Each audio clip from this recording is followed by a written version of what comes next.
This is Audible.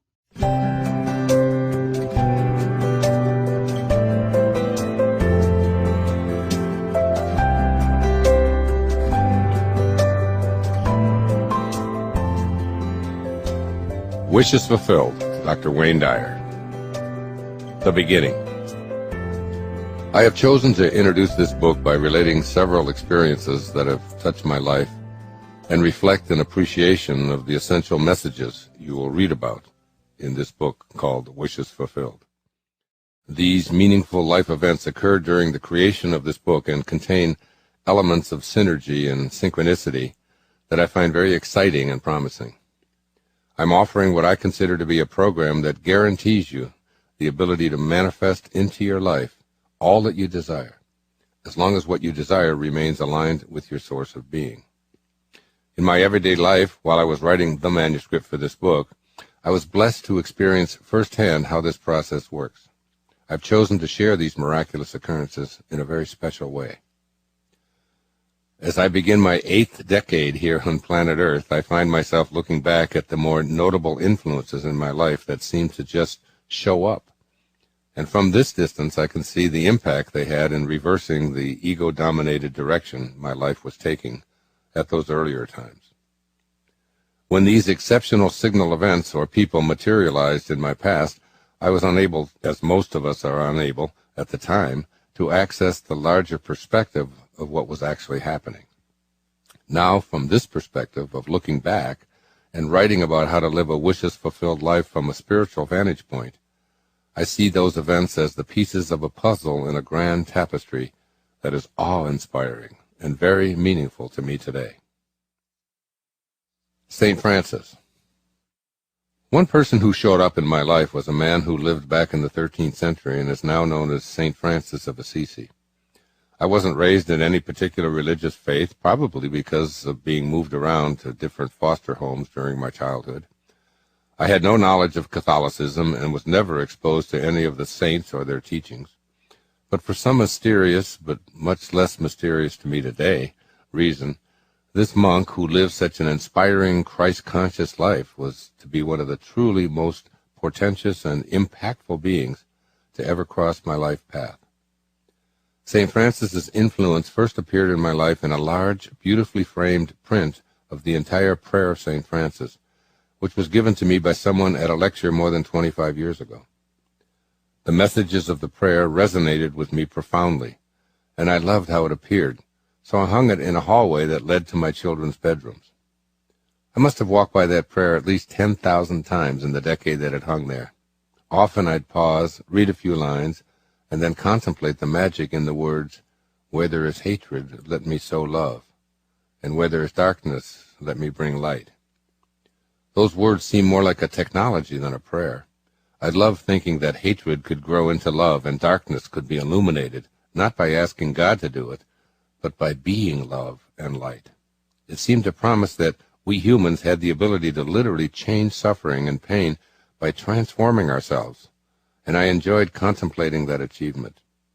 But from this vantage point, I can see that I wasn't yet ready to live St. Francis's message or even write it in the way that I've succeeded with this book. Nevertheless, Francesco di Pietro Bernardone, who lived between 1181 and 1226, had come into my life, and his influence slowly began to engulf me as the years passed. I was persuaded to go to Assisi in the 1990s, and while I was there, I felt in some unexplainable way that I was home. I walked in the fields where Francesco walked. I meditated in the same little chapel where he prayed. I stood at his tomb, and I was mesmerized by the overwhelming feeling in my body that I was one with this man who had lived 800-plus years before my own birth. I began to read about Francesco and was extremely moved by his burning desire to fulfill his own dharma, alongside his determination not to let anything impede his dream. I, too, have felt that inner call to do the work I've done all these years. I, too, have had periods of being off the path, and always that inner voice bringing me back to writing and living each day, to my divine mission. About a decade ago, I knew I was going to write a book titled "There's a Spiritual Solution to Every Problem," but I was unclear about how to organize this undertaking. In a deep meditation, I heard a strong voice say, "Base it on the prayer of St. Francis that hangs on the wall in your home." It was a moment of such clarity and such pure vision that I felt as if the book was already written. All I had to do was let myself be an instrument of thy peace. I returned again to Assisi and had another miraculous experience. I experienced a healing in my body that to this day remains a mystery to me and my medical doctor friends as well. I related the story of this healing and my vision of St. Francis in my movie The Shift. Once again, this 13th century monk had transformed my life by appearing to me and showing me that there are no limits to what can take place when one is living from a God-realized perspective. I went on to write the book effortlessly after taking copious notes on my second visit to Assisi. Furthermore, the subject matter of "There's a Spiritual Solution to Every Problem" became a public television special, and millions of people had the teachings of St. Francis brought into their homes because of my calling to write about these profoundly life-transforming truths. Years ago, I found myself drawn to the fictional recreation of the life of St. Francis of Assisi, written by one of the greatest writers of our time, Nikos Kazantzakis. And to this day, I still read from this amazing novel, titled St. Francis, regularly, and always find myself moved to tears and higher consciousness by its contents. About a year ago, I had another strong calling during a deep meditation to take a group of people to 3 spiritual cities in Europe: Lourdes in France, Medjugorje in Bosnia-Herzegovina, and of course Assisi in Italy. We called this journey Experiencing the Miraculous, and 162 people from all over the globe signed on to visit these holy places where genuine miracles have taken place in the 13th and the 19th and the 20th centuries. I offered a 2-hour lecture in each of these remarkable places, and in our opening night gathering in Assisi, I told everyone that we were truly fulfilling the vision of St. Francis. His objective was to bring Christ consciousness awareness to the entire world, one parish, one city, one country at a time. On this trip, we had people from every continent, representing all age groups, from teenagers to octogenarians, all professions, all religious persuasions, all with the same ideas, to assist our world in being one that is populated by people who desire to make me an instrument of thy peace, and thus create such a world from our deepest wishes desiring to be fulfilled. On our second day in Assisi, on my third visit to this divine city, all 162 people gathered in an ancient church built hundreds of years ago, when Francesco lived there and began the Franciscan order. As my 2-hour talk was winding down in this holy building, something happened to me that I'd never, ever experienced in almost 4 decades of public lectures. I felt something take over my body, and I was rendered speechless. I was doing a reading from Kazantzakis' St. Francis, and at the end, I simply froze. My body wouldn't move. I broke into almost furious sobbing, and the entire audience stood up and stretched out their hands to me in silence. Everyone knew that a truly metaphysical happening was transpiring. By the way, the entire trip was filmed, including this and 2 other lectures, and you can see it all for yourself if you so desire by viewing the Experiencing the Miraculous 4-DVD set that is produced by Hay House. It's an opportunity to visit all of these cities and really experience it firsthand. Many photographs were taken of me speaking beneath a portrait of Jesus Christ in the church, and I've included one in the photo insert so that you might view the very large orb that made its appearance at that transfixing lecture in the Holy Church in Assisi. You will learn more about these orbs later in this book. What I can say with certainty is that I once again felt in my body the power of St. Francis. I experienced him not only by his words and not only around me, but in me, as me, while speaking to those 162 people whom I feel were a catalytic group gathered for the purpose of fulfilling a collective dharma, originating in a thought in my imagination, and now an active force for good in our world. Looking back at my life, at the events that brought St. Francis into my life, it seems clear that I didn't really recognize the significance of them at the time. I simply did what I felt I was called to do. And I must say that Francesco didn't just come into my life with an occasional message to prompt my own spiritual awakening. He actually took it over, and he actually changed the course that my life was taking at the time. He lived in me most of the time.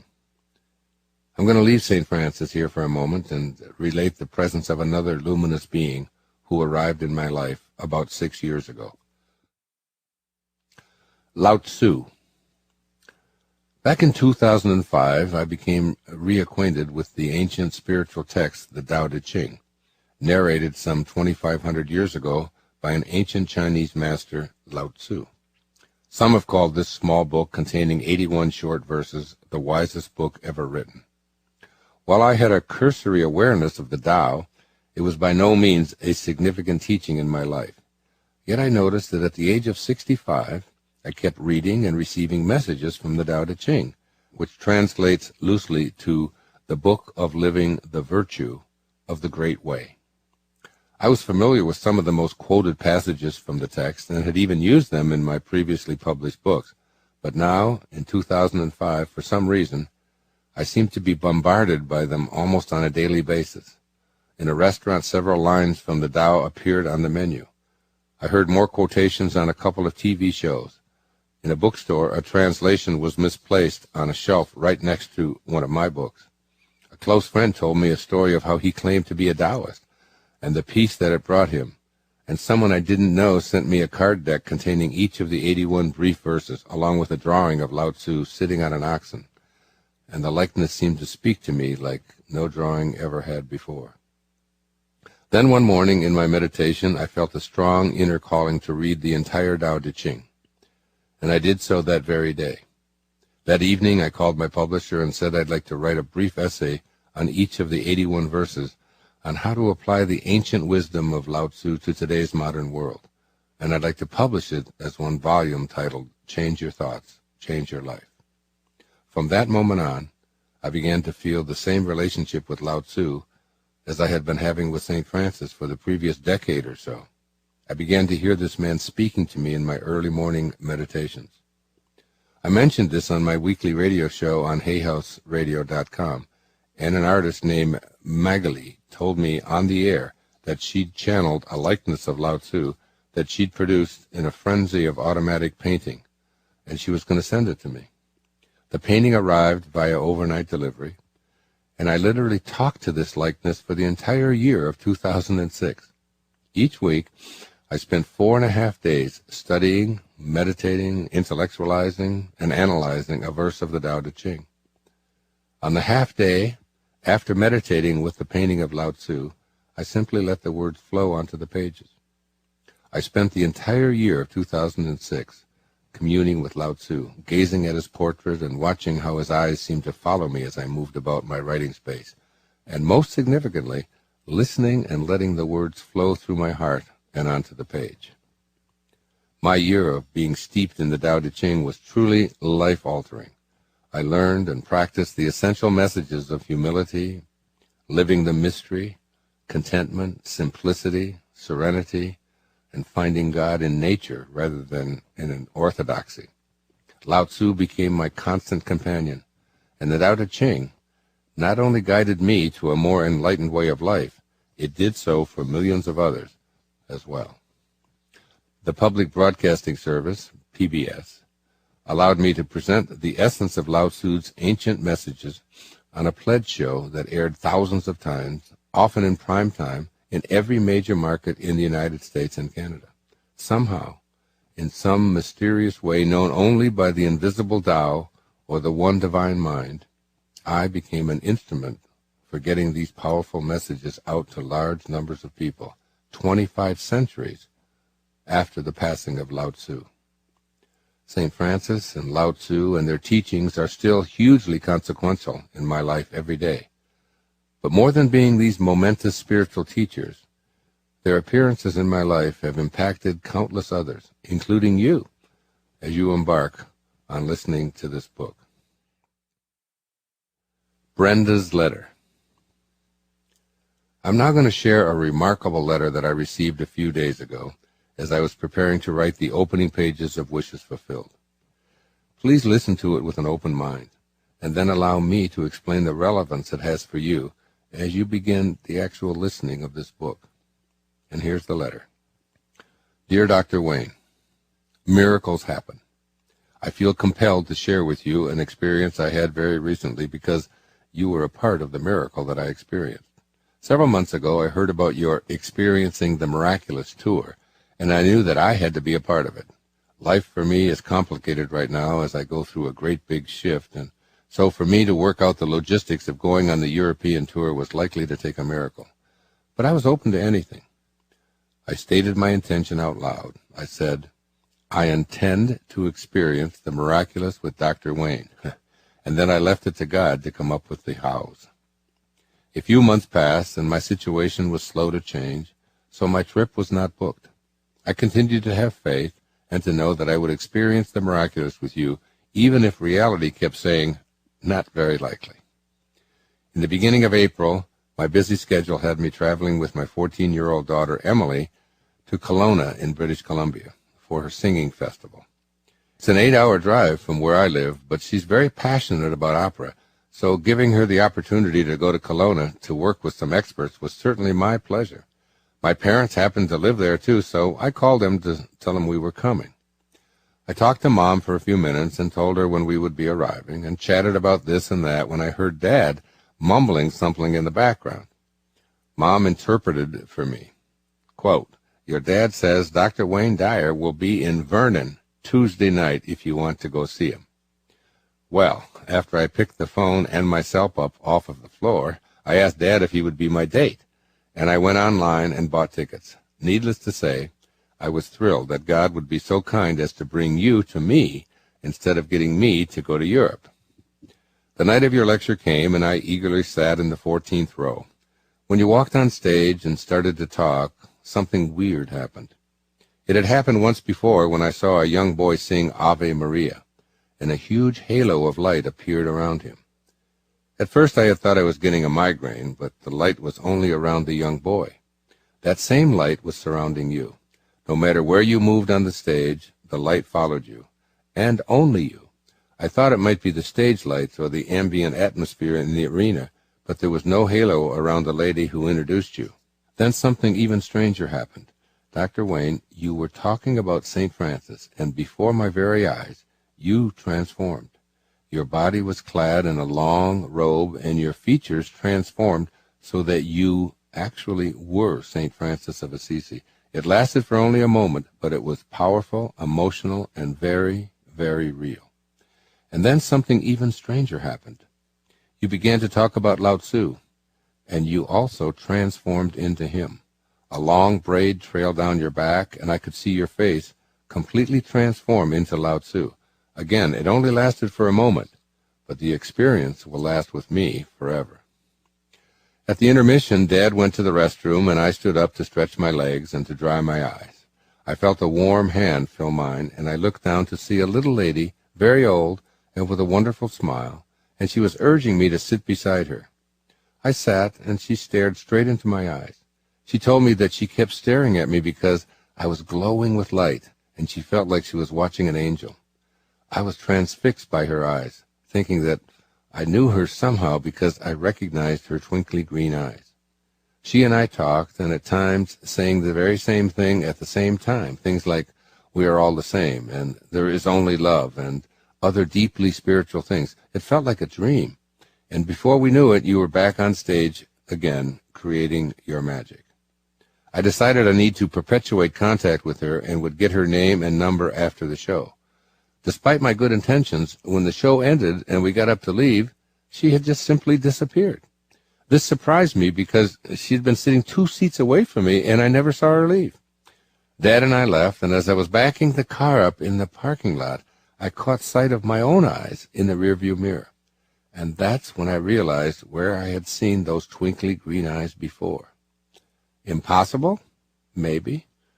And maybe not. I have no explanation for any of the things that I experienced that night, but every day I give thanks that I was able to experience the miraculous with Dr. Wayne in such a unique and lovely way. Namaste, Brenda Babinski. Now, if you're wondering about her twinkly green eyes reference, it makes perfect sense to me because I readily recall Marceline, the mother of 7 of my children, telling me of her experience giving birth to her firstborn son, Shane. In the hospital, she was struggling in labor and didn't wish to use anesthesia. A nurse with distinct red hair came up to her side, wiped her brow, spoke soothingly and lovingly to her of how to breathe, and stayed with her throughout the entire birth process. When she inquired the next day about this wonderful, helpful nurse and how she could properly thank her, she was told that no one of that description had ever worked in that hospital. Angelic guidance? Perhaps. And Brenda's encounter with her very old little lady may also have been an encounter with her highest self. You'll hear more about this in Chapter 3. I include Brenda's letter here in the beginning to give you a sense of what is possible when you begin to assume the feeling of a wish fulfilled, as I detailed in Chapter 6. My first thought upon reading Brenda's words came directly from my ego, which declared, "Yeah, you were probably Lao Tzu and then St. Francis in 2 of your previous lives, and why not? Look how important you are, and all that you are doing to make this a more spiritually awakened place." Then I talked by telephone with author Anita Moorjani in Hong Kong, and read her the letter, and she quickly put my ego-driven thoughts to rest. She said that her experience of being on the other side was perfectly clear on one thing. Everything is happening at once. There is no past, no future, only one, and only now. And that the closest she could ever come to this idea was that there are parallel lives. Now I know how perplexing it is to contemplate this idea of no past, no future, and no linear consciousness, especially since the brain, which is the only thing we have to do this contemplating with, is in a body that is linear and did have a beginning and will have an end. It is simply one of the great mysteries, this idea of everything happening at once. Yet in my dream state, and occasionally in deep meditation, I've had a glimpse of this non-linearity. I urge you to read Anita's book. It's called Dying to Be Me, to gain perhaps a bit more understanding of how the now and oneness appeared to her as she embarked upon her healing journey away from a certain death prognosis. As you listen to Wishes Fulfilled, I encourage you to take notice of the importance of being able to feel in your body what you desire to manifest. Pay particular attention to what it means to know within that you are truly a divine being here in the material world of ours on earth. I repeatedly emphasize in the words that follow the importance of your imagination in creating a wishes fulfilled life. But your imagination is strictly a domain that's controlled by your thinking process. Once you place a thought into your imagination about who you want to become, I encourage you to live from that end as if it had already materialized into the physical realm. And this is precisely what I've been doing with the teachings of both St. Francis and Lao Tzu for many years now, living their messages intellectually, writing about them, lecturing on them, analyzing them, interpreting them, all in my imagination. But now, at this time in my life, I've gone beyond my intellect when it comes to the teachings of these divine masters. When I appeared on stage that evening in Vernon, British Columbia, and when I spoke to that audience in Assisi, and I felt myself becoming overwhelmed by the presence of St. Francis, I was feeling them in my body, living their messages as if they were me, or, in other words, assuming the feeling of the wish to know their truths as already fulfilled. And when you are able to passionately feel whatever it is that you wish to have or become, as long as it is aligned with your highest self, that is, with God, you become it, and it becomes you. When I teach these profound messages, they are way beyond an intellectual exercise. I feel them, and this is what Brenda Babinski observed in those fleeting moments while I was on stage. Imagine it. Live as if it were your reality. Allow no detractors, but most important, assume the feeling of it, and you will merge with it, and it will merge with you, so that it is no longer a duality. It is you becoming one with what you desire.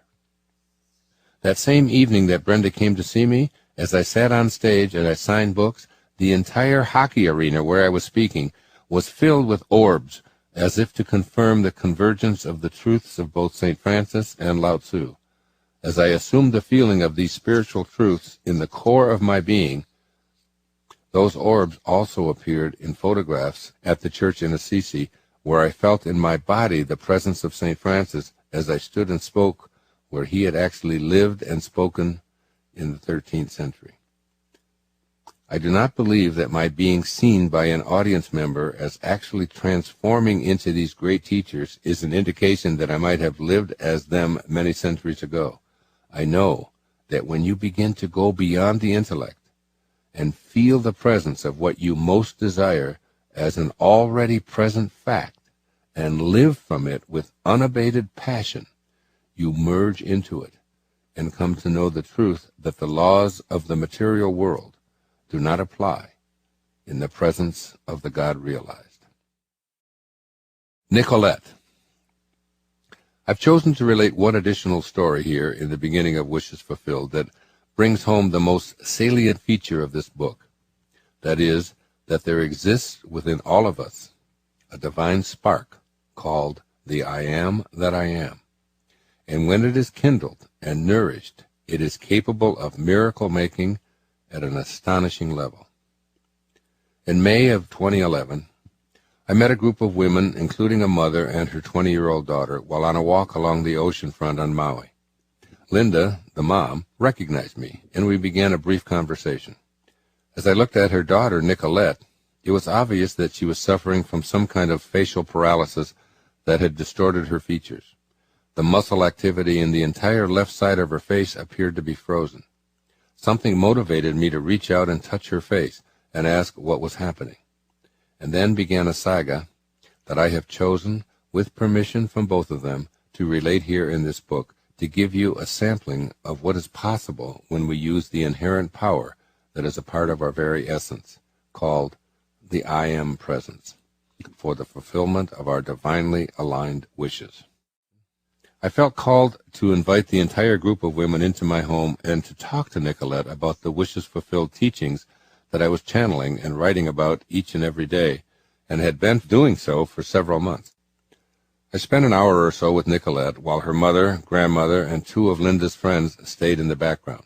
During this time, I felt in my body that something stupefying and mystical was energizing not only me, but the entire room. At the end of our time together, I insisted that Nicolette spend an hour with my friend Kate McKinnon, a craniosacral therapist who was visiting and offering me what's called CST treatments, craniosacral therapy. I had set up an appointment for myself with Kate for the following day. I gave my appointment to Nicolette, and what follows are two descriptions of the event that transpired. The first is Linda's words to Kate about her understanding of the entire experience. This is Linda's mom writing to Kate. Hi, Kate. I wanted to tell you that before Hawaii, Nicolette did not know of Wayne Dyer at all. She is a university student consumed with classes, assignments, work, and parties, and has never been to his lectures or even read his books. She still knows very little of him other than she is now reading The Power of Intention. On Saturday, I arrived in Hawaii with my husband, Gord, and son, Jason. Nicolette called me from Victoria, B.C., the next day. She said she had experienced a weird headache the night before, and now her face was going numb on the left side. She was having difficulty smiling on one side and was worried. She sent a picture of herself from her phone, and we told her to go to the emergency room now and get it looked at, for it may be a stroke or something. Nicolette didn't want to go because she said she had too much schoolwork to do. She had final exams to study for. She didn't feel well enough to go anyway. I insisted that we needed a professional assessment. She went and was triaged immediately through and given a battery of tests. She called me about an hour later and said she was diagnosed with a very severe case of Bell's palsy, cause unknown. They had theories of causes but didn't see the other physical effects of these causes, and so the doctors were stumped by her condition. She was given prophylactic antiviral medication and high doses of prednisone. It not being a life-threatening condition, they said, sorry, this is all we can do. Time will tell. And she was sent home. Nicolette was beside herself with grief. She called us and was so upset. We suggested that if doctors said it was okay, then she could come to Hawaii or I'd fly home to be with her. She spent the next 2 days seeing different physicians, making sure she could travel. She arrived in Hawaii on Tuesday. We could see that her paralysis was worse when she arrived. It was definitely progressing. It worsened for several days thereafter. I was in contact with our doctor at home and sent him another picture of Nicolette in full paralysis. He told me that based on what he saw in the photo, it was a very severe case. He told us to be prepared that there's a strong possibility that she may only partially recover from this, or perhaps not at all. And furthermore, that this type of palsy, called Ramsay-Hunt, can be quite painful and may have nasty side effects from the nerve damage that has been done. At the doctor's request, we went to the local drugstore and purchased full coverage eye patches and eye lubrication so her left eye would not ulcerate, as it was no longer even closing. A week or so passed, paralysis continued, no movement nor any taste sensation on her left side of her tongue. Her left eyebrow nerves were blown out, eyes couldn't close, nostril and mouth affected as well. She was having difficulty chewing. Nicolette was in a state of stress, distress, and shooting pain. The universe intervenes. We meet Dr. Wayne Dyer on the promenade. We spend about an hour with Wayne in his condo. Wayne was totally focused on Nicolette's state of mind and on healing. She was wanting to heal right now. She was being told that she has the power to heal, but didn't know how to get to the place to tap into that healing. Wayne put his hands on her face and spoke to her over and over again, the same words until she got it. I am paralysis-free. My girlfriends in the background were crying. My mother was awestruck. As we were leaving his condo, Wayne insisted that Nicolette simply must, have a session with his CST therapist the next day. Since time was an issue, he gave his appointment to Nicolette, and he made the arrangements. Nicolette came into the therapy session with much gratitude and the new thinking that she will be healed. But she said that one of her barriers to healing was that she couldn't get to a place of completely letting go and letting God because she was in a fight or flight mode. How can I get to a state of physical relaxation and heal when I don't know how to relax my body? I recall she expressed these concerns to you, and you understood what she was saying. You asked her, as Wayne had asked her too, what was going on in her life before this had happened. She said, nothing, everything's fine. I was studying for my final exams in economics and computer science, and at the same time I needed to create a painting for my art class and to write an essay on it. My roommate is moving out, and also I'm anxiously waiting to find out if I'm going to be accepted at McGill University in Montreal. Lots on my plate, but I'm handling it. You said to her, Nicolette, that isn't nothing. That is a lot of something. We see here how the mind and mind-fulfilled stress can affect the body. This is the mind-body connection, or rather disconnection. Once we got back to Vancouver, Nicolette and I met with our family doctor. He told my daughter that this was indeed a very moderate case. To translate by his expression and from what he had told me over the phone in Hawaii, it was actually severe. Nicolette knew what he meant. She knew it was severe. But it didn't bother her because, as far as she was concerned, she was healing.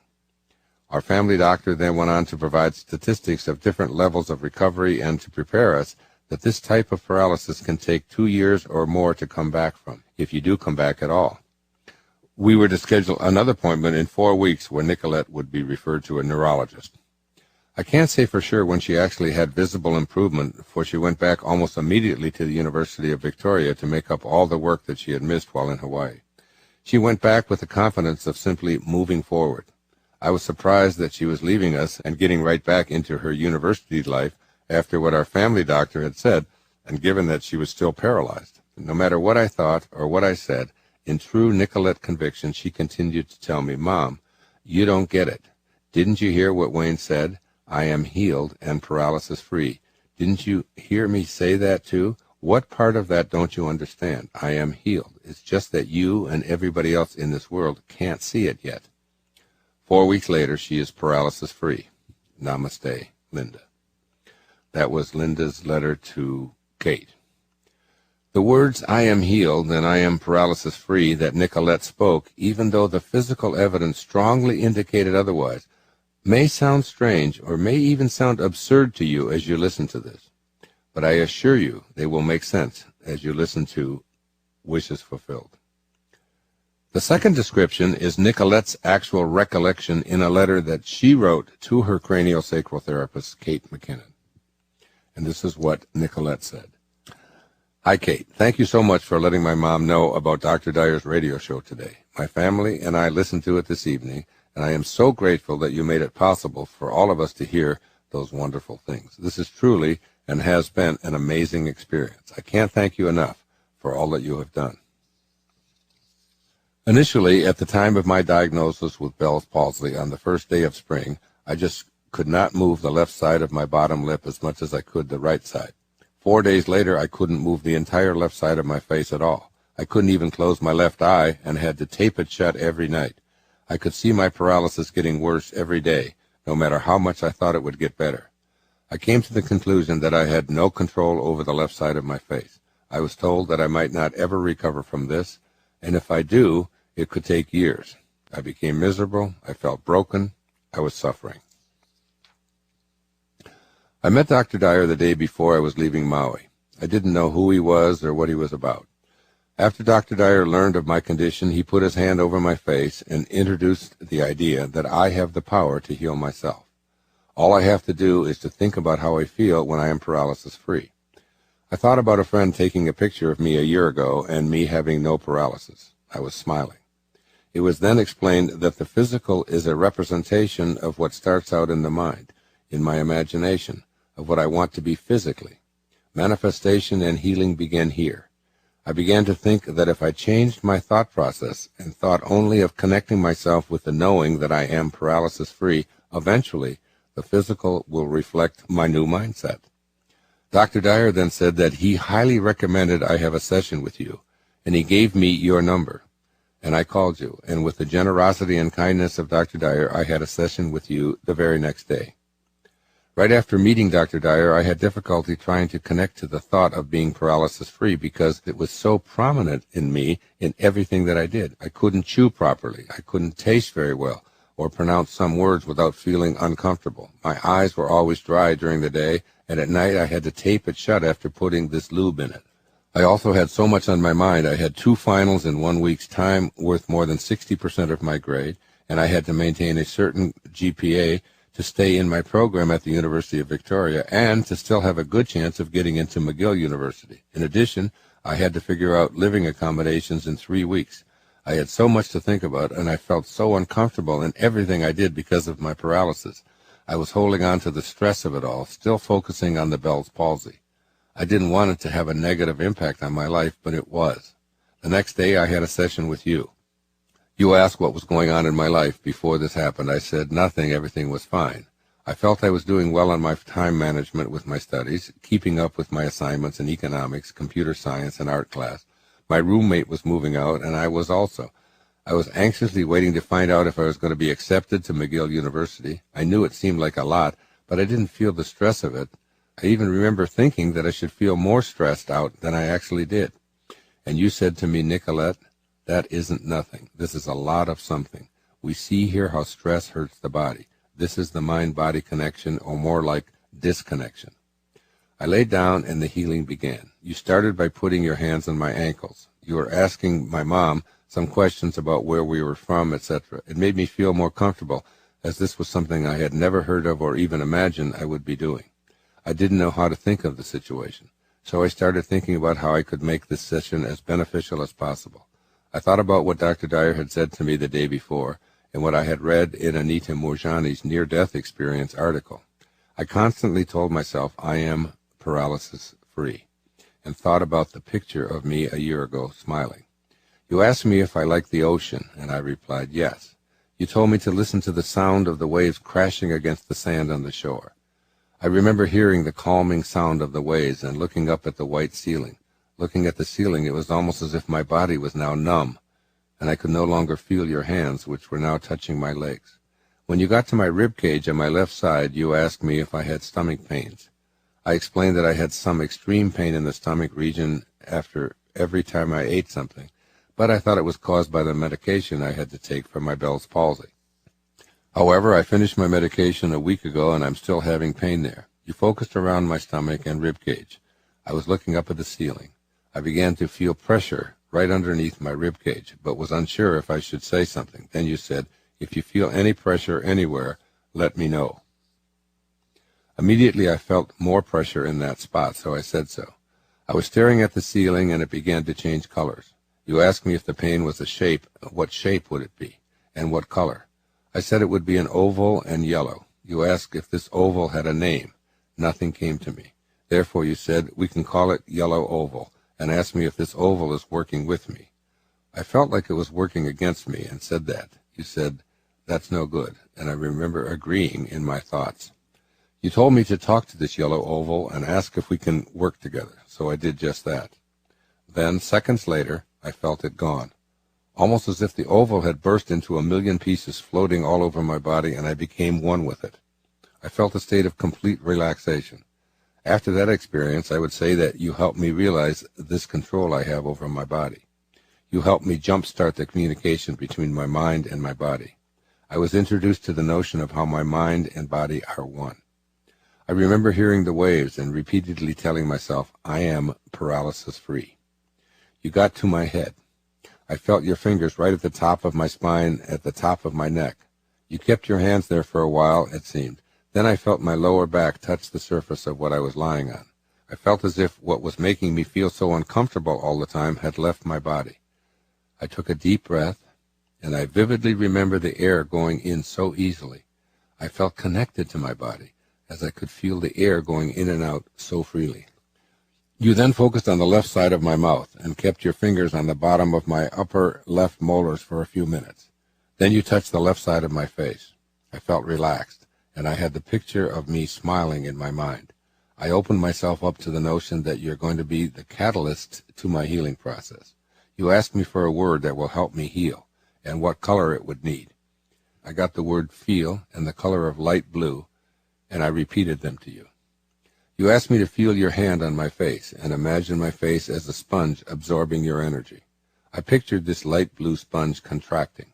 I did feel your hand on my face. I saw the sponge in my mind, and I told myself that I am paralysis-free.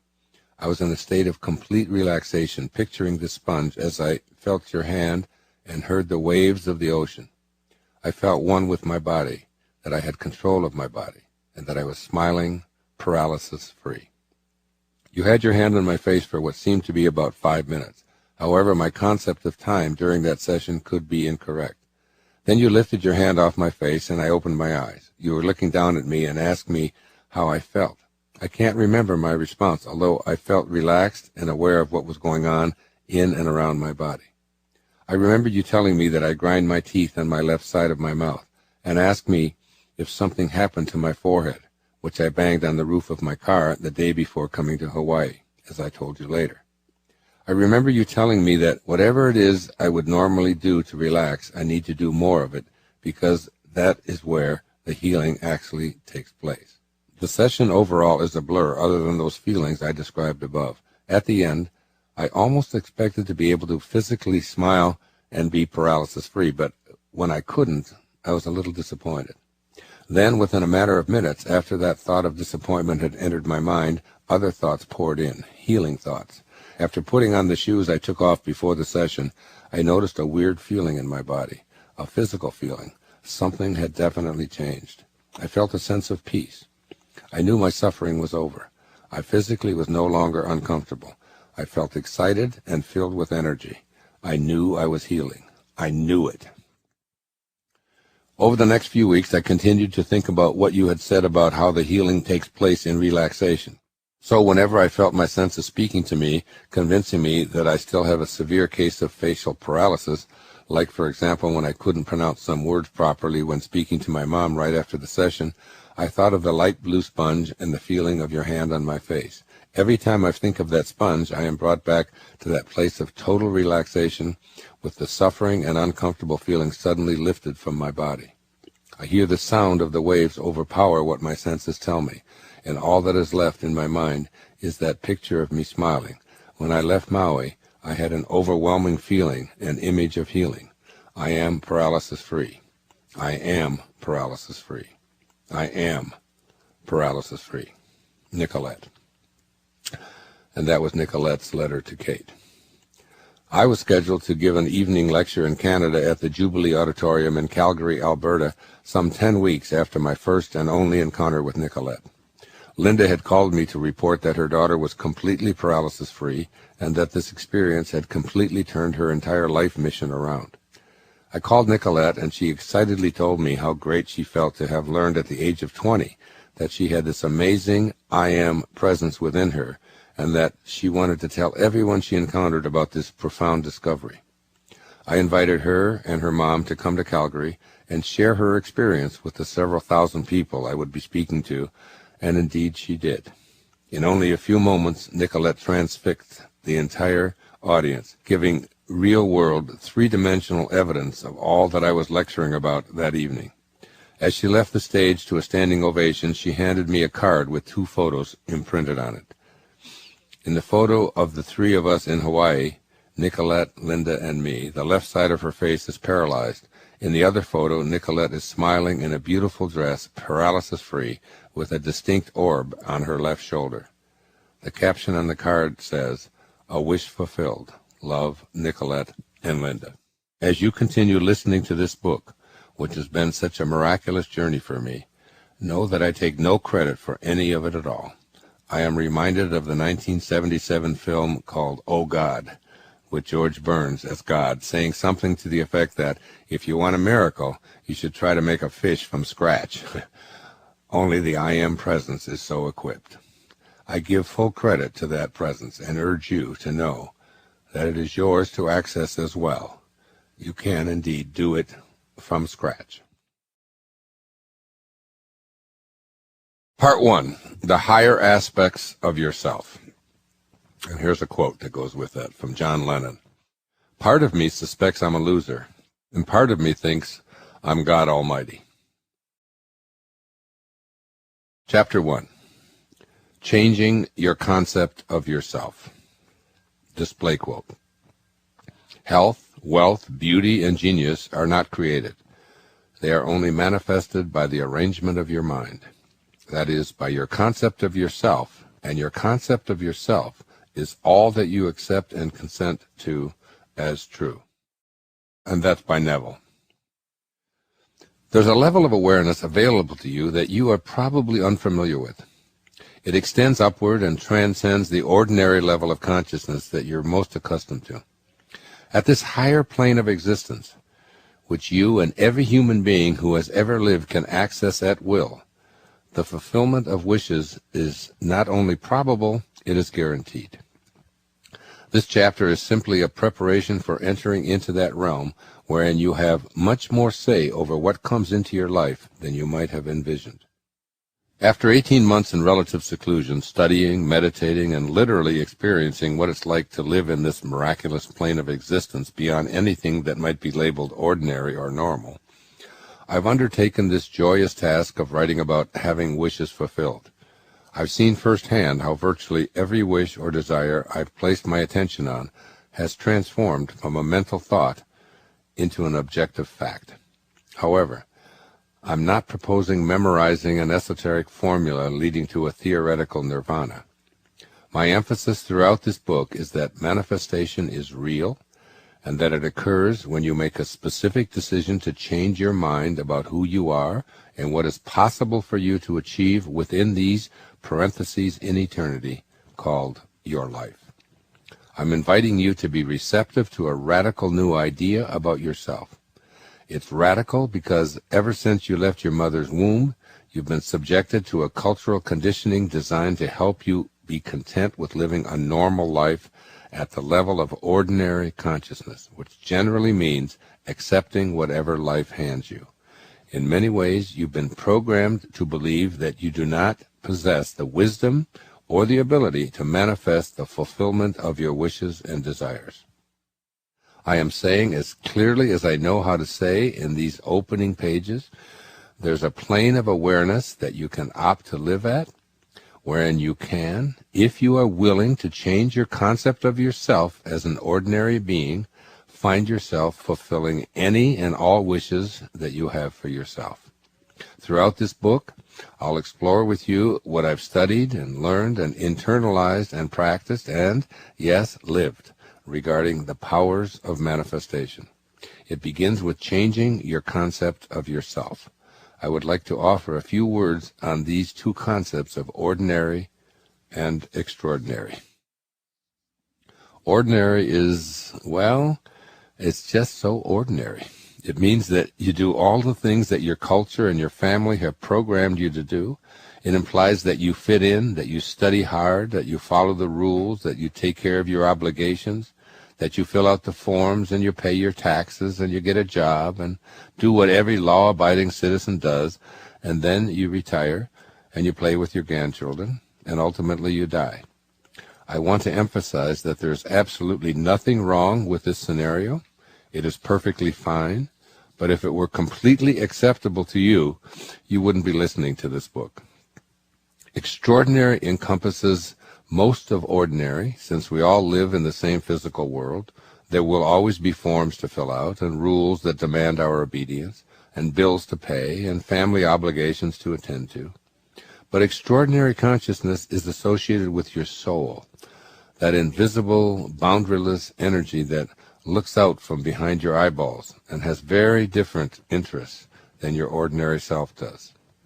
The ideal of your soul, the thing that it yearns for, is not more knowledge. It is not interested in comparison or winning or light or ownership and not even happiness. The ideal of your soul is space, expansion, and immensity. And the one thing it needs more than anything else is to be free to expand, to reach out, and to embrace the infinite. Why? Because your soul is infinity itself. It has no restrictions or limitations. It resists being fenced in. And when you attempt to contain it with rules and obligations, it is miserable. Your invisible self is extraordinary because it is a fragment of the universal soul which itself is infinite. The part of you that knows you have a greatness and is stirred by the idea of you expanding and removing any and all limitations is what I'm addressing here in Wishes Fulfilled. This is your new self-concept, one that is inspired by your soul. So let's take a look at this idea and then examine what you need to do in order to make your self-concept congruent with how you want to live your life and the powerful role you can begin to assume as a co-fulfiller of all of your rational, sensible wishes and desires. So what is your self-concept? Simply put, your concept of yourself is everything that you believe to be true. And everything that you believe to be true about yourself has landed you precisely where you live and breathe every day of your life. Your beliefs about yourself are like the ingredients in a recipe that you use to create your self-concept. Those ingredients or beliefs fall into two specific categories: your outer self-concept and your inner self-concept. Your outer self-concept. These ingredients include everything you accept as truth concerning what the physical you is capable of. There's probably a certain amount of intellectual acumen that you agree is necessary to your outer self-concept. Smart, perhaps, but not really a genius. More capable in some areas than others, such as technological knowledge. Maybe you add a measure of writing ability, but detect more fluency with numbers and mathematical problem solving than your ability to write prose. Your beliefs about your outer self may be well seasoned and strong in some areas and almost hopelessly incapacitated or weak in others. You very likely have a conceptual framework of just how smart you are and have carried that belief with you since you were a youngster in elementary school. Your outer concept of yourself includes everything you believe about your innate and learned talents and abilities. Your beliefs about your clumsiness, your coordination, your athleticism, your musical and artistic talents. These are all a partial list of the ingredients that comprise the recipe that is you. These descriptors also apply to everything else about your outer self.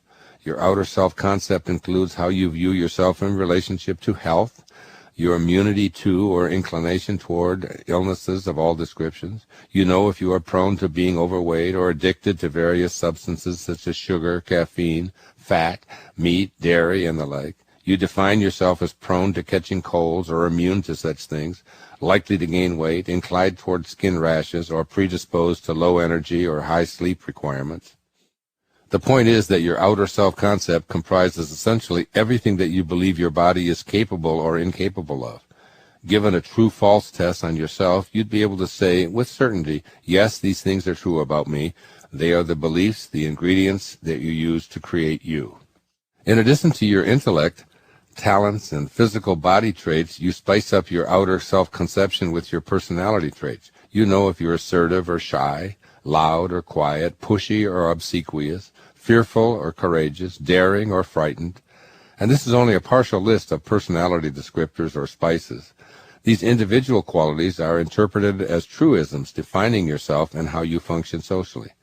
I could continue detailing all of the other ingredients that go into making your outer self-concept, but I've chosen to keep this book short, succinct, and to the point. At this point, I'm simply encouraging you to recognize that your self-concept contains a myriad of self-descriptors regarding this thing that you call your physical body, and that you probably regard them as absolute truth. Your inner self-concept. This category can be pretty difficult to achieve in optimal proportions in our culture. Your inner self-concept involves your beliefs about the invisible energy and intelligence that is the most significant portion of your being. I've often referred to your inner world as the ghost in the machine. The machine, in my conceptualization, is your body and its 5 senses, as well as all of the physical components that make up your body. The tissue, the bones, the rivers of fluids, the organs, the teeth, the brain, and everything else are all this machine.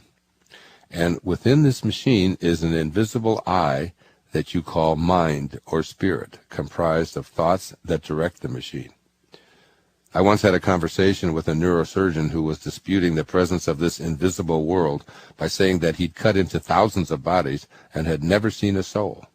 I remember his awkward look when I asked him if he'd ever seen a thought while he was poking around inside of a brain. Obviously, there's an invisible inner as well as an outer part of your being. You have a conceptualization of yourself that involves this formless, invisible portion of your being, and you have a pretty specific idea about just how far this inner portion of yourself can take you. You may believe that your thinking apparatus is pretty phenomenal, though not understanding exactly what it is, inside or surrounding you, that allows you to scratch your forehead or pick up a pencil or move your feet on a dance floor, or any of the infinite commands that your mind is capable of directing all day long, every day, and for as long as you are alive. You also have a self-concept about what your inner energetic ghost cannot do. Is it capable of thinking itself out of serious disease, or is that just a lot of nonsense? Can your invisible intelligence, your imagination, perform feats of alchemy? Does your self-concept contain the power to perform great or even magical acts of transformation? Your self-concept is a blend of your beliefs regarding your connection to a higher power. You believe something about the existence or non-existence of God. You have various points of view about how far faith can carry you. Whether or not there is anything within you that you can or cannot rely on to perform mystical or miraculous things is seasoned by your beliefs. You have acquired specific beliefs concerning the power of your mind. You're generally confident that you can rely on your invisibleness to do the ordinary things in life, such as remember an unseen list of items stored somewhere in your memory and run errands on your way home from work. But what do your beliefs cook up about your ability to create miracles? Is healing your body or manifesting a long-desired soulmate an ingredient in your self-concept? Take a moment to examine that unseen list stored away in your mind. Ask yourself, where is it? How did I put it there? Where is the place I'm calling there? What powers am I using to recall it? Where do these powers come from? This is the list of ingredients that you use to create your inner self-concept. You might then want to open up to there being other beliefs or ingredients that you want to include, and contemplate other ways to season your life. The fact is that an invisible list involves a catalog of inexplicable miracles that you take for granted every day. Your inner self-concept tells you what you believe your mind is capable of and what it's incapable of as well. You know your mind, that invisible ghost in the machine, is unfathomable, but you also know that there are certain limits to what it can do. Have you ever considered how you are creating your life with this inner self-concept list of ingredients? If it seems interesting to consider some changes, then listen on. Changing your concept of yourself. If you would like to become a person who has the capacity to have all of your wishes fulfilled, it will become necessary for you to move to that higher plane of existence where you are a co-creator of your life. This means that you'll need to undertake what is often presumed to be the difficult task of changing your concept of yourself. Recall that your concept of yourself is everything that you believe to be true about your inner and outer self. Those beliefs have created the life you're now living, at what I call an ordinary level of awareness. To move into the extraordinary place that I'm speaking about here requires you to change what you believe is true. This can be a laborious project and an undertaking that, in my experience, very few people are eager or willing to take on. I have written this book to give you some very specific guidance and help in doing just that. I'll be quoting a man by the name of Neville Goddard, who wrote and spoke to large audiences in America under the solitary name of Neville. A popular speaker on metaphysical themes from the late 1930s until his death in 1972, Neville authored 10 books in which he captured the sheer logic of creative mind principles. His work has impacted me in a very profound way. In fact, he's been a great mentor to me in the past few years. Neville writes in a style that many might find strenuous to interpret, yet I find his teachings congruent with much of my earlier writing on manifestation and co-creation. That being said, Neville's teachings add a dimension that I hadn't really contemplated in depth until now. While studying his book, The Power of Awareness, I began blending many of Neville's teachings with other great thinkers' ideas, revising and refining his unique personal theology into a praxis that feels to me is meant for the world we inhabit today. After giving each of my 8 children a copy of The Power of Awareness, they individually expressed a variation of this. I love his ideas, Dad, but I have to read each paragraph over and over, and I have to stop to think about what he's saying. I know he's right, and it makes perfect sense, but I need it explained more, explained in words that I can understand and apply. Their comments fueled my desire to share many of Neville's ideas, most of which are compatible with my own, and create a synthesis addressing the power you have to fulfill your 21st century wishes. I want to share with you my sense of what this great teacher's ideas can do for you, as they have done for me. I know that Neville wouldn't mind because he freely allowed students and audience members to tape his talks without charge. His tapes continue to informally spread his message today, and I've listened to them while preparing to write this book. I feel as like a kindred spirit to Neville, since I too have had the same policy during my entire speaking career, and have been immersed in the same kinds of spiritual inquiry as this great teacher who preceded me by a single generation. Here is what Neville had to say regarding changing your self-concept in order to elevate your life. Quote, "If you refuse to assume the responsibility of the incarnation of a new and higher concept of yourself, then you reject the means, the only means, whereby your redemption, that is, the attainment of your ideal, can be effected." Unquote. Get this clearly in your head in this first chapter. A higher concept of yourself involves taking on new truths and shedding your own views of what you can achieve. This is the only way you can achieve your desires. That is the reason I'm stressing this early in this book. You must begin by replacing your old set of truths with a belief in the existence of a higher self within you. This is something that you may not have contemplated at an earlier time in your life. Your concept of yourself, that includes any limitations, can be revised by you and only by you. Nothing I say or write will do that for you. I have done it for myself, and I can assist you along this path, but it is your decision to change that creates the possibility of change within you. A new and higher concept of yourself may be shocking and perhaps even be rejected by you, depending on the amount of conditioning you have absorbed throughout your life. That is for you to ponder and contemplate in the next 2 chapters. At this point, simply allow yourself to imagine that you can create a new and higher concept of yourself. Resistance is what will almost immediately appear for most people, and I encourage you to recognize the resistance within yourself. Overcoming resistance. Making the transition from the level of ordinary consciousness to the level of superconsciousness involves a fundamental renewal, a dramatic change of personality. Very few are prepared to commit to this fulfillment of their divine purpose. What I'm inviting you to do, if you wish to be truly fulfilled, is to overcome your resistance to including all that you are in your earthly life.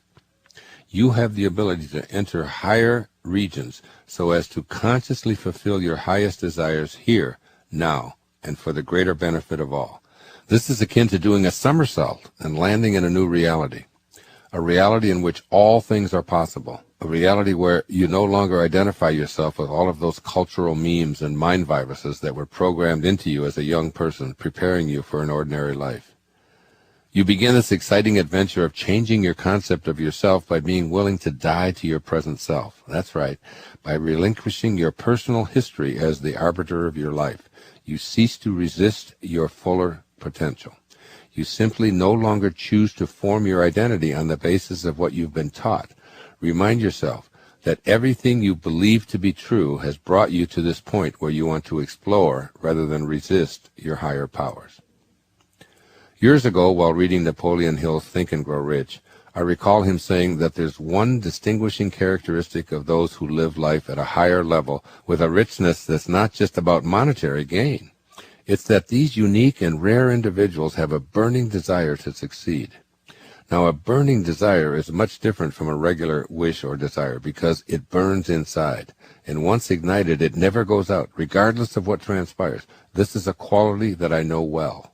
Often it feels like an obsession, and I've been labeled obsessive many times in my lifetime. Yet it hasn't been a curse because it has always served me in the fulfillment of whatever yearning I felt inside of me. I often think of it as an inner candle flame that never flickers, though the worst goes before me. All transformation begins with an intense, burning desire to be transformed. An inner knowing, along with a burning desire, is the prerequisite for becoming a person capable of manifesting his or her heart's desire. In The Power of Awareness, Neville emphatically explains that to be transformed, the whole basis of your thoughts must change. But your thoughts cannot change unless you have new ideas for you to think from your ideas. How do you find the way to ideas that will help you change your thoughts? Start by saying and writing an affirmation that appeals to you. Create your unique, heartfelt affirmation, such as, I have a burning desire, an inner flame that will not be extinguished by outer forces, to know and live from higher regions, to be transformed so that my new concept of myself will no longer include any limitations. I am willing to challenge and change any thoughts that impede my having a higher vision of myself. Before closing this introductory chapter, it will be helpful to explore your beliefs about the nature of those things we call thoughts and how to change them. Do you really think? No one has ever been able to say from whence a thought comes or what the thought is made up of. It's generally accepted that we think up things and we make up all of our own thoughts. But to be perfectly honest, for a large portion of my life, I held these same views on thoughts originating with each individual. But at this juncture, I tend to see the entire process as much more of an act of observation, contemplation, and choice. I enjoy noticing that I have a continuous stream of thoughts that come from who knows where. They have no boundaries or forms to examine and apparently are unlimited in number and permutation. I think of the stock market ticker that runs along the bottom of a screen with each stock price representing a simple thought. You are capable of thinking many opposing thoughts in just a few moments, jumping helter-skelter from one idea to another, exhilaration, frustration, fear, ecstasy, worry, and so forth. Unguided and unguarded, you serve up an endless array of thoughts continuously from waking to falling asleep. Even while sound asleep, your mind continues observing, grabbing, and contemplating these omnipresent thoughts. There's very little respite from this mental thought-producing process throughout your entire lifetime. If you really believe that you are the creator of all of your thoughts and control the entire process, then simply stop. That's right, just try to stop thinking. You may be able to slow the stream of thoughts down considerably, but to simply stop thinking all day and stay in a thoughtless state is quite impossible. I'm suggesting you open your thought process to a new idea that will help you as you begin changing your concept of yourself. You can think of yourself as a divine, limitless being rather than a person who doesn't have a choice when it comes to your thoughts. Think of yourself as an observer, contemplating and selecting thoughts that you choose from that never-ending stream of thoughts on your inner screen, 24/7, 365. Watch thoughts stream by from wherever they originate and observe them rapidly transitioning and combining and appearing and then disappearing. Snatch a thought from the running ribbon of thoughts and contemplate it. As you toss it around, notice how you feel, sad, depressed, happy, frightened, so on. Every thought going by has an imprint on your concept of yourself. First, be the observer, and then the contemplator. Now become the choice maker, who can consciously decide to put that thought back onto the running stream and pick a different one, a thought that perhaps allows you to feel better. I am okay. I look fine. I will lose a few pounds. I am loved. I am divine. These, and millions more like them, are thoughts that you can opt for rather than the ones you've become accustomed to choosing in the past. This is how you begin a new process to change your concept of yourself. You accept as irrevocable that it is not you setting the stream of thoughts into motion, and that stopping thinking isn't possible at this stage of your evolution. At this stage, the essence of your being is to observe, contemplate, and then choose. This can all be done in a fraction of a nanosecond. The thoughts will keep appearing on your mental TV screen, just like the stock quotations, but you'll now be choosing the ones you want to focus on, gather, retain, or just let go. I'm encouraging you to initiate a habit of choosing thoughts and ideas that support feeling good and powerful, and that elevate you to a higher level of consciousness, where your self-concept welcomes your higher self. I love U.S. Anderson's description of this process in his book, 3 Magic Words. I leave you to contemplate it as you prepare to befriend that indwelling self that is desperately wishing to be fulfilled at the extraordinary level, rather than the ordinary where you have lived for far too long. And here's U.S. Anderson's quote.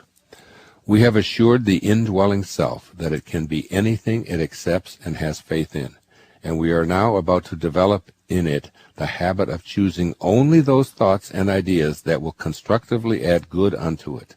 We are teaching ourselves to accept only good. We are deliberately compelling ourselves to accept all love, all kindness, all hope, all joy, all expansion, all abundance, all health, all vigor. We are deliberately compelling ourselves to reject all suffering, all sorrow, all depression, all morbidness, all inferiority, all aches and pains. We are saying nothing is true but the great and the good and the beautiful. Only these will we add unto ourselves. Unquote. This is your new way of choosing thoughts that will introduce you to what I am calling your highest self, keeping uppermost in mind that if you want to accomplish something, anything, you must first expect it of yourself.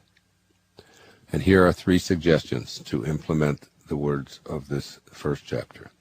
1. Redefine your self-concept by challenging everything that you've held to be true about yourself up until now. Be open to examining everything you've previously thought limited you in any way. Affirm, I place no limits and no restrictions on all that I intend to accomplish and become from here on in. 2. Allow yourself to become aware of the non-physical reality that you are a part of. Reach out to the angels or occupants of this higher invisible plane. Know that you can access guidance from those who've lived here before. Spend time in meditation, accessing the feelings of a plane of higher consciousness. And 3, whenever you're experiencing discomfort or sadness, rather than trying to change the thought behind your emotional state, instead, just put it back onto the never-ending conveyor belt of thoughts, and then select a different one. Keep doing this until you've selected a thought that allows you to feel good, and you're no longer condemning yourself for creating unhappy thoughts.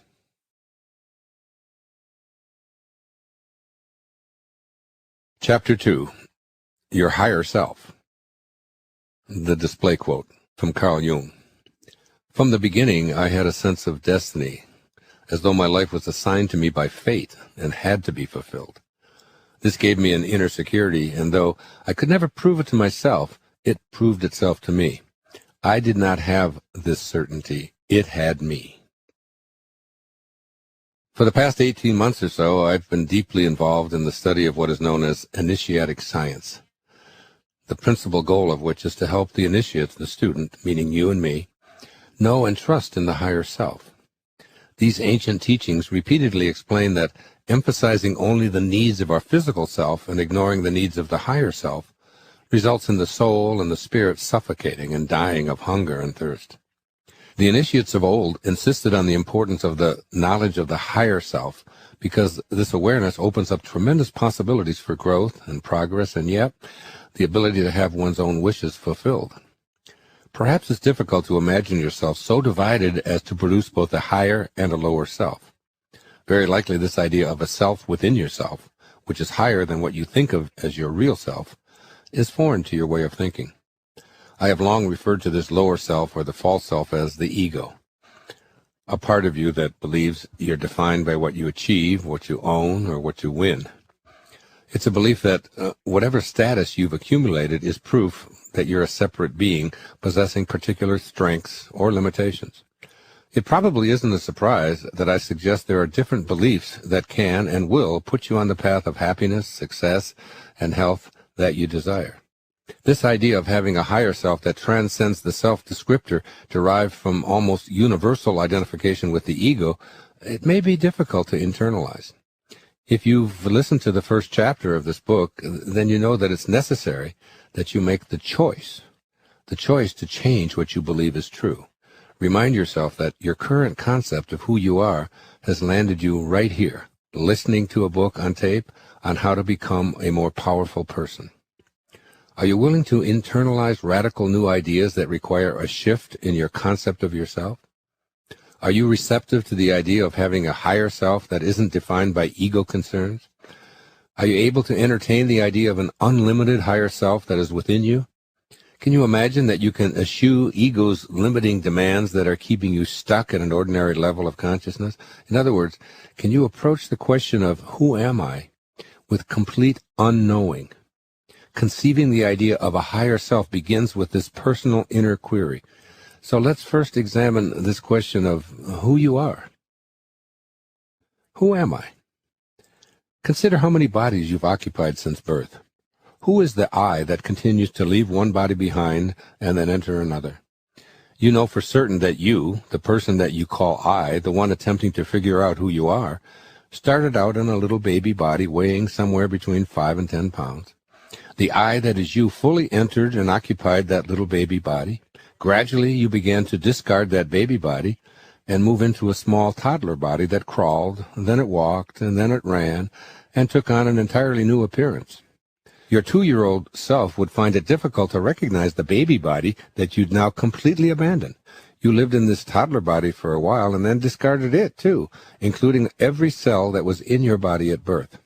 The subsequent body you entered was a prepubescent body that bore a similarity to your toddler body, but was completely different. The I in the question still hasn't been discovered, but it's become absolutely clear that you are obviously not your body. Why? Because the I has remained, though it continuously sheds the body that it occupies. This strange phenomenon of you being an I that continuously enters, discards, and re-enters a new body has proceeded right up until this very moment. I am currently in a 71-year-old body that's nothing like the body I occupied 50 years ago.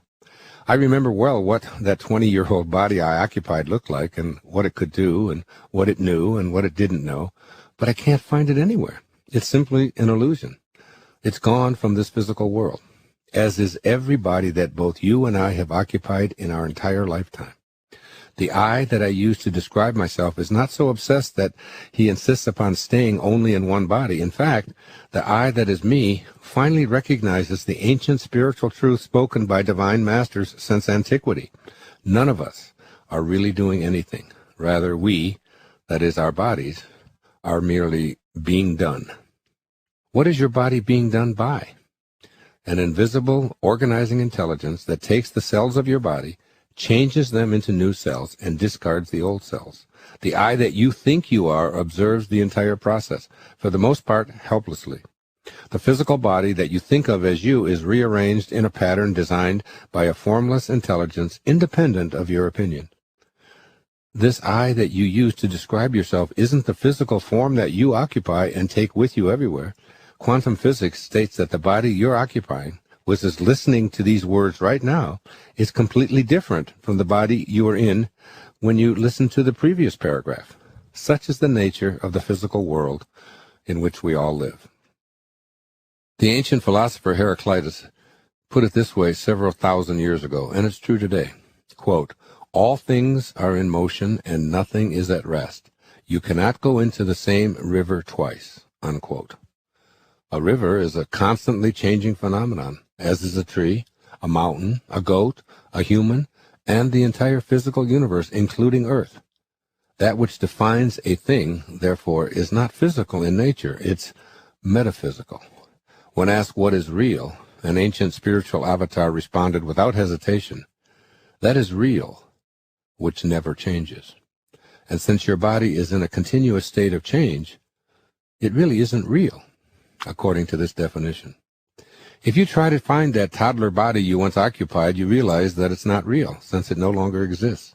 Even while you were in it years ago, you couldn't call it real, because the moment you pinpointed and defined it as real, it would be something else, something new. What you're calling real would already have disappeared. Still, you know with all of this change taking place that there is a changeless component to who you are. The I in that toddler body hasn't changed. It's in the body that you currently occupy. The I is your higher self, changeless and real. This higher self is who you are. When you make this discovery and consciously befriend the I that you are, nothing is impossible.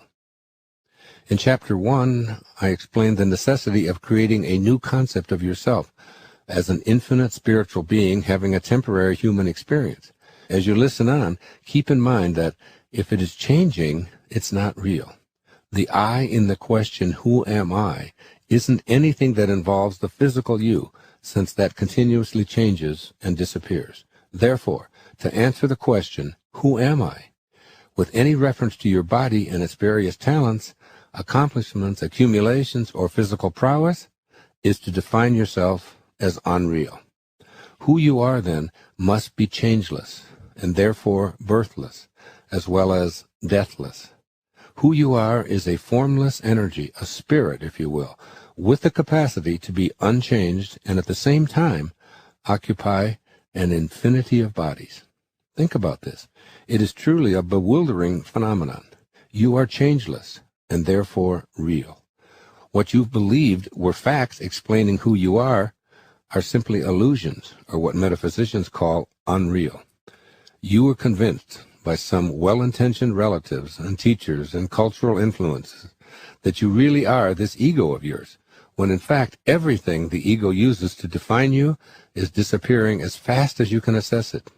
Your possessions, your achievements, your reputation, your trophies, your bank accounts, even your family members, including your children, are all aspects of a world that is changing, dissolving to nothingness, all unreal. Here is how a brilliant scribe described this phenomenon poetically. Quote, "This quiet dust was gentlemen and ladies and lads and girls, was laughter and ability and sighing and frocks and curls. This passive place a summer's nimble mansion where bloom and bees fulfilled their oriental circuit, then ceased, like these." In this poem, Emily Dickinson reminds you with her dazzling honesty that all ceases and turns to dust. Everything you may have believed was the real you, including the body and all of its accomplishments and even its laughing and sighing. But the real I that is you can smile at all of those lower self, ego-identified proceedings. Your higher self exists beyond that lower, false self. It is in fact higher than all of your earthbound identities. You have a self that can look down from a more exalted position upon that lower, ego-dominated self. So, begin to know yourself as something far greater than the ever-changing, ever-dying aspects that have dominated your picture of who you are. Who am I is then answered with, I am an infinite being who originated not from my parents, but from a source that is itself birthless, deathless, and changeless. Your connection to Source. We have all been created from the same source, and it is my conclusion that we must be like what we came from. It matters not what we call this source. The Tao that can be named is not the eternal Tao, is the message in the opening lines of the Tao Te Ching. Call it Tao, call it God, call it Jehovah, call it Divine Mind, it matters not. You are merely interested in recognizing that you originated from the source of all life, in a form you know as your constantly changing physical body, which obviously contains the creative energy that you came from. Listen to these words, recorded during a 1967 lecture given by an initiatic science master, Omram Mikhail Ivanov of Bulgaria. Quote, "The Creator has planted within every creature a fragment of himself, a spark, a spirit of the same nature as himself, and thanks to this spirit, every creature can become a creator. And this means that instead of always waiting for their needs to be satisfied by some external source, human beings can work inwardly by means of their thought, their will, and their spirit to obtain the nourishing, healing elements they need. This is why the teaching I bring you is of the spirit, of the Creator, and not of matter." Unquote.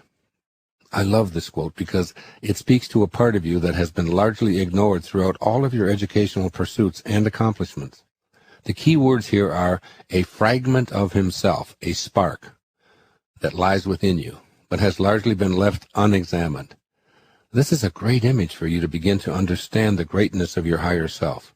There is a spark of God within you that is the invisibleness I've been alluding to. It is that which you cannot grasp with the senses. It beats your heart, it grows your hair, and it keeps your lungs breathing in and out. You've become accustomed to taking it for granted while putting the major focus of your life on the physical, that is the unreal part of you. My objective in this chapter and the next is to inspire you to recognize that a spark, a tiny fragment of the creative source of the universe, is located within you, and to help you increase the power of that spark so it becomes the primary force in your everyday life. Review the first chapter and affirm your willingness to change your concept of yourself to help you recognize and increase that spark. Then dedicate yourself to exploring this higher self that I'm talking about. Your higher self is that spark, but a spark is an infinitesimal portion of your physical being. If you weigh, say, 150 pounds, that spark weighs maybe 1/100th of an ounce or 1/1,000,000th of an ounce. This is only a symbolic image because the spark is unchanging. But I'm encouraging you to conceptualize that spark of God inside of you. Imagine it growing to double its size, then a tenfold spark, then maybe a shred, then a segment, then a chunk, then a lump, then a piece, then a section, and just perceive that spark of God as the real you becoming visible through your loving and inviting attentiveness until you feel the sacred presence of your higher self as the guiding light of your life. Ultimately, as I'll talk about later, it will overtake the you that's been dominated by an ego and your sensory apparatus. That former speck of a spark will become the foundation of your life. You might conceptualize this former spark as a sacred light inside of your head that is the same size as your brain. Now you've had a big piece of God to assist you in attaining a status wherein the fulfillment of your wishes becomes a no-brainer, or perhaps you'd call it a new-brainer. This new brain is comprised exclusively of infinite God energy. Your higher self at work every day. I want you to seriously contemplate another observation made by the initiatic spiritual master Omram Mikhail Ivanov in a lecture given in January of 1971. This is a lecture that I've listened to many times. Quote, "Our higher self is perfect, omniscient, and almighty, a fragment of God himself, a pure, transparent, luminous quintessence."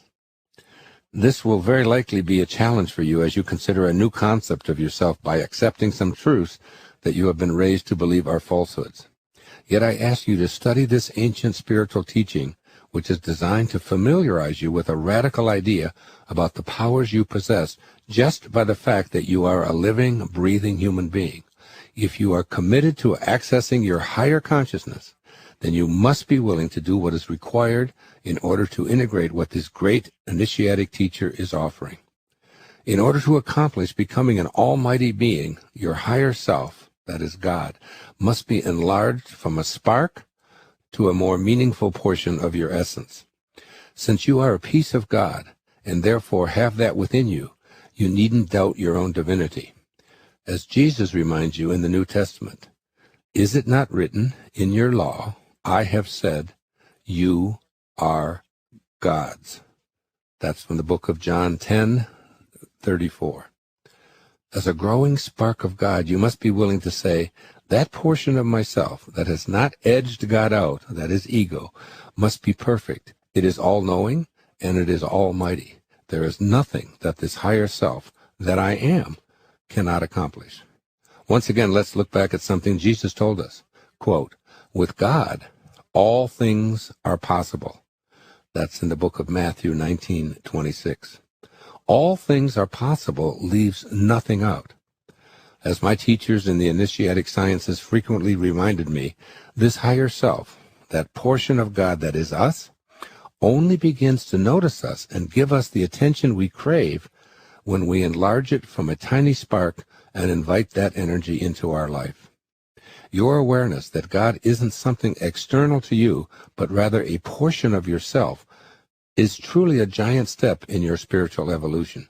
You can tell yourself with genuine knowing, I am perfect.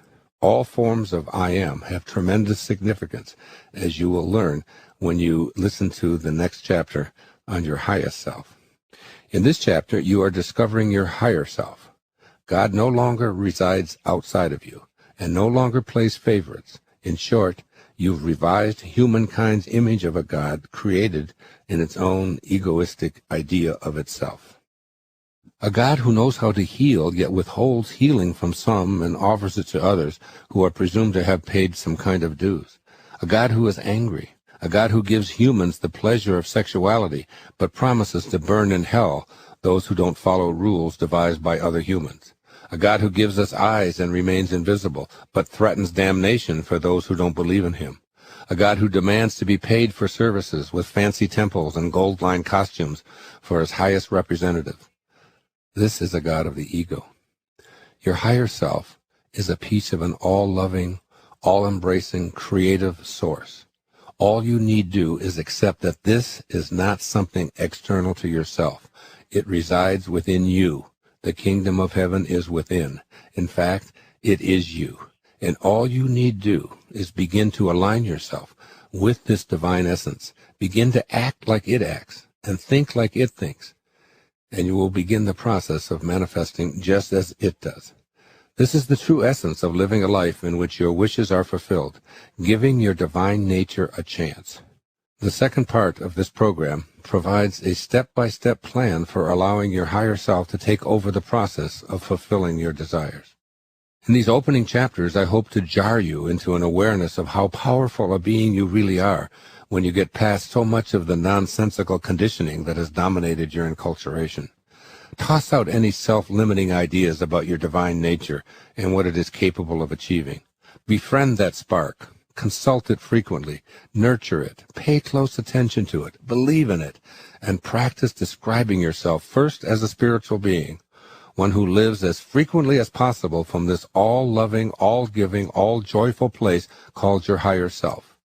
Your higher self is just what it says, higher than your false self, higher than your material physical self.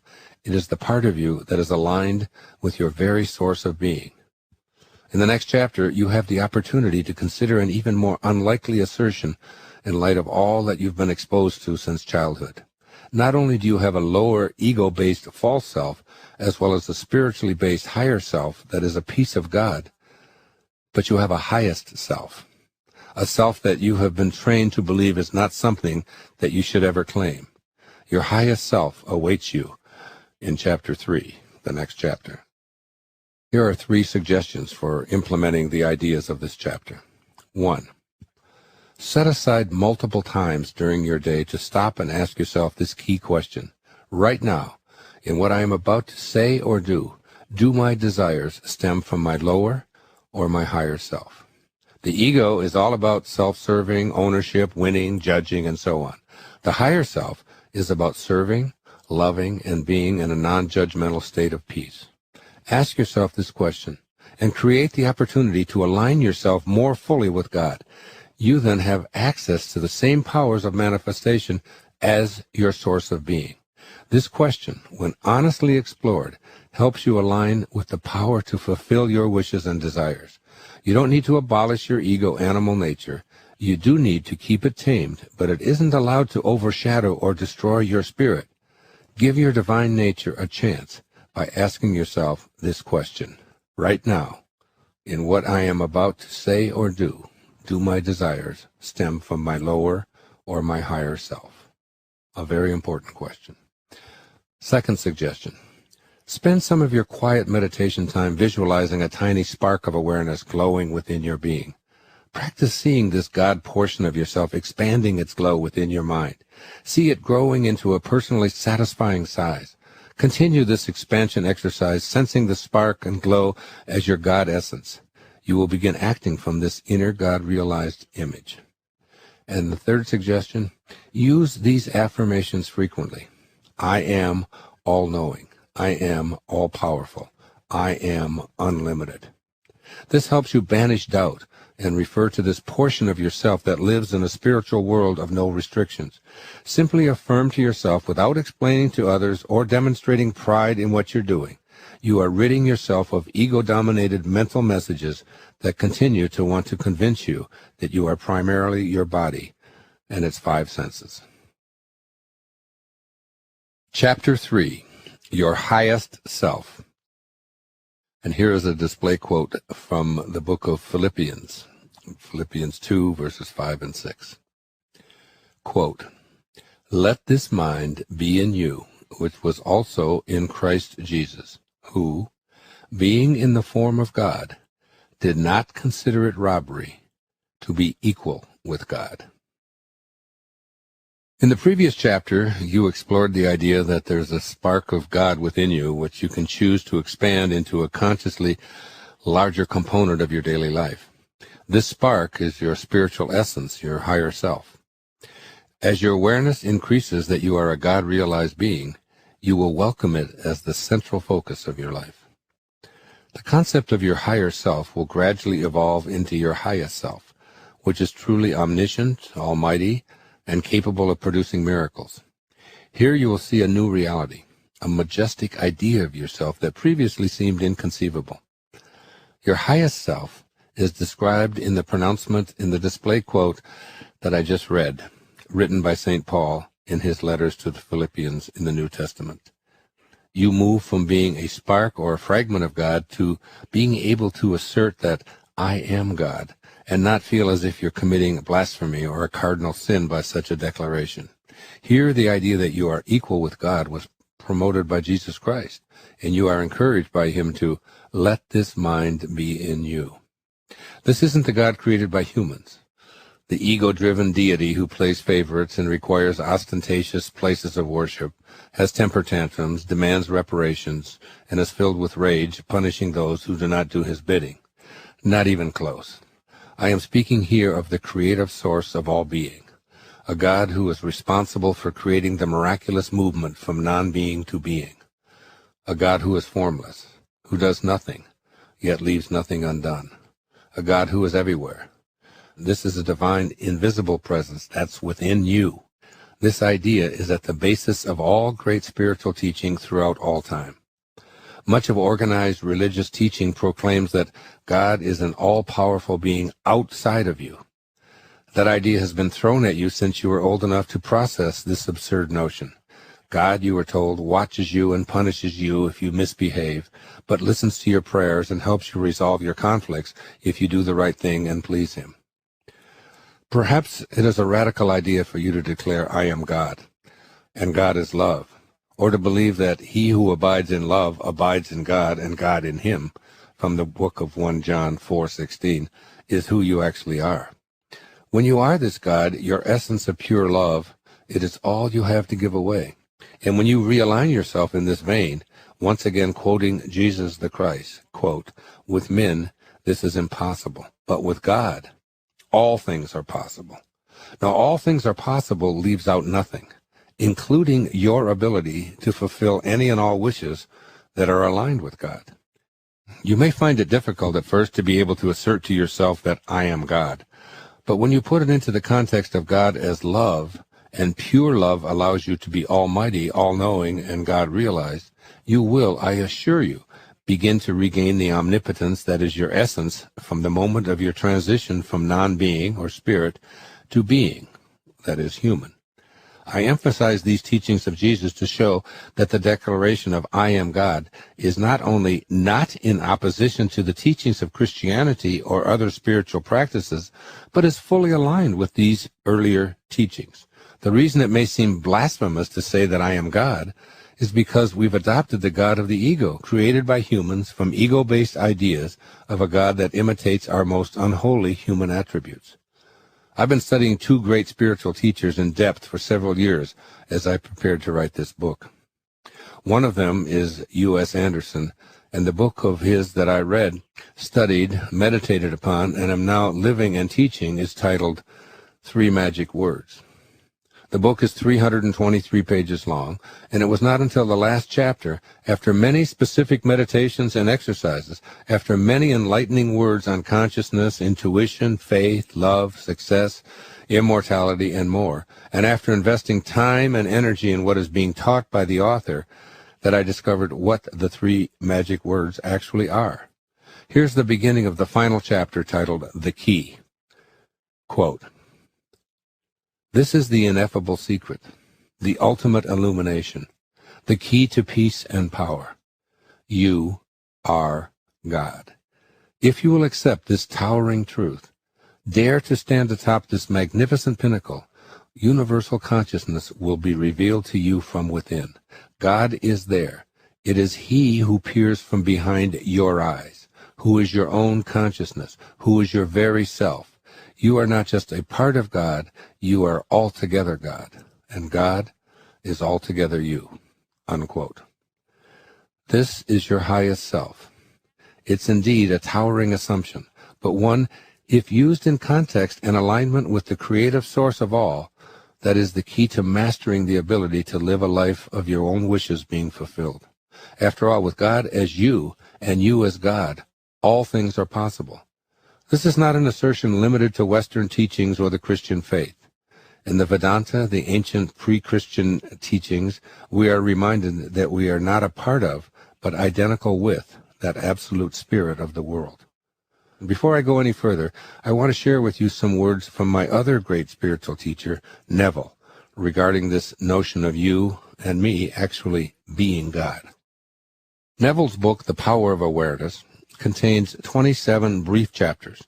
It's a book that you could easily read in a couple of hours. Yet much like the Tao Te Ching, though it can be read in a brief amount of time, it could also be studied endlessly and you'd repeatedly discover deeper meaning. As I mentioned earlier, I devoted a year to studying, meditating on, practicing, and ultimately writing essays on how to apply the wisdom of that tiny little book of 81 verses. The result was published as a compendium titled Change Your Thoughts, Change Your Life. Living the Wisdom of the Tao, published by Hay House.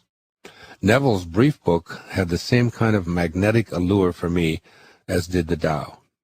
It was in my 7th complete reading of Neville's book, and after listening to some of his recorded lectures, that I decided to write this book in an effort to make his stupendous insights more readily available and applicable to those of us now occupying this planet as temporary residents. I've taken extensive notes on Neville's teachings and literally put them to work in my own life. I have lectured throughout the world on the idea of having our wishes fulfilled via the avenue of assuming the power of God that is not only our birthright, but is our very essence. Neville's words remind me to seek my highest self, and whenever I make the decision to live from this awareness, I am immediately at peace and watch as divine consciousness seems to align with me in creating the fulfillment of all that I ask for. As I finished the first 26 chapters in my 7th reading of Neville, I heard once again the same holy refrain that U.S. Anderson offered in his conclusion of 3 magic words. Neville begins his final chapter, titled Reverence, with these words. Quote, "In all creation, in all eternity, in all the realms of your infinite being, the most wonderful fact is that which is stressed in the very first chapter of his book. You are God. You are the I am that I am. You are consciousness. You are the Creator. This is the mystery. This is the great secret known by the seers, the prophets, and the mystics throughout the ages. This is the truth that you can never know intellectually. The important thing is that it is within you. It is you. It is your world." Unquote.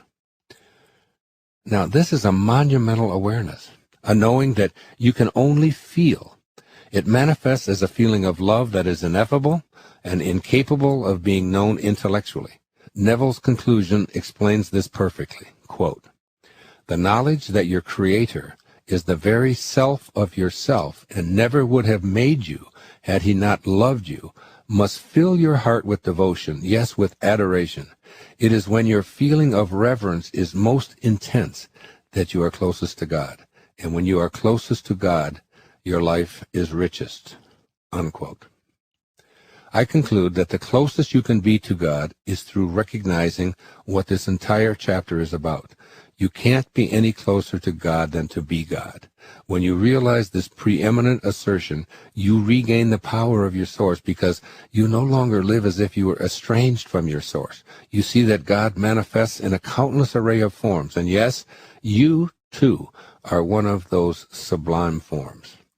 In Neville's conclusion that you are God, he uses the phrase, "You are the I am that I am." These 5 words are an absolutely crucial component of the essence of this entire book you're listening to. They will be extremely helpful in getting you over the hurdle of truly knowing that you are God. Why? Because you've most likely been conditioned to believe that such an assertion is blasphemous and likely to incur God's wrath by daring to question his supremacy. A journey into the I am that I am. As has always happened with my writing, there seem to be unseen forces that direct me as I move forward on my own spiritual path, fulfilling a dharma that Carl Jung also expressed about his own life's work. Like him, I've often felt that sense of destiny, as though my life was assigned to me by fate and had to be fulfilled. Jung also said that this gave him an inner security, which I identify with as well. And though he couldn't prove it, he said, it proved itself to me. I did not have this certainty. It had me. Throughout my entire professional career, when I felt tugged toward a newer and a higher spiritual place, I too have felt guided. It's as if angels sent me information related to what I will be writing and experiencing long before the actual writing and speaking. Strangers send me a variety of media to listen to or to read that awaken something within me. Repeated references in conversations or reviews about movies will ignite an inner spark of inquisitiveness, which leads to what I didn't know I needed for my next step up on the ladder to enlightened living. This was true as I was preparing myself, or possibly being prepared, for examining this idea of spiritual wish fulfillment. The work of Neville kept knocking at my door in a myriad of ways, as did the initiatic science and U.S. Anderson's 3 magic words.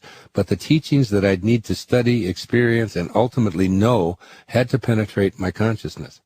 How was my council of angelic immortals going to get this information to me?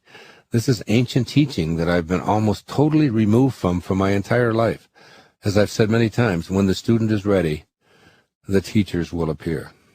I feel that I was being made ready, and the teachers and teachings were showing up in just the right way to prod me toward the fulfillment of my own dharma, and perhaps yours too, since you too are listening to these words and are therefore connected to all that I'm being taught as well. Obviously, we are all in this thing together. Your being in possession of this recording and studying the messages herein may be just as mysterious to you as how the teachings actually came to me. I had been away from my writing space on Maui for several months, speaking and spending time with my family. When I returned, I received a call from my yoga teacher telling me that someone had dropped off a package at the studio for me. When I picked it up, it was like a gift from King Midas, wrapped in gold paper with a beautiful ribbon tied in a bow. I brought it home and set the gift next to my eating space and looked at it every day for 3 weeks, each time thinking it was just one more package to open amongst the mountain of mail that had accumulated over the previous months in my absence. But there was something unique about this package, so I just left it there through all of my meals, telling myself, I'll open it later, yet feeling strangely drawn to it at the same time. Then one evening I finally decided to open it, and I must say I had a rush of excitement that I couldn't understand at the time. As I undid the bow, I discovered a note attached to the box, written to me by a Miss Carol Ann Jacobs, whom I did not even know, nor had ever met. She had learned through the grapevine that I practiced yoga at the Lahaina studio and simply left it there to be given to me when I returned. The note actually said exactly, "This gift of gold is a pearl of the highest wisdom on the planet, handed down through the ethers from the octave of light. If taken up, used, and made as a living flame within oneself, it will lead them into their ascension at the close of this embodiment. With sincere love and gratitude for all the raising of the vibrations you have done for the earth and for all the beings of the elements. Lovingly, Carol Ann Jacobs." As I unwrapped the gold paper, I saw that the box contained a small book, which I immediately decided, I thought, that I couldn't possibly read, since I had at least 25 books from all over the world with requests for me to read, to endorse, or to write forwards for. Because of the volume of such material that perpetually shows up at my doorstep, I always have a large number of books that I donate to charities. I left the book on the table and said to myself, I'll put this with the others destined to be donated to a worthy cause. I simply can't get to it. But this little package seemed to have an energy all of its own. I glanced at it, perused it a bit, and then set it down, vowing to put it on the pile of materials that I would never get to. Yet it remained next to me for several weeks. One day, while I was holding it, I felt a shaft of energy course through me. I had goosebumps all over my body, and thus began a new chapter in my life. I decided right then and there that I would read the entire 362 pages. The contents of this book led me to further inquiry, which culminated in my, probably not even mine, decision to put these gold nuggets of spiritual truth into my speeches and my writing, and most importantly, my life. The book is Volume 3 in the Saint Germain series titled The I Am Discourses. In my daily reading of the material, I began to see clearly the message of you and I and everyone else being God. The 33 discourses in this volume were channeled directly from the Ascended Master Saint Germain and others, including Jesus Christ, between October the 3rd, 1932 and January the 1st, 1935, when they were published as the I Am Discourses. Guy Ballard was the man present for these dictations, and he published them under his pseudonym Godfrey Ray King. He writes, quote, "The 33 discourses contained in this book were dictated over a visible light and sound ray in our home during 1932 by the Ascended Master Saint Germain and those other Ascended Masters directly concerned with this activity. The sound of his voice was physically audible to everyone in the room.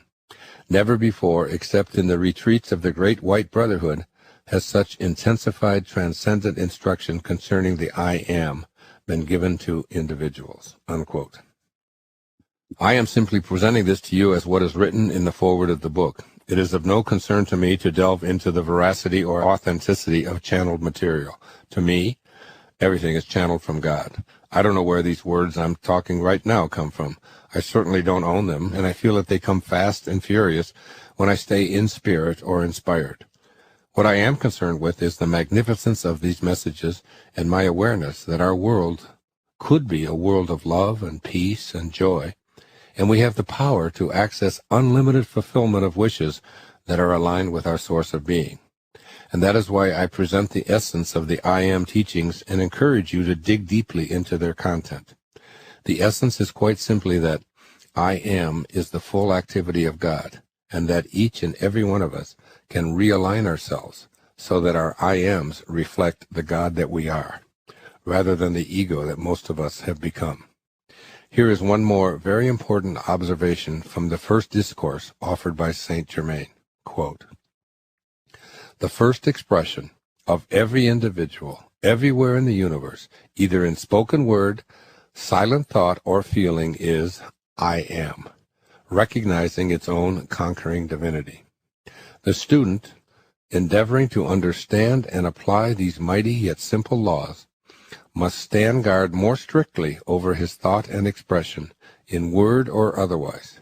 For every time you say, I am not, I cannot, I have not, you are, whether knowingly or unknowingly, throttling that great presence within you." Unquote. This speaks so directly to me in the message I wish to convey. Every time you think of the expression I am, you initiate God in action. Why not continually remind yourself that I live, move, and have my being as God, the I am that I am? I'm going to detour here for a few paragraphs and bring you back to a transmission that is recorded in a book that you're probably familiar with, which is, of course, the Holy Bible. Both the Torah, which is the first 5 books of the Old Testament, and the New Testament. If you've been raised Christian or Jewish, you will see that these tidings of spiritual truth I'm delivering here are dramatically harmonized with your own core teachings. These 5 words, I am that I am, contain a message that has been encoded in your soul. According to ancient spiritual teachings dating back 1,300 years before the birth of Christ, the words I am align you with the divine, and at the same time remind you that you are the divine, possessing the same power to create as God. God speaks as I am. The infant Moses, you may recall, was put in a basket and left in the reeds by the Nile River because he was the son of an Israelite slave. The Pharaoh had ordered every male child born to Israelite slaves to be drowned in the river. However, as luck or divine intervention would have it, the Pharaoh's daughter discovered the floating infant and rescued him to be raised as a prince among his despotic enemies. As a young man, Moses witnessed an Egyptian soldier abusing an Israelite slave and responds by killing the soldier and hiding the body. But his adoptive grandfather, the Pharaoh, discovers his misdeed and orders him put to death. Moses escapes to the land of Midian and finds refuge with Jethro, a local priest, whose daughter Zipporah he marries. Moses lives primarily as a shepherd and husband for some 40 years. Now here's a man born to an Israelite slave who was supposed to be killed at birth by order of the Pharaoh, but was saved by the Pharaoh's daughter and raised as her son, and is now a shepherd. He's out tending his flock when he encounters a burning bush, which continues to burn without consuming the bush itself. Moses then, the ancient scriptures tell us, hears God speaking, quote, And the angel of the Lord appeared to him in a flame of fire from the midst of a bush. So he looked, and behold, the bush was burning with fire, but the bush was not consumed. God called to him from the midst of the bush and said, Moses, Moses. And he said, Here I am. Then he said, Do not near this place. Take your sandals off your feet, for the place where you stand is holy ground. Moreover, he said, I am the God of your father, the God of Abraham, the God of Isaac, and the God of Jacob. That's from Exodus 3, 2 to 6 verses. The story continues in the book of Exodus, and God was said to have told Moses that he was to go to the Pharaoh and free the children of Israel, saying, Come now, therefore, and I will send you to Pharaoh, that you may bring my people, the children of Israel, out of Egypt. Exodus 3:10. Then Moses questions how he could do such an enormous task all by himself, and God replies, quote, I will certainly be with you. Exodus 3:12. Moses follows up by inquiring, Indeed, when I come to the children of Israel and say to them, quote, The God of your fathers has sent me to you, and they say to me, What is his name? What shall I say to them? This is Exodus 3:13. And God says to Moses, I am that I am. And he said, Thus you shall say to the children of Israel, I am has sent me to you. This is my name forever, and this is my memorial to all generations. That's Exodus 3, verses 14 and 15. This is also a memorial to you and to me in this generation alive right now. The name of God, which is you and me, as I am. This is the fundamental teaching of the I am discourses and becoming acquainted with your highest self. Still having trouble seeing yourself as God? Try this. Imagine God as the ocean. If you take a bucket of water out of the ocean, is the water in the bucket the ocean? Yes, indeed it is, altogether ocean. And the ocean, even though it is larger, is still altogether the whole of the ocean in the bucket. Now think of yourself as a bucket of God. Altogether God, and God is altogether you. It is only when you stay separated from the ocean that the water dries up. This is your task in grasping your highest self, staying aligned and not separating from your source, and remembering what God says in Psalms 46:10. Be still and know that I am God. In the book The Moses Code, the author James Twyman makes a powerful case for getting to this truth. In fact, the subtitle of his book is The Most Powerful Manifestation Tool in the History of the World. I also encourage you to read James's fascinating book for a much fuller treatment of the power of the words that God reputedly spoke to Moses in response to his question regarding his name. The Torah is presumed to have been written some 1,300 years before the birth of Christ. The holy place where God first manifests and tells Moses to remove his shoes is where Moses discovers who he truly is by his very first words to God. Here I am. I say this to you with absolute certainty. The I am that has been with you in all the physical forms you've occupied since your birth is God. The two words I am are God's name. How do you use these words? You strive to know, just like God taught when he said, be still and know that I am God. That with the use of God's name, you release all doubt about being able to manifest your desires, and you live from the exalted pinnacle of your highest self. Just to reinforce this idea that you are indeed the I am that I am, or God, consider moving forward to the time when Jesus the man was on earth. His words let you know that this idea of declaring yourself as I am God is not some New Age interpretation, and it's in no way offensive to Christianity. You are not guilty of blasphemy by allowing this belief to be alive within you. If you're experiencing pangs of guilt, re-listen to the display quote at the beginning of this chapter, which was written by St. Paul. Yes, you are equal with God. It's okay. Jesus speaks as I am. In the book of John, when Jesus is asked if he has seen Abraham, he responds with these words, Most assuredly, I say to you, before Abraham was, I am. That's John 8:58.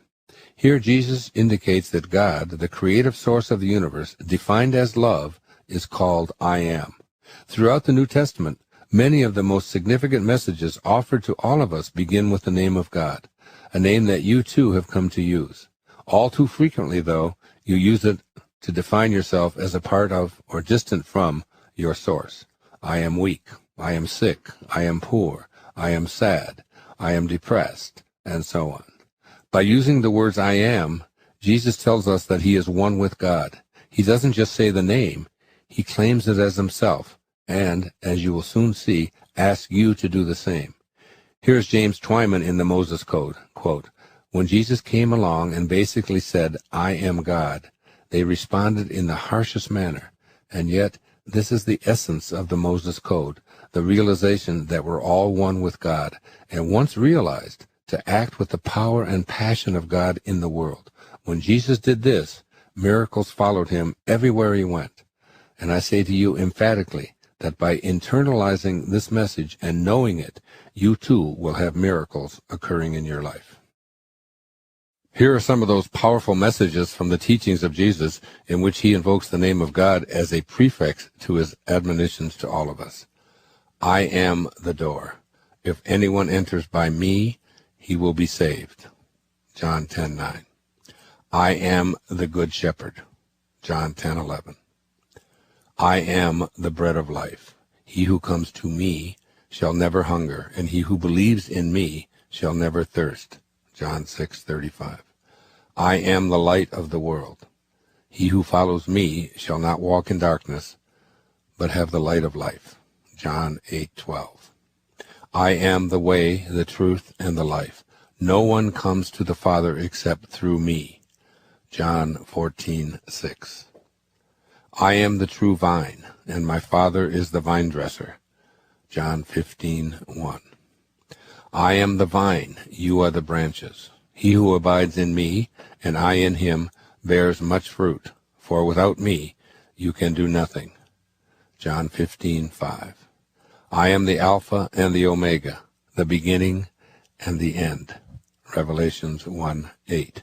And perhaps the most significant I am statement offered by Jesus.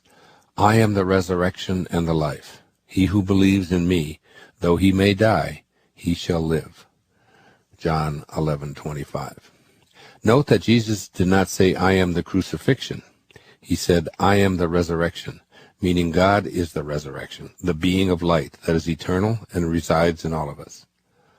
When my youngest daughter, Sage, was a second grader in a private religious school, she told her mother and me that she hated going into the chapel and seeing a dead body impaled on a cross. It bothered her so much that she asked the school officials if she could be excused from chapel, because the images filled her with such sadness that she couldn't even concentrate on her schoolwork. We were informed that attendance at chapel was absolutely mandatory. The end result was that we transferred her to another school where such images of suffering simply didn't exist. I often think that Sage's experience as a 7-year-old child is indicative of a larger but identical problem on the planet. Jesus said, I am the resurrection, the transcendent being of light made of God. God is love, and that is in all of us.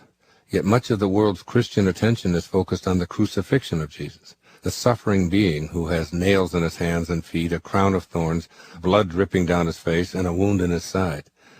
This is an image focusing on the suffering, tormented soul in all of us, which then promotes more suffering and terror. It dwells on the false idea that God is equated with suffering. I prefer the artistic interpretations of Jesus as the resurrection, filled with love and light, transcending earthly suffering, and encouraging all of us to love each other rather than the offerings that depict him as a tortured soul. How different our world might be if we focused on the resurrection rather than the crucifixion. Collectively, we might live out this mandate and see the eternal resurrected light that truly defines our I am nature. We might be taking a giant step toward the idea reflected in the words, on earth as it is in heaven. Matthew 6:10. In reading the scriptures while doing research for this book, I noted that the word me, when used by Jesus, is capitalized or italicized for emphasis. So who was this great teacher referring to when he used the words like, without me you can do nothing, or no one comes to the Father except through me? If he meant Jesus, the man who walked among us, then it would make sense to idolize Jesus as the one and only anointed one who has all the powers of God as his only Son. Yet in his own words, according to the same scriptures, he reminds us, it is the Spirit who gives life. The flesh profits nothing. The words that I speak to you are spirit, and they are life. John 6:63. This point needs your deepest attention. When Jesus says me, or I am the way, he isn't talking about his bodily self, the man who walks and talks. He is speaking as God, whose name, he has told us, is I am. He reminded us that the flesh counts for nothing, so we can presume he is speaking about his own flesh as well. He further confirms this point by saying, the words that I speak to you are spirit, and they are life. The person who was Jesus knew that the creative source of the universe is the words, I am that I am. He was wise and holy enough to realize that the words I am were the Spirit of God speaking and not the human body comprised of flesh and bones. This is the essential message of this chapter on your highest self. You are God. Jesus later speaks to you in these words, most assuredly I say to you, he who believes in me, the works that I do, he will do also, and greater works than these he will do. John 14:12. There is that me again, the same me that is you, when you stay aligned, and know that you too can and will do great and greater works when you cast out all doubt about your own divinity and live as you are encouraged to live, not just as a piece of God, but as God himself. Yes, you need not consider it robbery to be equal with God. This is the logical sequence that can and will allow you to change your concept of yourself and recognize your divine nature and the fundamental truth that when you become one with your Creator, as co-creator, you gain all of the powers that are inherent in saying, I am God, meaning, of course, that God is love. As Neville so succinctly stated, quote, it is I am's concept of itself that determines the form and scenery of its existence. Everything depends upon its attitude toward itself. That which it will not affirm as true of itself cannot awaken in its world. Unquote. See if you can accept this logical sequence leading to a new concept of yourself as God altogether. God speaks to Moses and announces his name for all future generations to know. I am that I am. Jesus, some 1,300 years later, acknowledges God as I am. Jesus reminds us that he too is God with his many I am the way pronouncements. Jesus tells us that we are all equal with God. Jesus assures us that he speaks as spirit and that the flesh counts for nothing. Jesus tells us that we too can do all that he does because we are God also. You are God, the I am that I am. Know it and stay in harmony with this divine I am presence. Perhaps now it doesn't sound so foreign to you to assert your divine nature. You might just want to start by being careful not to use the words I am when describing yourself in any way that isn't congruent with your newly awakened, God-realized self. I return to the poets to sum up that original meeting between Moses and God, disguised as a burning bush that resists being consumed. Quote, "Earth's crammed with heaven, and every common bush afire with God. But only he who sees takes off his shoes. The rest sit round it and pluck blackberries." Elizabeth Barrett Browning. Yes, indeed, earth's crammed with heaven, and you are earth, filled to overflow with God. So take off your shoes and respect the holy space that is you. Here are 3 suggestions for implementing the ideas of this chapter. 1. Become conscious of precisely how you are using the words I am in your daily conversations. If whatever follows these 2 words is not fully aligned with your perception of how the creative source of the universe would be speaking, then make the correction on the spot. Say to yourself, I am the resurrection and the life in thought and feeling. According to the I Am Discourses of Saint Germain, quote, "It immediately turns all the energy of your being to the center in the brain, which is the source of your being. You cannot overestimate the power in this statement. There is no limit to what you can do with it. It was the statement that Jesus used most in his most difficult trials." Unquote. Secondly, notice how those around you, particularly family and close friends, use and misuse the inherent power of I am in their lives. Observe that many people say, I am weak, I am poor, I am depressed, I am sick, sad, afraid, I am unlucky, and so on. And they continue to attract that into their life. If they are willing to listen and change, gently remind them that there's no way to attract what they prefer without acknowledging and applying the active presence of God in them. No arguments, just gentle reminders. By observing and teaching the I am awareness, you will become more aligned with your highest self. And 3, remind yourself often that you have to send the old unworkable fabrications about your highest self out of your life forever. Be able to say, I am God with pride and assurance that you are not being blasphemous or inappropriate. Believing in that ego-driven idea of a guide as a malevolent super being who plays favorites and is filled with rage if you displease him is akin to believing in the Easter Bunny and praying to that rabbit to solve your problems. Keep uppermost in your thoughts the words of Jesus. God is love, and that you are proud to be that all-powerful God yourself.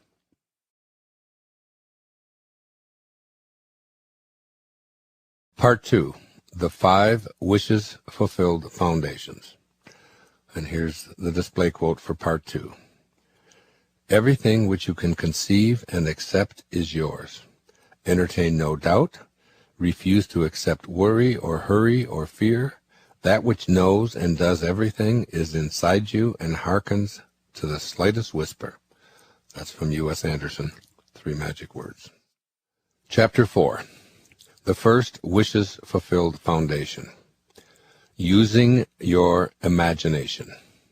Display quote from Albert Einstein. Quote, imagination is more important than knowledge. Knowledge is limited.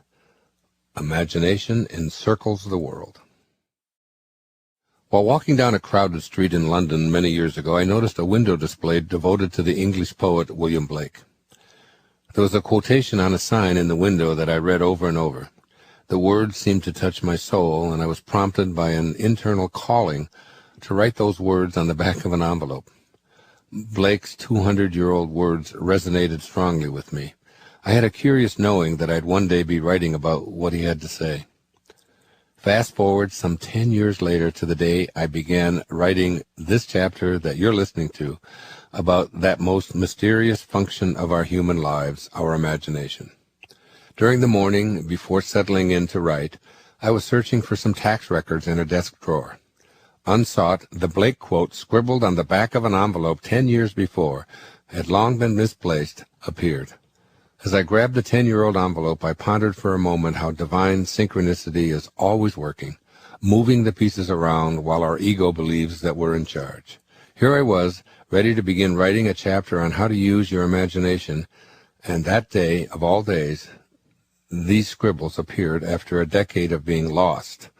How could I ignore this synchronicity? So I share these words with you from my spiritual mentor back in the 18th century, William Blake. Quote, "The tree which moves some to tears of joy is in the eyes of others only a green thing that stands in the way. Some see nature all ridicule and deformity, and some scarce see nature at all. But to the eyes of the man of imagination, nature is imagination itself." Unquote. The greatest gift you were ever given was the gift of your imagination. Within your magical inner realm is the capacity to have all of your wishes fulfilled. Here, in your imagination, lies the greatest power you will ever know. It is your domain for creating the life that you desire. And the best part of it is that you are the monarch with all of the inherent powers to rule your world as you desire. The essence of this great gift is found within another observation made by William Blake, the intuitive poet who lived at the time of the American Revolution.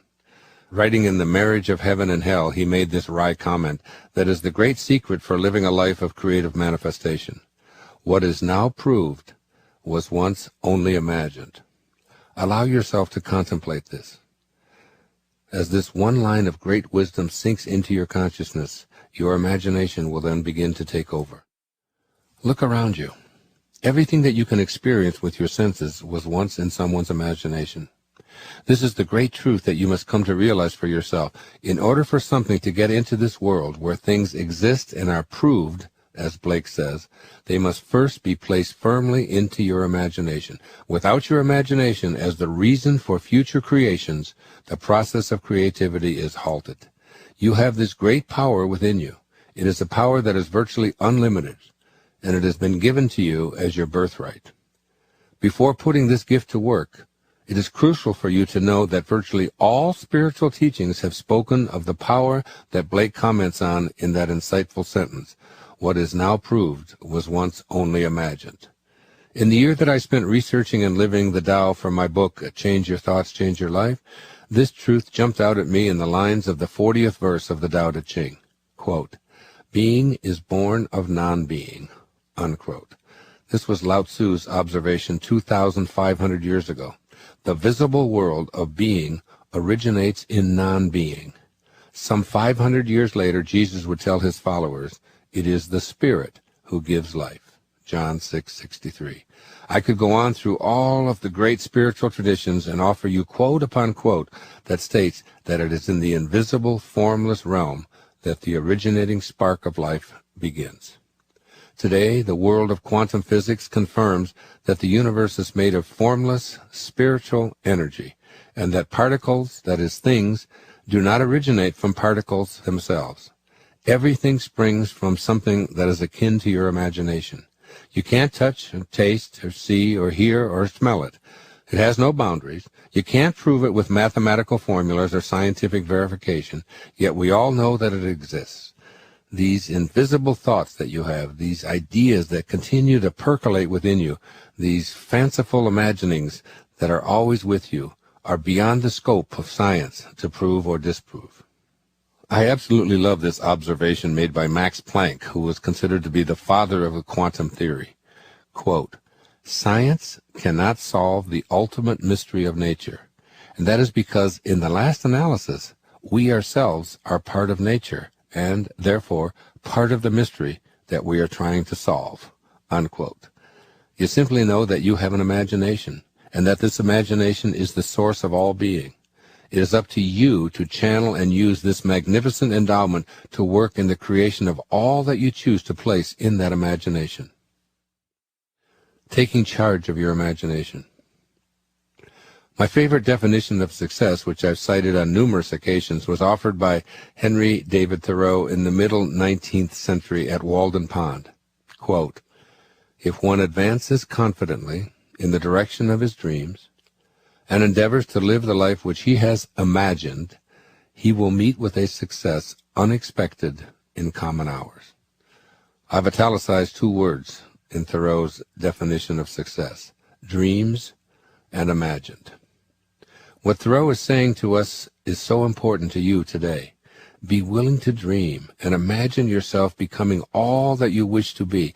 If you live from those imaginings, the universe will align with you in bringing all that you wish for, even more than you imagined when you were living at an ordinary level of consciousness, or what Thoreau called common hours. Keep in mind this basic axiom: if all that now exists was once imagined, then what you want to exist for you in the future must now be imagined. You'll see, as you listen throughout these foundations for fulfilling your wishes, that using your imagination involves more intensity on your part than just imagining an occasional wishful thought. You must first unlearn some of the ways that you've been misusing or squandering the capacity your imagination has for providing you with an unlimited ability to manifest all that you desire. Thoreau called it advancing confidently in the direction of your own dreams. Unfortunately, some of us have learned to do the opposite with our imagination, and instead regularly use it to develop mental habits of advancing in precisely the reverse direction of our highest dreams for ourselves. In the next chapter, I address in depth how to utilize the I ams and live from your I am God awareness, beginning with your imagination. Recall that I am God doesn't refer to your body in any way. It refers to the birthless, deathless, changeless spirit that remains in all the changing forms your body takes every moment of your temporary life here on earth.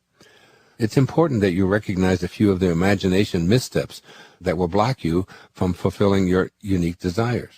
Remember that your imagination is yours and yours alone. You have the inborn capacity to use it in any way that you choose.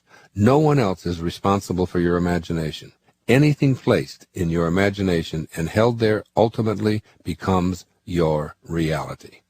Nikos Kazantzakis reinforces this idea by giving these words to his fanciful character Zorba in his book Zorba the Greek, who always lived his life to the fullest. Quote, "By believing passionately in something that does not yet exist, we create it. The non-existent is whatever we have not sufficiently desired." Unquote. This is the power of your imagination, when what you desire is imagined sufficiently to make it your reality. Don't diminish this great gift by using it in a way that is antithetical to its I am God original nature. Perhaps the most common misuse of imagination is stressing what you don't want for yourself. This is the largest category of misusing imagination. Start paying attention to general conversations and you will be astonished by how incredibly prevalent it is. Imagining that finds expression in phrases like, "I don't deserve prosperity," "I'm always so unlucky," "Things never work out for me," and "I'm unhealthy and can't be healed." These are the kinds of ideas that you may have entertained since you were a child. Highly functioning, self-actualizing people simply never imagine what it is that they don't wish to have as their reality. Begin noticing and being careful about keeping your imagination free of thoughts that you do not wish to materialize. Instead, initiate a practice of filling your creative thoughts to overflow with ideas and wishes that you fully intend to manifest. Honor your imaginings regardless of others seeing them as crazy or impossible. Recall the words of Kazantzakis and passionately, that is passionately, believe in that which is in your imagination and which does not yet exist on the physical plane. Here are some rules for a healthy imagination. Rule number 1. Never place into your imagination any thought that you would not want to materialize. Rule number 2. Rule number 2 is of equal importance. Never allow your imagination to be contaminated by ideas about how your life used to be. You need faith in your power to make the non-existent your reality. Just because you haven't experienced the magic of the non-existent appearing in your daily life is no reason to poison your imagination with the thoughts that got you where you are now or have been for most of your life. I can't help it, I've always been that way are statements indicating how you used your imagination in the past. These lead back to the ordinary level of awareness that I wrote about in the first chapter. Now you must be willing to change your concept of yourself, and you cannot do that by hanging on to those old ideas that once were your truths. Those truths have kept you from achieving the complete fulfillment of your dreams. Your imagination can undergo a complete overhaul. Replace the old ideas of, I've always been this way, it's my nature, it's the only thing I've ever known. Replace them with, I am God, I am capable, I am strong, I am wealthy, I am healthy, I am happy. Or use the words of Saint Germain, quote, I am the conquering presence. I command this I am presence to govern perfectly my mind, my home, my affairs, and my world, unquote. Use your imagination for the fulfillment of your God-realized and God-aligned wishes. Expand your imagination beyond the concept of yourself that limits you to ordinary consciousness. Rule number 3 is a strong reminder to you that your imagination is yours and yours alone. It is a vast, boundaryless realm within you that no one else has access to. No one can peer into your imagination and place things in there that they prefer for you, nor can they extract any ideas that are percolating in that grand imagination of yours. Your imagination is your own fertile field for growing any seedlings that you choose to plant for a future harvest. This rule advises you to never allow someone else's ideas about what is possible or impossible for you, how you should be thinking, or who you should be, or anything else to occupy your imagination. Regularly inventory the thoughts in your imagination. Notice how many of those ideas were originally suggested by well-meaning others, dating all the way back to your early childhood, up to and including today. You may have been told that you have always been a dreamer, as if this were a fault. I can speak here from experience. Family, friends, teachers, and even advisors frequently disparaged ideas that burned brightly in my imagination. I often heard comments such as, Wayne, you're such a dreamer, get real. You're never going to make it as a writer or a television performer or a movie personality. Be realistic. We know what's best for you. When I was being discharged from the Navy at the age of 22, my superiors warned me that starting college at my advanced age was loaded with uncertainty, particularly since I had no higher education experience and I would be competing with younger, recent high school graduates. Since I already had a skill as a cryptographer in the Navy, they advised me to pursue what they felt was best for me. But I had a dream, an imagination filled with the ideas of teaching and writing and speaking to large audiences. I saw myself on stage. I saw myself as a prominent author, and this vision could not and would not be sabotaged by someone else's vision of what I should or could become. As a young boy in a foster home, I almost always ignored other people's ideas about what I should be thinking or doing. I simply was indifferent to their opinions regarding what I could imagine for myself. I've carried this kind of inner discipline regarding my own imagination with clarity, refusing to allow external opinions to cancel or diminish what for me was hallowed ground. Recently, others advised me that acting in a movie was not sensible for me as a 68-year-old man with no acting experience. I once again remembered to hang the Do Not Disturb sign at the entrance to my imagination, and proceeded to take acting lessons and adopt the self-enforced regimen that allowed me to create a movie. It is a product that fills me with pride today, all because I have diligently practiced rule number 3. I urge you to watch The Shift and see what I mean. Never, and I mean never, allow anyone else's ideas of who you can or can't become to sully your dream or pollute your imagination. This is your territory. And a keep out sign is a great thing to erect at all entrances to your imagination. Generally speaking, the viewpoints of other people regarding how you should occupy your imagination involve their own self-interest. My naval superiors were really not so concerned with my own ideas about becoming a teacher, a writer, and a public speaker. They saw a promising naval officer in the making and wanted me to re-enlist to help fulfill their own objectives and their quotas. And so it is with most well-meaning, self-appointed life coaches who tell you how you should be thinking about your future. Often they're trying to fulfill their wishes of needing to feel superior by advising others what to do. Frequently, the inclination to meddle in your imagination is a way to get something for themselves by persuading you of the folly of your dreams. Enlist only those, including yourself, who are primarily interested in what you see or hear in your imagination about your life. Rule number 4. Rule number 4 may surprise you. It concerns what you don't want to let monopolize your imagination.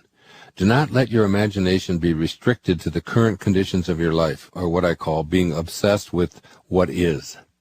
Your imagination is unlimited, and if you've opted for an ordinary level of living, it is tempting to stay in what is rather than what you unabashedly intend to manifest for yourself. Keep reminding yourself that everything that you've believed has gotten you to precisely the point where you are now. This is a rather persistent theme in this book, so it bears repeating here. If you want to elevate your life and become a manifester, then you have to change what you've believed to be true about yourself that has landed you exactly where you are today. The sentiments of, this is reality, this is just the way things are, there's nothing that I can do to change it, and the like are pernicious thoughts that will taint and defile your great gift of I am that I am, which is your divine inheritance from your Creator.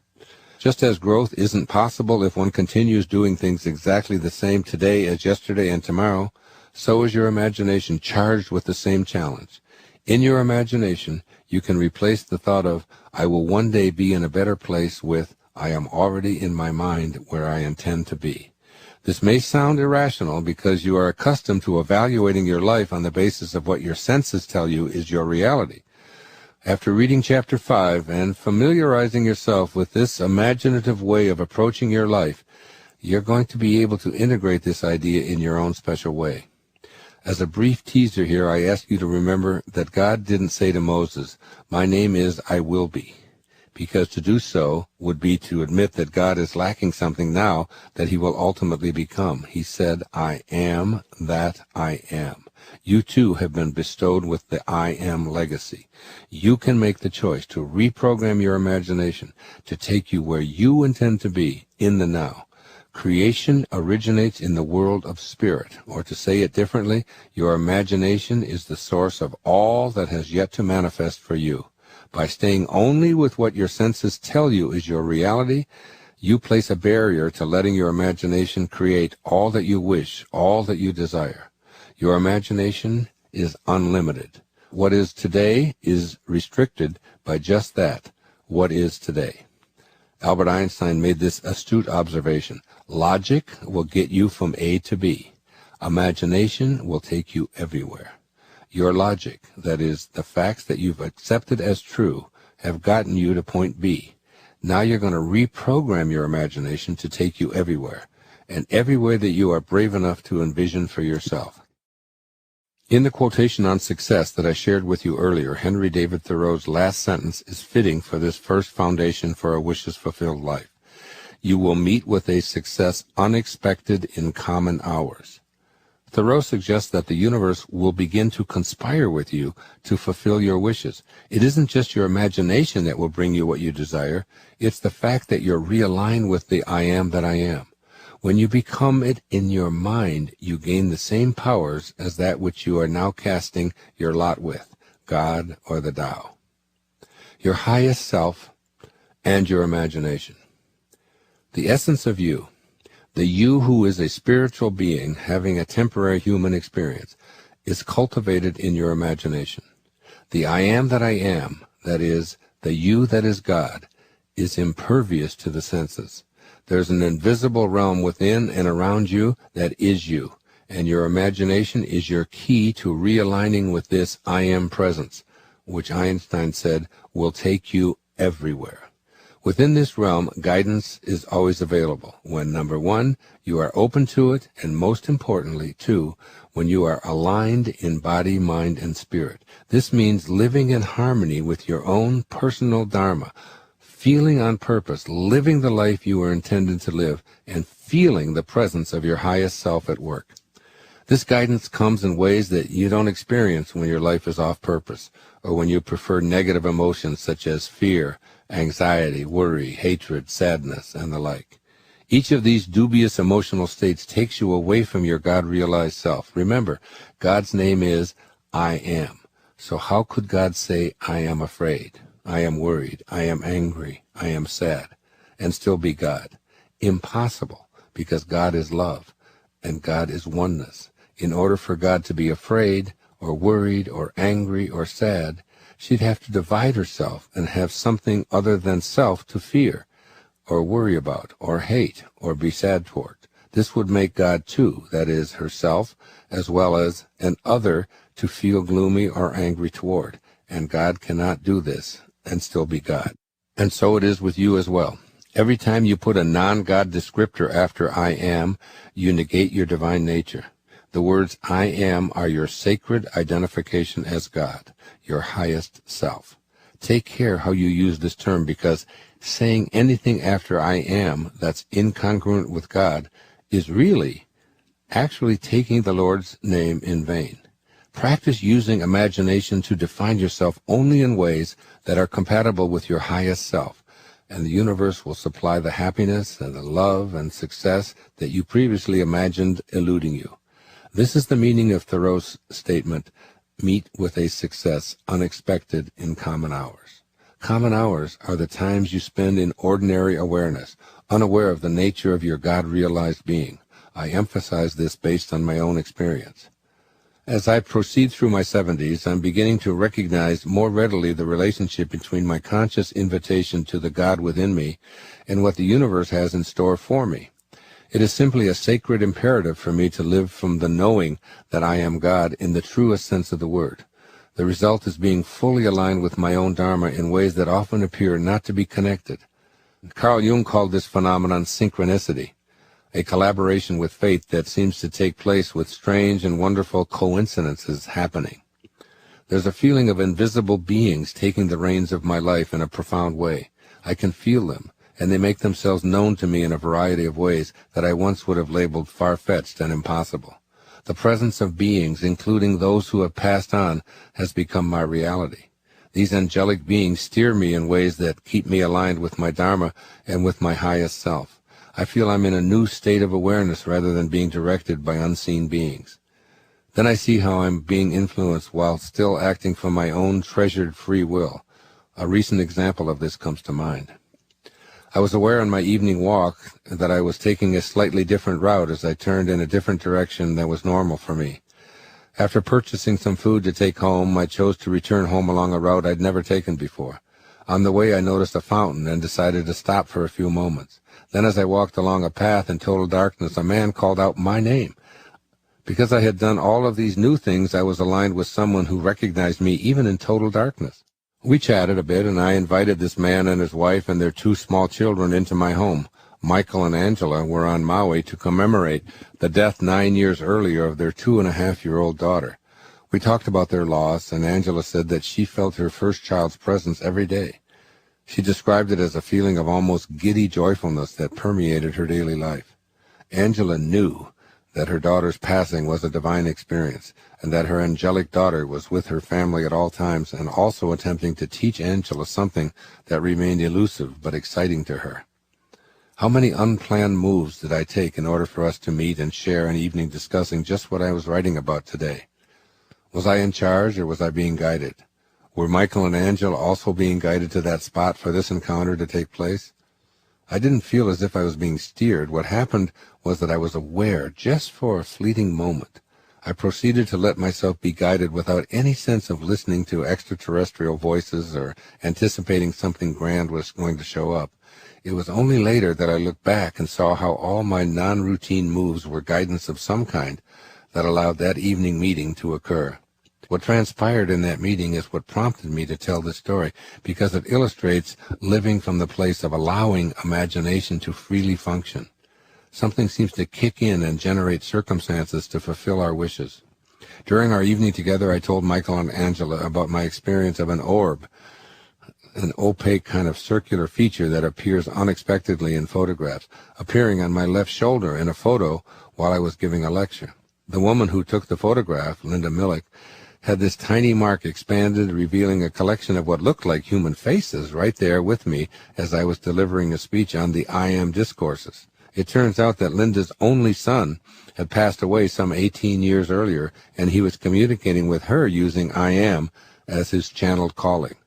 Linda has thousands of photos of orbs that she picks up on her camera. She feels her son's presence in orbs that appear majestically in a variety of forms.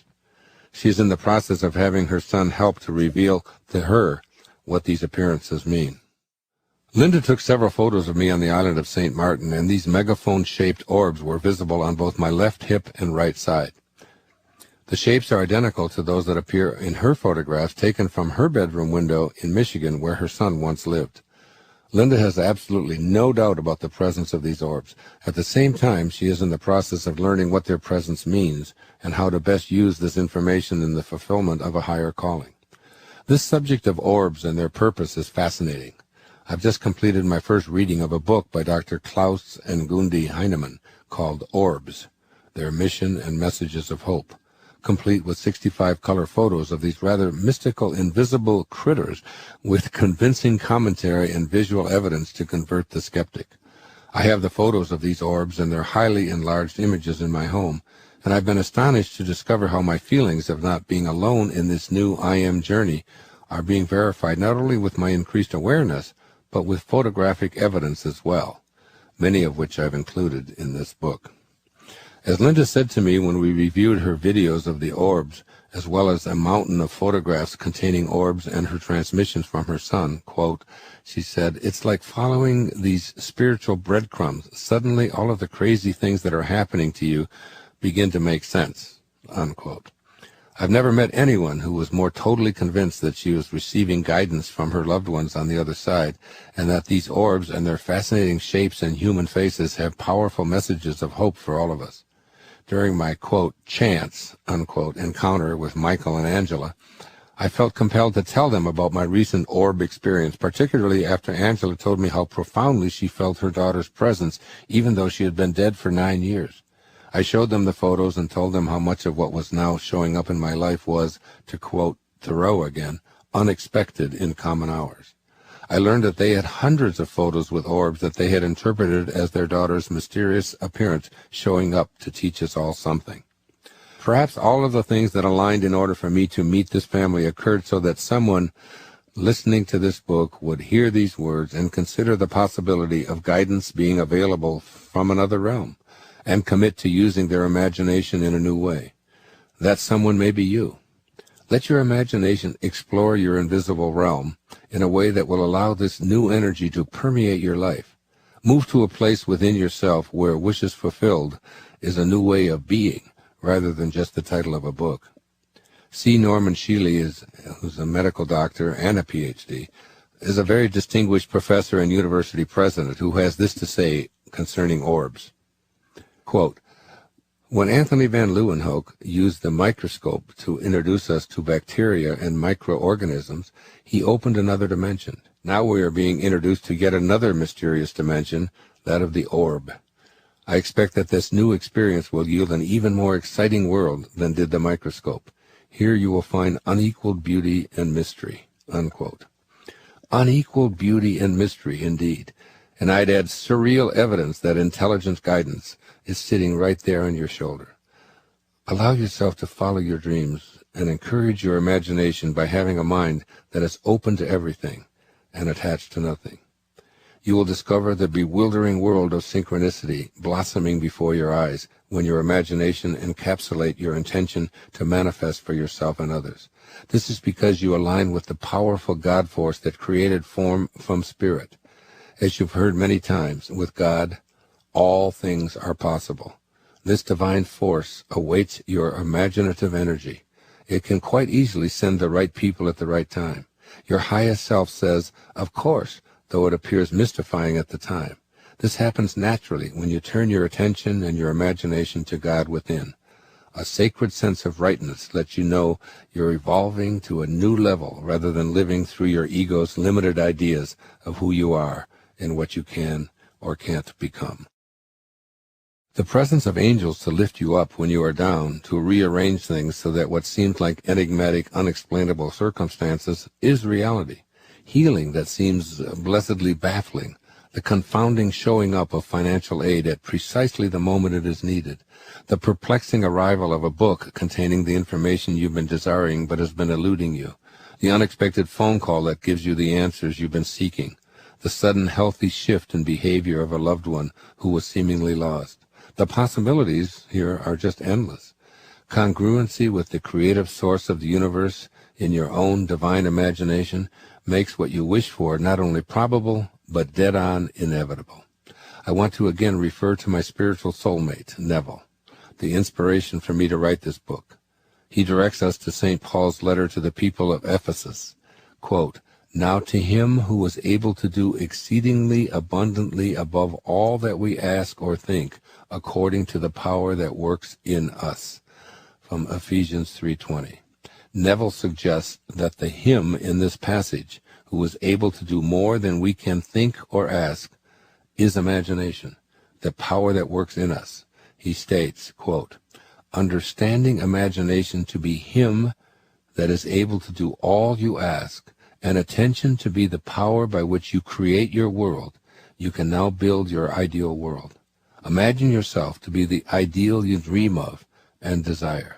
Remain attentive to this imagined state, and as fast as you completely feel that you are already this ideal, it will manifest itself as reality in your world." Unquote. In the chapters that follow, I present at length the significance of feeling that you are already this ideal and the importance of the word attention in manifesting your new reality. As I close this chapter on the relevance and utter momentousness of your imagination, keep in mind St. Paul's words. There is a power in the universe that is able to go way beyond all that you could ever ask or even think, and it works in you. What else could this be other than your own imagination? Stay in a state of grace and gratitude for this resplendent gift that is always yours to do with as you choose.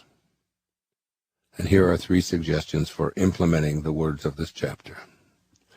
Number 1, become adamant about your imagination being your private, sacred inner space.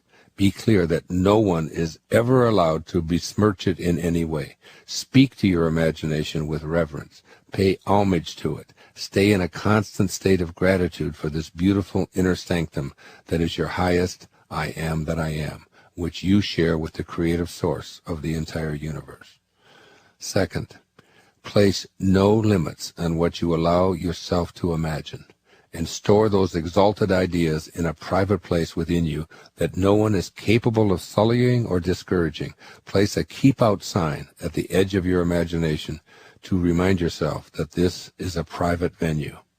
And third, invite the mysterious unseen world of spirit to guide you. Create an atmosphere of allowing it in without pushing it. Recall St. Paul's advice, quote, "That which is seen hath not come from that which doth appear," unquote. Funny language, perhaps for us in the 21st century, but nevertheless a powerful message to keep in your heart.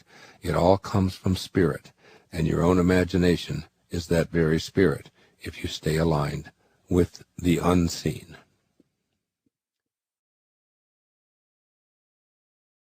Chapter 5, the second Wishes Fulfilled Foundation.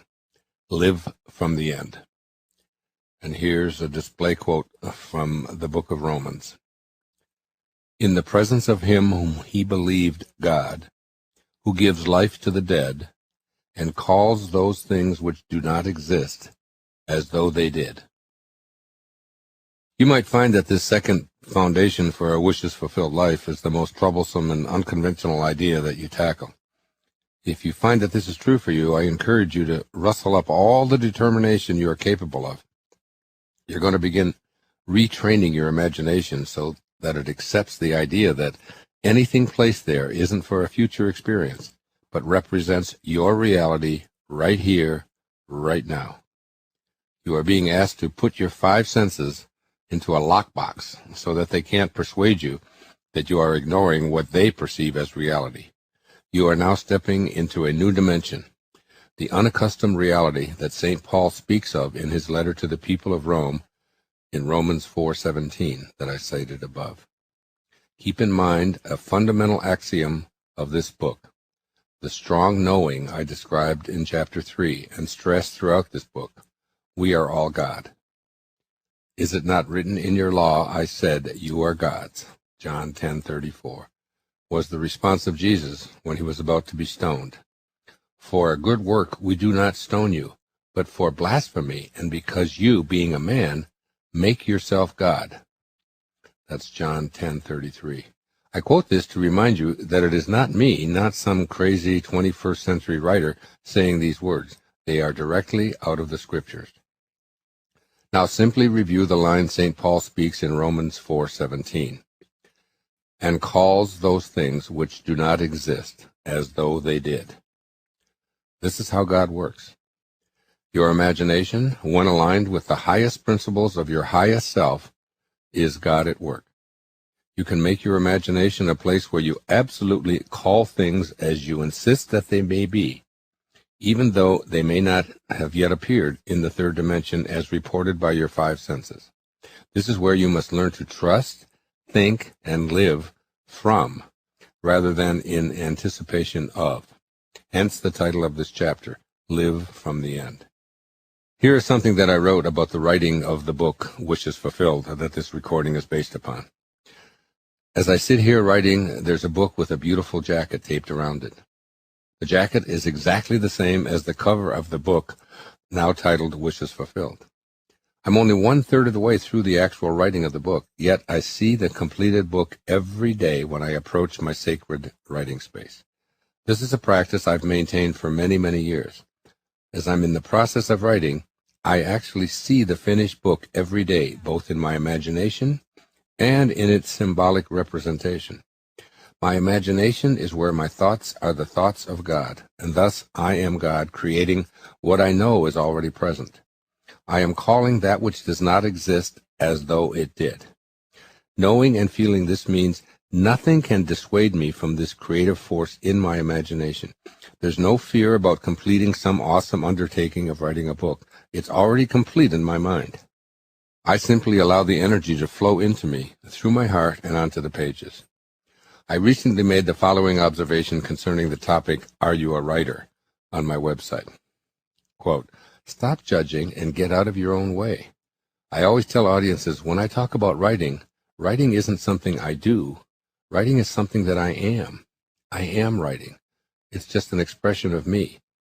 Notice the words I am, the name of God for all generations to come, which were told to Moses in the Torah. Begin to focus your attention on words that follow the sacred name of God, your highest self. That is, I am. Begin to recognize the power of your creative imagination to fulfill wishes with I am. The power of your imagination. Figuratively, tattoo these words of Neville onto your forehead. In other words, memorize them and repeat them to yourself every time you look into the mirror. Quote, disregard appearances, conditions, in fact, all evidence of your senses that deny the fulfillment of your desire. Rest in the assumption that you are already what you want to be. For in that determined assumption, you and your infinite being are merged in creative unity. And with your infinite being, that is God, all things are possible. God never fails. Unquote. Your concept of yourself is being replaced by a new concept of yourself. A new self-concept begins with you placing it in your imagination and living from this new perspective. You can count on your five senses to attempt to convince you that you should pay homage only to them and treat your imagination as unimportant and illusory. But that doesn't mean that you have to allow them to usurp your new concept of yourself. Right now, in this moment, you can practice this. Say aloud or to yourself, by placing new I ams into my imagination, My future dream is a present fact. Repeat the statement a few times. Can you feel your ego resisting? Which of your 5 senses is most adamantly annoyed? Notice and repeat. This new concept of yourself as God, or at least as a spark of God, asks you to think like God, who calls those things which do not exist as though they did. Here you are creating an ideal of what you want to be and assuming that you already are that person. This is what Neville calls the law of assumption, and he states emphatically, if this assumption is persisted in until it becomes your dominant feeling, the attainment of your ideal is inevitable. Remind yourself that your imagination is yours to use as you decide, and that everything you wish to manifest into your physical world must first be placed firmly in your imagination in order to grow. Again, let Neville's words guide you. Quote, therefore, to incarnate a new and greater value of yourself, you must assume that you already are what you want to be and then live by faith in this assumption, which is not yet incarnated in the body of your life, in confidence that this new value or state of consciousness will become incarnated through your absolute fidelity to the assumption that you are that which you desire to be. This is a total transformation of your entire being. Within your imagination, you can conceive thoughts of what you want as already here, prior to their birth in form in the sensory world. This means that your thoughts aren't along the lines of, I will be, I hope it works out, I'm praying for good results. Instead, you say to yourself, I am, acknowledging the I am presence as God dwelling in me. Then your mind as that I am presence will become the dominant creative feature in your life. This generative force will gently assert its authentic creativity and power as you conceive it, and in the process replace a dependency on your physical and intellectual abilities. Your renewed reality does not rely exclusively on those 5 senses that keep you attached to the false beliefs that you are your body or its possessions, achievements, and its reputation. You've already discovered that the different bodies you've occupied throughout your life so far no longer exist for your senses to experience. Now you can choose to consciously participate in this non-sensory supreme reality, your imagination, where you assume your future dream to be a present fact and live from this new awareness. This isn't pretending or fooling yourself. It is inviting your spirit, rather than your physical form, to generate this creative essence of your reality. It's what it means to transform your life. The word transformation has the word form right smack in the middle, preceded by trans, meaning going beyond form. Live from the place that will indeed take you way beyond the limits of your seemingly limited life. Explore imagination, which is the source of all being or physical reality. Throughout my life, I've often been called excessively persistent and even obsessive in going after what I wish to fulfill. The truth is that I have within me a very powerful knowing that when I place something into my imagination, it is already a fact for me. I just don't seem to have the capacity to erase from my mind what it is that is already my reality. For instance, earlier in my life, when I applied to a doctoral program, I already saw myself with a doctorate, although I hadn't even taken one course toward the degree. When I was told that 9 out of 10 doctoral students do not receive their degree because they can't complete the vigorous requirements of writing a dissertation, I knew that this did not apply to me because I was already a doctor in my imagination. I persistently acted as if my dream were a present fact. I've had the same kind of thinking from the end in every phase of my professional career. As a young boy, I saw myself on television shows and vehemently held this inner picture in my imagination, ignoring a lot of naysayers. And these imaginings ultimately were taken from my mind, where they were real, to the material world, where my senses finally caught up and confirmed them as truth. The facts are, for me, that a picture in my imagination is already my reality. I live from this perspective, and nothing can dissuade me from this stance because I'm not hoping to get someplace else. I'm already there. I just don't know how to erase what I am living in my imagination. Even if the whole world attempts to persuade me of the folly of my dreams, this is a mindset you can choose to embrace. Let go of all doubt. Forget about the when. It will develop into a material fact on divine time. Forget about the how. Live it inwardly. This is a great power that you possess if you are willing to claim it as your own. I cannot emphasize strongly enough how vital it is for you to claim this inherent power of God and use it for manifesting the life you desire. Be obstinate regarding this idea. Hold your vision relentlessly, and more than that, live each day as if that idea you have in your imagination is in fact your reality. In the I Am discourse of Saint Germain repeatedly reminds us that we are the master and that we have dominion in our lives, and once this is part of your awareness, you can access the energy and the power and the intelligence of the mighty I Am presence, which is your very birthright. This I Am presence is always with you. Moving from I am not to I am. Throughout life, you've been through a conditioning process that's created a mindset overflowing with I am nots. As a school child with a less than satisfactory grade on your report card, you thought to yourself, I am not smart. You place anywhere other than number 1 and say, I am not talented. You feel criticized and believe that I am not good. You look in the mirror and compare yourself to a glamorous movie idol or homecoming queen and tell yourself, I am not attractive. Your relationship fractures and you think, I am unloved or I am unworthy. These and many more like them are repeated throughout your developmental years and into adulthood and become your core defining self-concept. You are listening to this book because you wish to elevate your life to heights way beyond ordinary. You are endeavoring to adopt new truths that are harmonious with your higher and highest self. Now is the perfect time for you to begin discovering the God within you and yourself as God, and to expand your self-concept. I applaud you. Your self-concept is everything that you believe to be true about yourself. Overcoming this I am not mentality begins with trusting your inner world of spirit. There are no boundaries restricting your inner world, but your worldview and your self-concept in the outer world are defined by your 5 senses. The outer world is always changing, which by our previous definition means it is not real. This awareness could lead to you experiencing a majestic wake-up call right here, right now. How does it feel to realize that most of what you believe about yourself and your limitations is based on an illusion? A well-intentioned illusion handed to you by people in bodies that no longer exist in a time that has passed. Much of your self-concept is a fiction based on beliefs that are untrue and contain no veracity when you were first exposed to them. This is exquisitely detailed by Anita Moorjani, who had a near-death experience, an NDE, that challenged all of her previous self-concepts about who and what she was.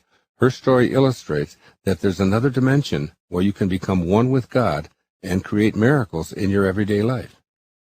Anita had Hodgkin's lymphoma throughout her body. Her organs were shutting down, and she was told that she had less than 36 hours to live. On the website for the Near-Death Experience Research Foundation, she relates that I actually crossed over to another dimension where I was engulfed in a total feeling of love. I also experienced extreme clarity of why I had this cancer, why I had come into this life in the first place, and what role everyone in my family played in my life in the grand scheme of things, and generally, how life works. While in her NDE state, Anita was shown that everything going on in our lives is dependent on this energy around us, created by us. Nothing is solid. We are the creators of our surroundings and life conditions depending on how we use this energy. Our physical bodies become sick because of the energetic level at which we live. As Anita reported, I realized that if I went back, it would be with a very healthy energy. Then the physical body would catch up to the energetic conditions very quickly and permanently. I was given the understanding that this applies to anything, not just diseases. Anita was given the opportunity to return to her cancer-ravaged body. Astoundingly, 4 days after her NDE, her body showed almost no signs of cancer. Essentially, this woman discovered the I Am God lessons of this book, as well as the great message of Jesus that I've detailed in the previous chapters. I made contact with Anita, and I encouraged her to write her own book and share her remarkable story with the world. Her book, titled Dying to Be Me, is an incredibly inspiring and compelling account of her experience.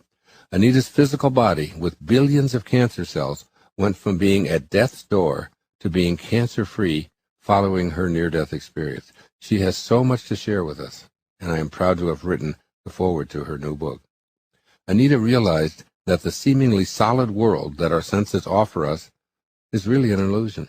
She changed the outcome of test results and concluded that we can change anything by changing our energy that we create with our thoughts. For her, this included a reality called cancer because a shift in consciousness actually made it disappear. Quote, she says, "From what I saw, it looked like we are energy first, and physical is only a result of expressing our energy," she says. And then she says further, "And we can change our physical reality if we change our energy," unquote. This is what your declaration of I am God can be for you. God is not physical. It is energy. And this divine energy is not like the material world energy that your senses report to you. Anita reported that she experienced a profound awareness that everything and everyone are interconnected. There is no separation. All she had to do to heal her physical body was to merge into God consciousness and be perfect love. Quoting her, she says, "I felt one with everything. I felt a connection with every living thing, and it felt like the whole universe is within me," unquote. She reports that time and space felt very different in that dimension. She's quoted as saying, "It doesn't feel linear like it really does here. It felt like everything was happening simultaneously," unquote. Anita came to find that even past lives are not past. The words that best describe them are parallel lives because there is no time and no separation. That idea is something that our senses find next to impossible to comprehend because we think linear, cause and effect, before and after. For Anita, there was only love, and it was an all-consuming love that she described as constructing the entire world. She says, "I was also flooded in an all-encompassing, unconditional, loving energy. This universal energy is there for us no matter who or what we are. I felt amazingly powerful and magnificent." The world that Anita experienced while in her NDE is also your world. It requires making a shift to the true understanding of what the words I am signify to you. Live from the perspective that all things are possible, planted firmly in the depths of your imagination. The more you believe in your own divine nature, the more it starts to become real for you. Anita's almost instantaneous healing from an imminent death prognosis taught her that our highest self is unconditional love, no separation, no time, no judgment. As she puts it, quote, "Whatever you believe, you will find that you are correct," unquote. Just think of the importance of living from this perspective now, rather than hoping it will become your reality sometime in the future or after your body dies. Living from the I am God awareness necessitates knowing that you are one with transcendent unconditional love. This awareness attracts to your life everything that confirms this belief about yourself.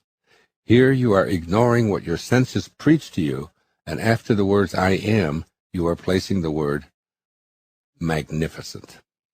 To quote Anita as she explains what she learned from this amazing near-death experience, quote, "When you realize your own magnificence, you will only attract magnificence into your life.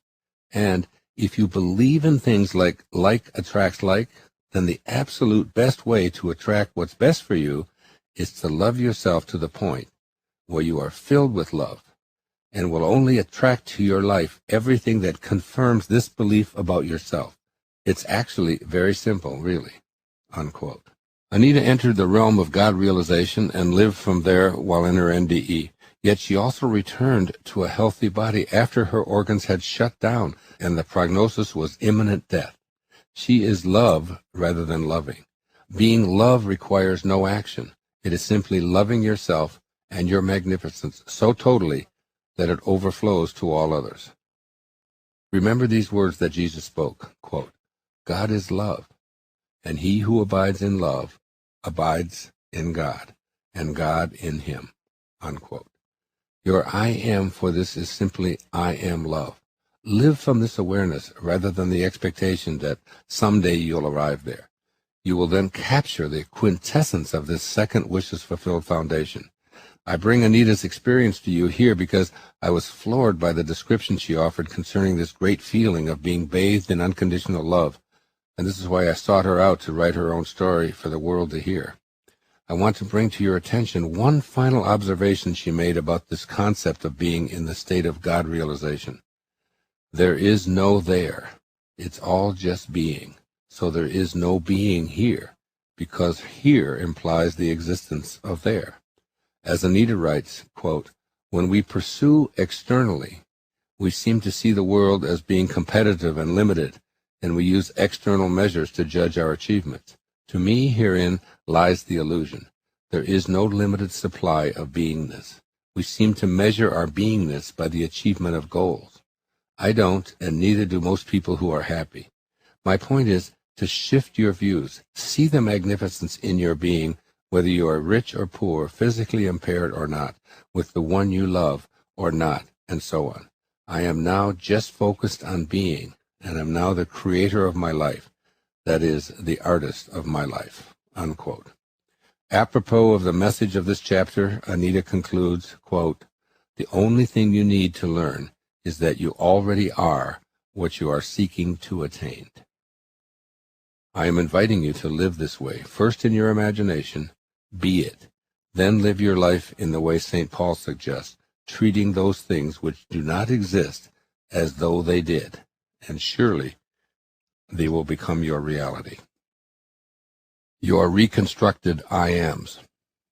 Run through as large an inventory as you can of the things that you would like to define your life. Then make the shift in your imagination from an I am not or I am hoping to become to I am. You want what follows I am to be congruent with your highest self, which is God. Beginning with your inner dialogue, simply change the words that define your concept of yourself. Don't discuss what you're doing, because involving others in your I ams invites their ego to assert its self-importance. Redefine your self-concept by choosing the words that you opt to place into your imagination. Try this rewording of your inner world as a beginning step to accessing the assistance of your higher self and fulfilling your desires. In the book of Joel in the scriptures, the Lord's advice is in harmony with what I'm saying here in this chapter. Quote, let the weak say, I am strong. Joel 3:10. It is truly as simple as these 7 words from the Bible advise. If you say, I am weak, you defile the name of God, that is your highest self. How is it possible for the creative source of the universe, the source energy responsible for creating worlds, to say, I am weak? As I've quoted previously, Jesus said, is it not written in your law, I said, you are God's? So how can you, as you now operate in your life from your highest self, ever even think such a thought as I am weak, let alone define yourself in such a blasphemous manner? By thinking I am strong, you place in your imagination the tools you need to achieve your pronouncements, and you align with the source of all, with strength instead of weakness.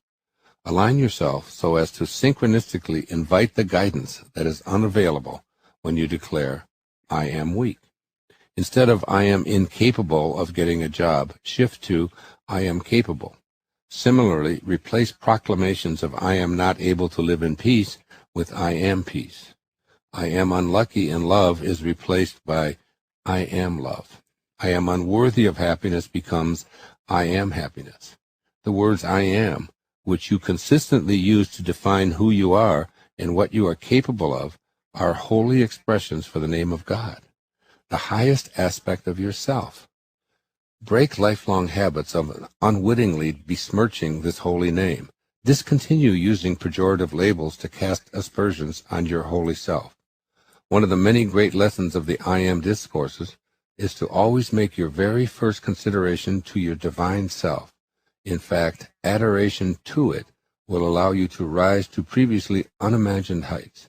You must make your outer self accept the unlimited power of your inner presence. Expanding your inner presence. It is impossible for me to overstate the significance of using these 2 words, I am. They have transformative energy to guide and direct the highest power in the universe, revealing you as a God-realized being. The next 4 chapters explore in detail how to manifest a wishes-fulfilled life. This chapter emphasizes training yourself to become comfortable with recognizing your tendency to think and say, I am not, or I hope to be, and replacing it with, I am. Neville spoke of it this way, quote, by creating an ideal in your mind, you can identify yourself with it until you become one and the same with the ideal, thereby transforming yourself into it, unquote. It matters not how long you've been stuck in a pattern that's kept you from fulfilling your highest ideal of yourself. By shifting so that you restate who you are in your imagination and choosing to live from this perspective, you will, as Neville suggests, achieve that transformation. This is true whether you've been a drug addict, a chronic stutterer, enmeshed in poverty, riddled with illness, chronically lazy, unlucky in love, intellectually inferior, or whatever you've wished you weren't. Apply the teachings of the next 4 chapters first in your mind and then with actions that match your inner I am. Here are a few examples. With addictions, affirm, I am sober, I am perfectly healthy. With stuttering, affirm, I am in perfect command of my speech. With poverty, affirm, I am prosperous. With illness, affirm, I am well, I am perfect health. With laziness, affirm, I am in possession of unlimited energy. With love, affirm, I am love, and I am in a loving relationship. Intellectually weak, affirm, I am a genius. You might be thinking that this is all just self-delusion, and just saying I am doesn't make it so. It's probably natural to feel skeptical if you believe that what your senses tell you is your only reality. The Scriptures offer some words that may help you overcome your cynical viewpoint. The opening words in the book of John in the New Testament are, quote, in the beginning was the Word, and the Word was with God, and the Word was God. John 1:1. 13 verses later, there's this phrase, and the Word became flesh and dwelt among us. John 1:14. What do you suppose the phrase, and the Word was God, means? You are more than your sensory awareness. You are also your own spiritual divinity, which is impervious to those 5 senses. God proclaims in the same Scriptures, as I noted in the previous chapter, my name is I am. Those 2 words are now in your imagination in such a way that they align perfectly with God. This is your beginning. Steadfastly retain and repeat I am, and then you will discover the reality of, and the Word became flesh and dwelt among us. Yes, the words I am.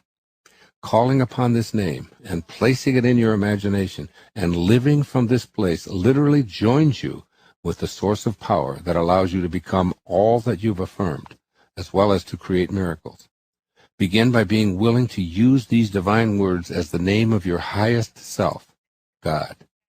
That is the inauguration of the you that will live a wishes-fulfilled life, as long as those wishes are in alignment with the source of being, which is love. Love for yourself and your magnificence. Love for all of God's creations. You will observe with joyous bewilderment as the words I am become flesh and dwell in your life as a hardened fact. And here are 3 suggestions to implement the ideas of this chapter. First, commit yourself to your own magnificence. Every time you look into a mirror, remind yourself that what stares back at you is not an ever-changing body, but an invisibleness that is truly your highest self. Affirm, I am love, I am God, I am worthy, I am infinite, silently and even out loud. Do this frequently so that it eventually becomes your inner mantra. This is not an ego exercise. It's an awakening to the incredible miracle that you are. This will help you abandon old patterns you've carried that have sullied your personal relationship to this universe and all of the inherent beauty and perfection it beholds. Secondly, fearlessly place I ams into your imagination.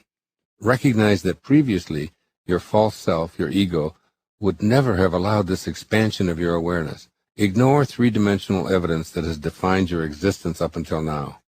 Enter into a higher 4th dimension that allows for the primary teachings of Jesus the Christ. Quote, with God, all things are possible, unquote. Your imagination is yours. You are free to place anything in there at your discretion. I am talented, I am heroic, I am ecstatically happy, I am wealthy beyond words, I am content, I am God. Be fearless and let those ideals be your reality.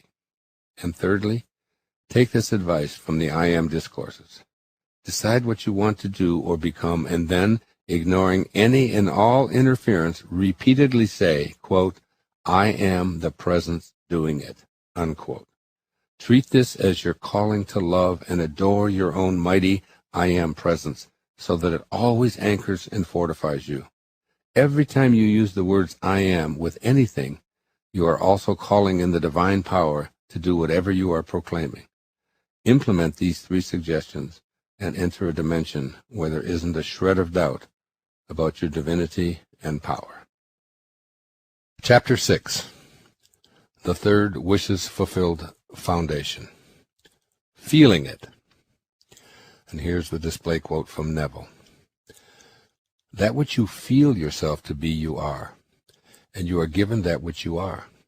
So assume the feeling that would be yours were you already in possession of your wish, and your wish must be realized. So live in the feeling of being the one you want to be, and that you shall be. Unquote. I have a quotation on the wall near my bed that's made from a recording Neville made in 1944, which reads, Make your future dream a present fact by assuming the feeling of the wish fulfilled. This is what I read and practice each night before I go to sleep. These are the words that eventually prompted me to write this book and make this recording. They capture the essential message not only of this chapter, but of this entire book. There is so much wisdom in the idea of assuming the feeling of the wish fulfilled. Until this point, I've been explaining the importance of thoughts, thinking, self-concepts, and imagination. These are all invisible formulations that you enact. Your imagination and your concept of yourself are formless thoughts that you can change. Recreate your thoughts, making your imagination your own private inner territory, and ultimately, you will act based on how you've used this amazing power that you possess. Furthermore, allowing your highest self to rule, thinking like God thinks, means all things are possible. Neville's books and lectures reveal something that makes his statement at the beginning of this chapter applicable to anyone seriously intent on mastering the art of manifestation. That something that Neville stresses throughout all of his work is the importance of feeling. So live, he says, in the feeling of being the one you want to be, and that you shall be. This chapter invites you to realize the enormous implications this statement has for you. Become aware of the importance of feelings and their crucial role in advancing you from someone who merely has wishes to experiencing your wishes in your present life. So many people remain unaware of the importance of feeling that it's almost as if it were a secret ingredient to creating a wishes-fulfilled life. The creative process begins with an idea, which the earlier chapters explored, including how to change your ideas about yourself and all that you are capable of achieving. To summarize, the cycle of the creative process is first a thought, then a feeling, then a hardening into a physical object, or ultimately a new volitional act. The role of feelings in your manifesting. To put it as plain and as simple as I know how to make it, no assumption of the feeling of the wish fulfilled, no fulfillment of your wishes. In other words, it is absolutely imperative to learn how to assume in your imagination the feeling of already having and being what you desire. Your thoughts are without form. If we could find a location in space for these thoughts, they would be in your head. But your head has boundaries, and your thoughts do not have boundaries, so they could reside anywhere or nowhere. You choose the thought that you prefer from the trillions of thoughts that continuously flow through your mind on that never-ending conveyor belt. You can pick one that suits you, put it back, and take another one at any time. Your imagination is the repository of thoughts that you opt to keep. Your feelings, on the other hand, are experienced in your body. the place where you do all of your living in this corporeal, material world. Your feelings play more of a role in your life than you realize. In order to learn something intellectually, you engage in the practice of mental discipline, studying, researching, memorizing facts, cogitating, participating in discussions, and seeking expert opinions. Ultimately, you draw conclusions about what you've been analyzing. You know the facts and are confident you've mastered the subject through the thinking process. Knowing something spiritually is a very different matter altogether. Here you can cogitate, ruminate, and analyze endlessly without accessing any more enlightened awareness of what you are studying. In order to know something spiritually, you must experience it. There is no other way. You cannot simply think your way to a new awareness. You must experience it. And the only vehicles you have for directly experiencing a new and higher vision of yourself are your feelings. What does it feel like in your body? You may have placed a picture in your imagination of who you'd like to be, but if you can't assume the feeling of that wish fulfilled, you'll find it impossible to make your future dream a present fact.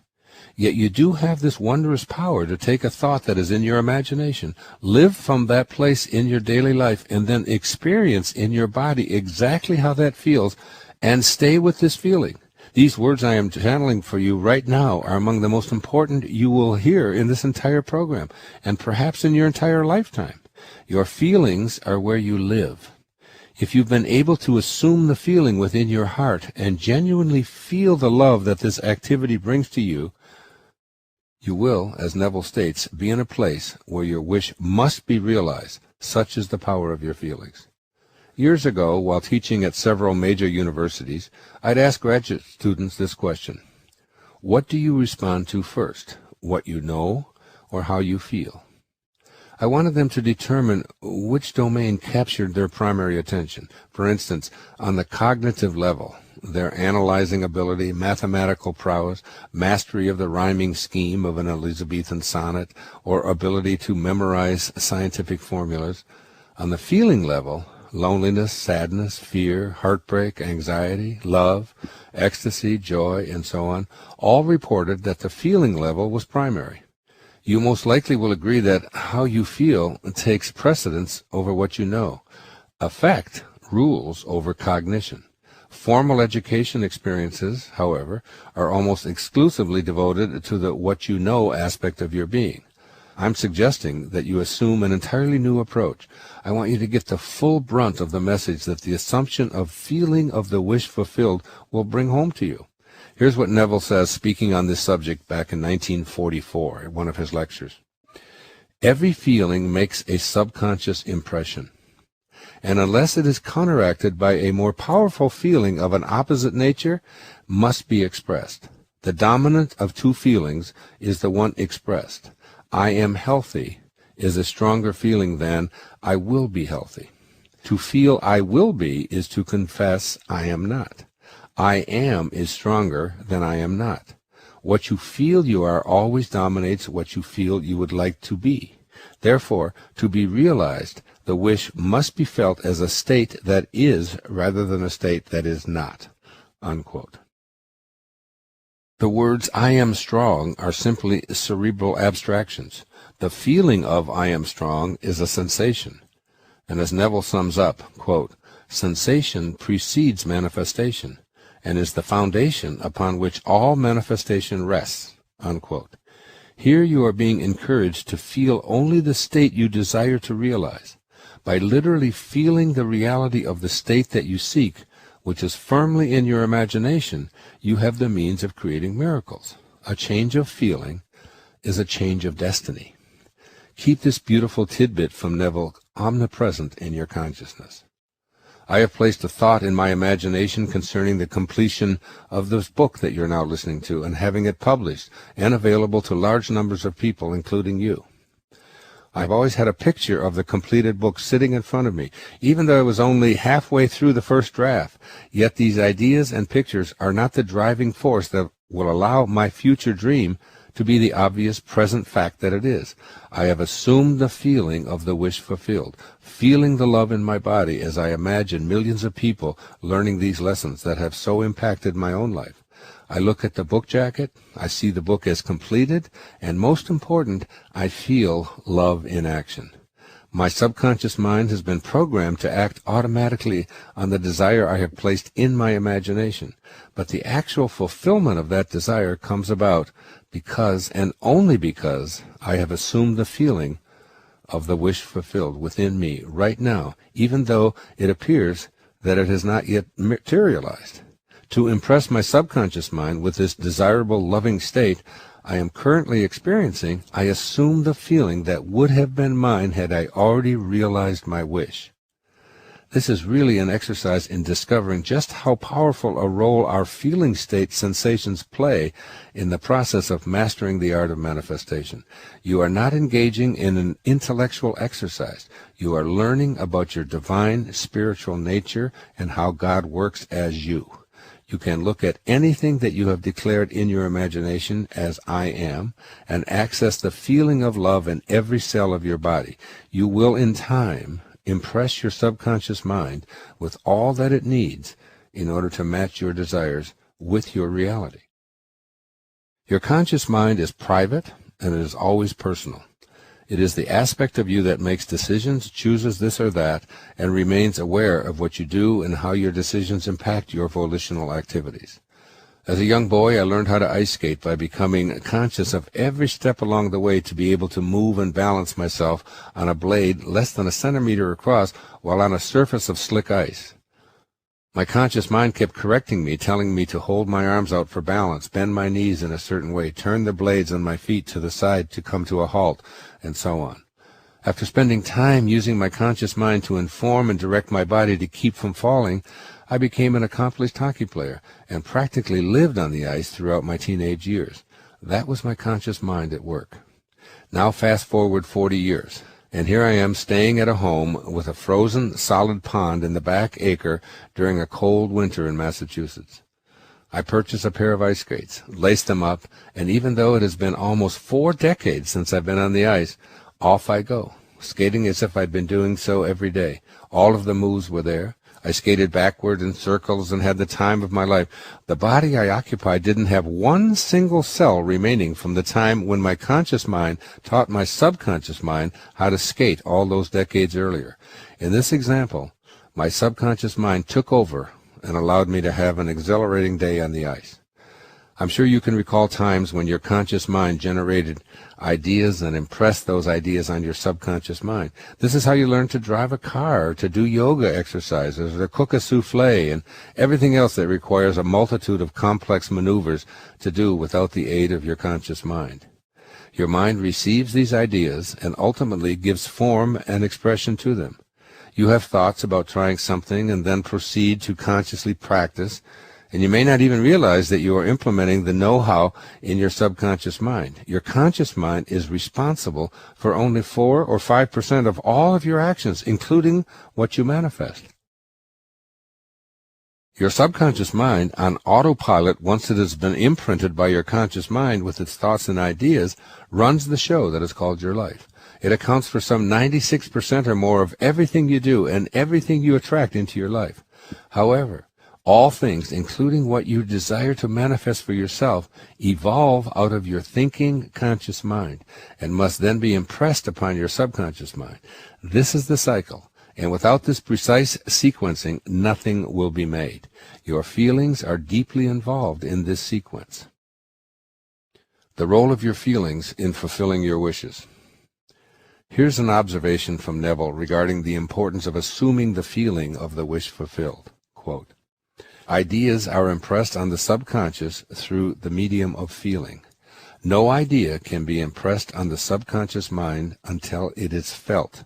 But once felt, be it good, bad, or indifferent, it must be expressed. Feeling is the one and only medium through which ideas are conveyed to the subconscious." Unquote. Your subconscious impressions are reflected in the conditions of your world. The strange and wonderful thing about your subconscious mind is that it always accepts as true what you feel to be true. The key words here are feel to be true. Your feelings allow your subconscious mind to spring into action.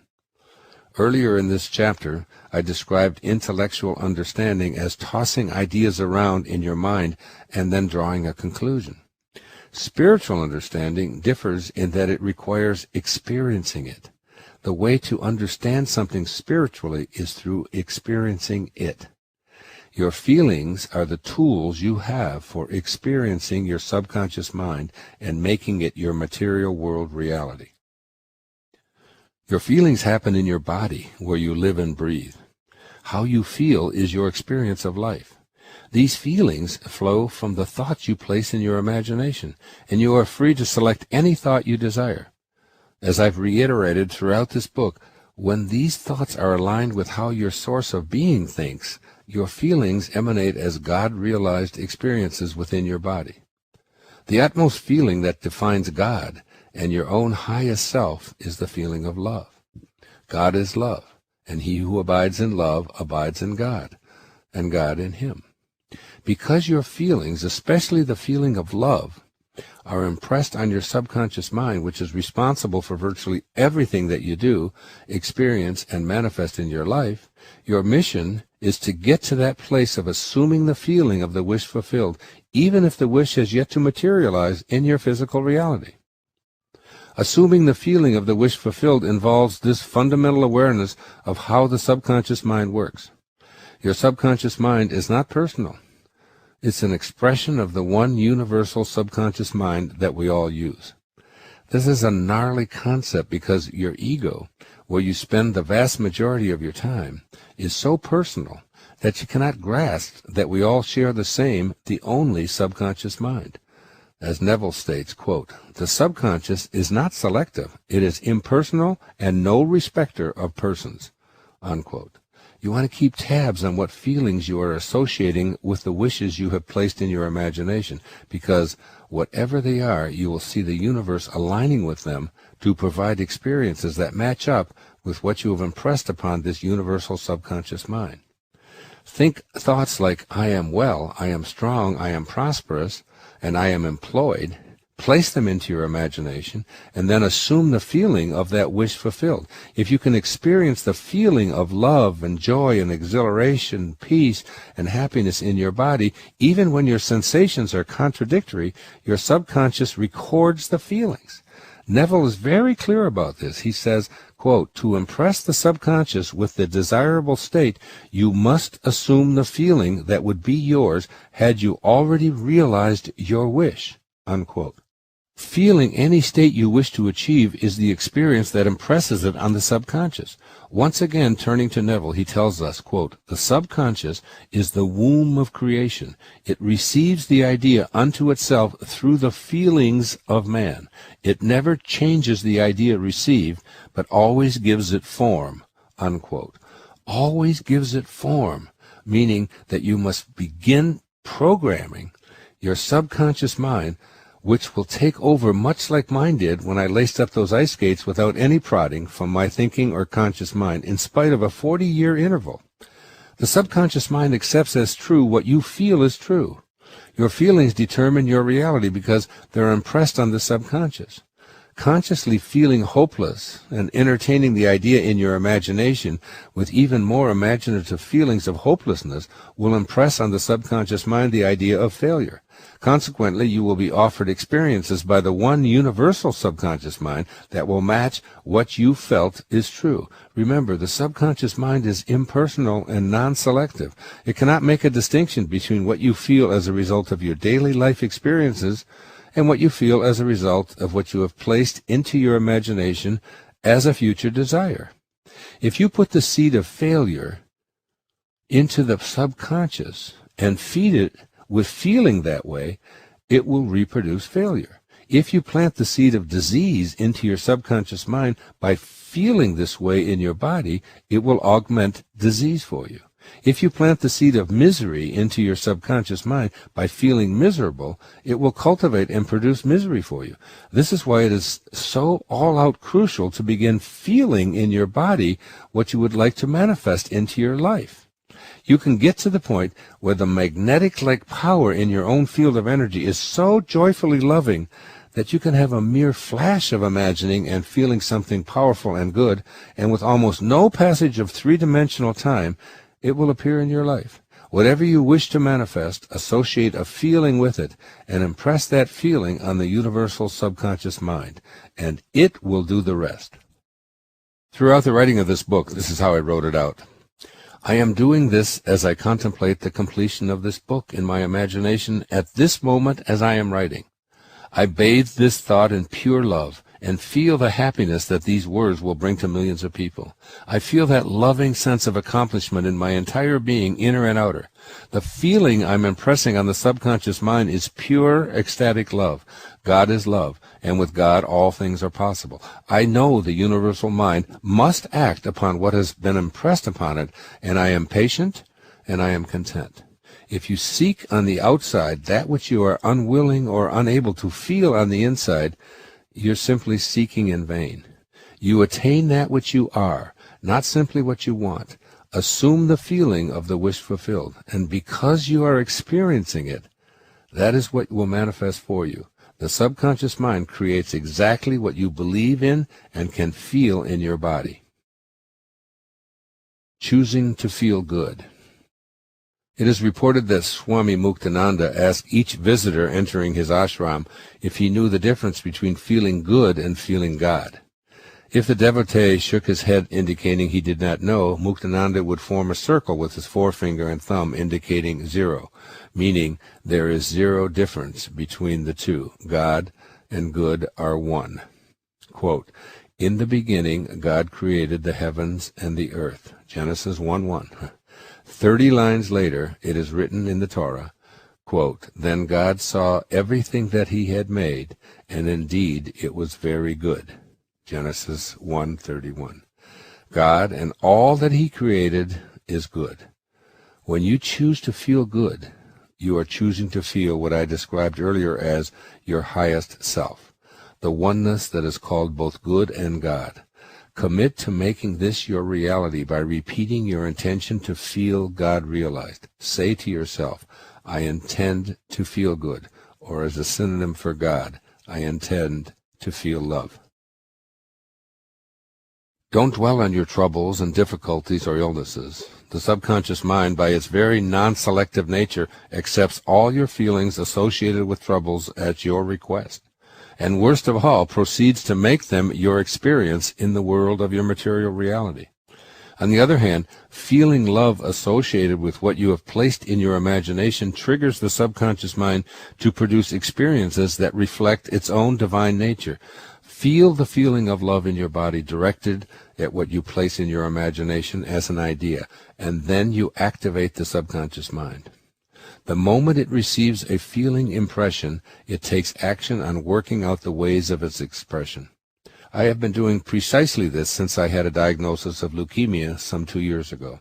I place into my imagination an I am that says, "I am strong, I am perfect health." This is my imagination, and I can place any conscious thoughts in there that I choose, regardless of what my 5 senses might be saying to me. I live from this awareness of I am strong, I am perfect health. I talk to my body and remind it that I refuse to dwell on any I am weak, I am sick images. The most important thing I do is choosing to feel good, regardless of what the numbers on any medical screen might say.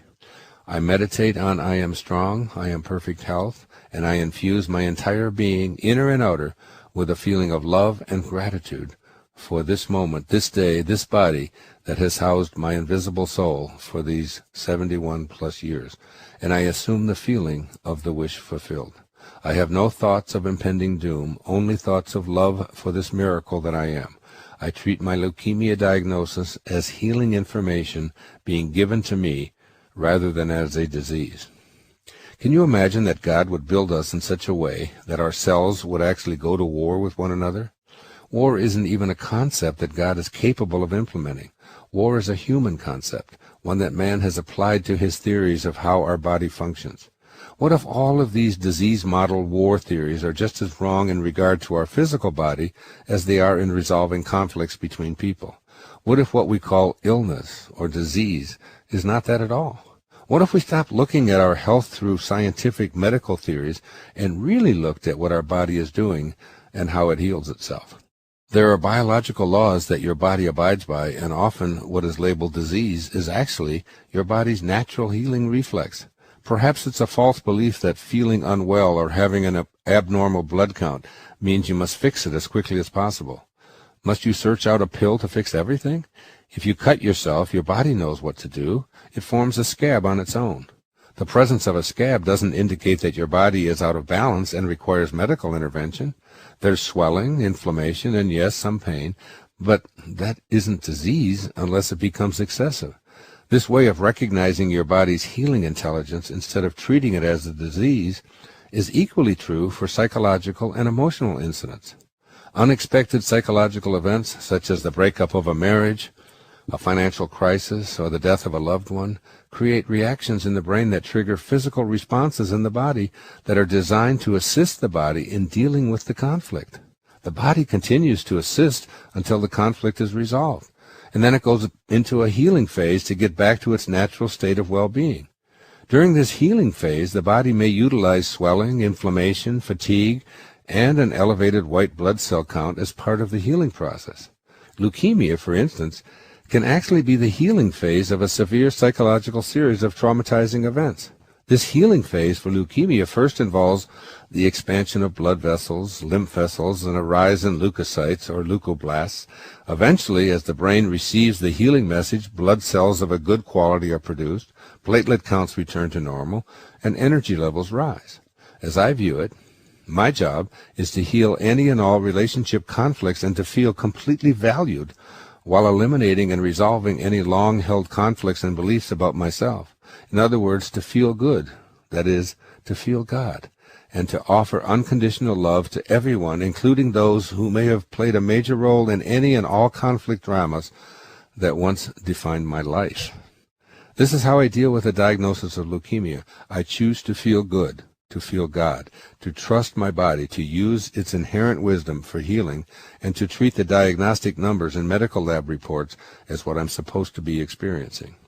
I go by how I feel, and the truth is, I am well, I am strong, and yes, I am God.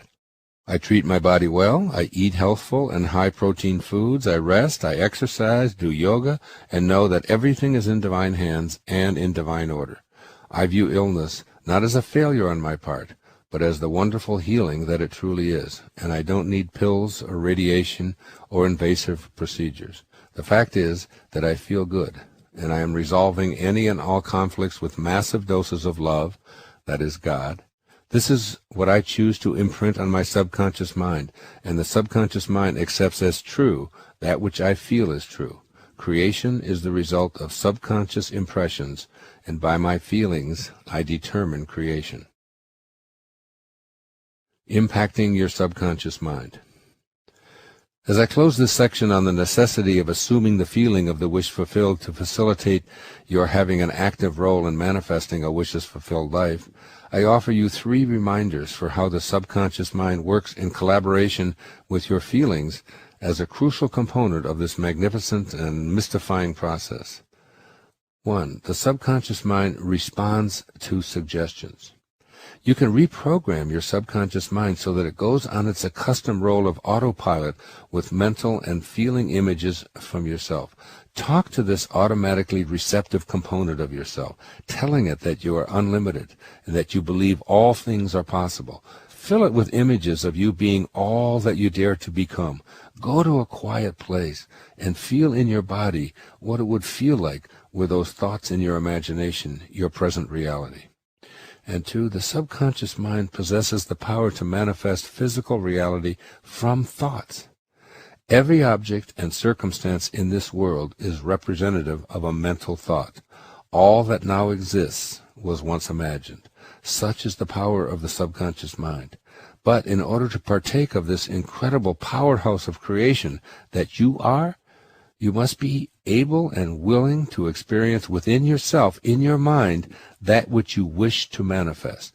Thoughts become things when you feel them and are able to impress them upon the subconscious mind, which will then just take over. Here is how Neville describes this phenomenon. This substance is consciousness. It is your imagination which forms this substance into concepts. which concepts are then manifested as circumstances and physical objects. Thus, imagination made your world, unquote. And then his take on the importance of feelings in programming the subconscious mind. He says, quote, "The reality of your assumption has its being in complete independence of objective fact and will clothe itself in flesh if you persist in the feeling of the wish fulfilled. When you know that assumptions, if persisted in, harden into facts, then events which seem to the uninitiated mere accidents will be understood by you to be the logical and inevitable effects of your assumption," unquote. And 3, love is the feeling you must learn to assume. Subconscious mind is really a piece of the one mind, and you and I are living in that mind. This universal subconscious mind is the first cause and the stuff from which all things are made. This thingless thing is really love. When you feel it, truly feel it within as your private inner awareness regarding what you would like to manifest, you gain the power of creation. Recall what St. Francis of Assisi said in one line of his famous prayer, "Lord, make me an instrument of thy peace. Where there is hatred, let me sow love." You are asking in this prayer to have the feeling of the wish fulfilled. When you experience anger, frustration, fear, doubt, worry, stress, and so on, ramp up your love and immerse those negative feelings in a container of pure love. Simply choose to feel good, because every moment of offering love brings your little sliver of subconscious mind into harmony with the all-creating one universal subconscious mind that is defined as love. I trust I've awakened with you the awareness that your feelings play a huge role in your becoming a God-realized manifesting being. Neville states this very clearly, quote, "Denying the evidence of the senses and appropriating the feeling of the wish fulfilled is the way to the realization of your desire," unquote. Apply his wisdom beginning now. It will serve you in ways that you may never have imagined in common hours. And remember that picturing the future without assuming the feeling of the wish fulfilled is nothing but futile daydreaming. So here are 3 suggestions for implementing the ideas of this chapter on feelings. 1. Practice feeling a thought that you have inserted into your imagination. Remember that a feeling is what you feel in your body as you contemplate what it is you wish to manifest or who you would like to become. Close your eyes and experience what that feels like in your body. Work with sensations that are not only your experience of what you are imagining in your body, but are triggers that assist you in moving from a thought to a hardened physical reality. And 2, whatever feelings you are attempting to notice in your body regarding your wishes or desire, bathe it in love, the synonym for God. Imagine what you want. Imagine and feel that love as if you are now in possession of it. Continue doing this using love until your desire actually belongs to you. During this process, remind yourself that the more love, that is, the more God you offer, the sooner desire becomes reality. Look into your mirror fearlessly, saying, "I not only love you, I am love." And 3, acquaint yourself with the subconscious mind. Your piece of subconscious mind acts on what you program into it so that it becomes your automatic mind acting habitually. Decide on a habit that you would like to be automatic. Being generous, for example. Tell yourself, "I am a generous person." Give something away in a spirit of generosity, even if it's only a small coin or a word of encouragement.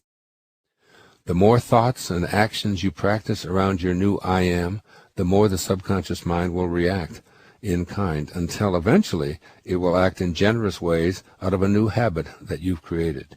You have the power to impress upon the subconscious mind any I am of your choosing.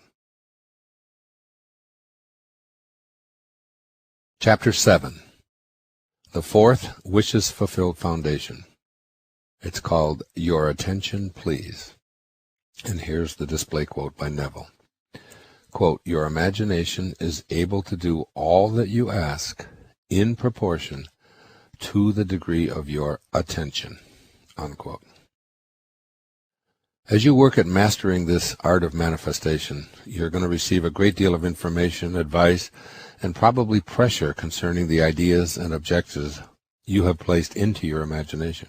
As you successfully ramp up your awareness of your imagination, you will begin to make this private inner world a more active component of your everyday living, trusting that what you are thinking is more than just a mental exercise. You will begin living from this new place within you. This invisible world of yours will be the source of your new reality. Through determination and unabated intention, you can begin the process of assuming the feeling of the wish fulfilled, imagining it, living from it in your mind, and feeling it in your body. If you are unwilling to place your attention on a salubrious application of all of these new elements, all of your efforts will assuredly be in vain. The key word here is attention. When you decide and begin to use the information presented here to live a wishes-fulfilled life, you're going to encounter a great deal of notice in a variety of forms.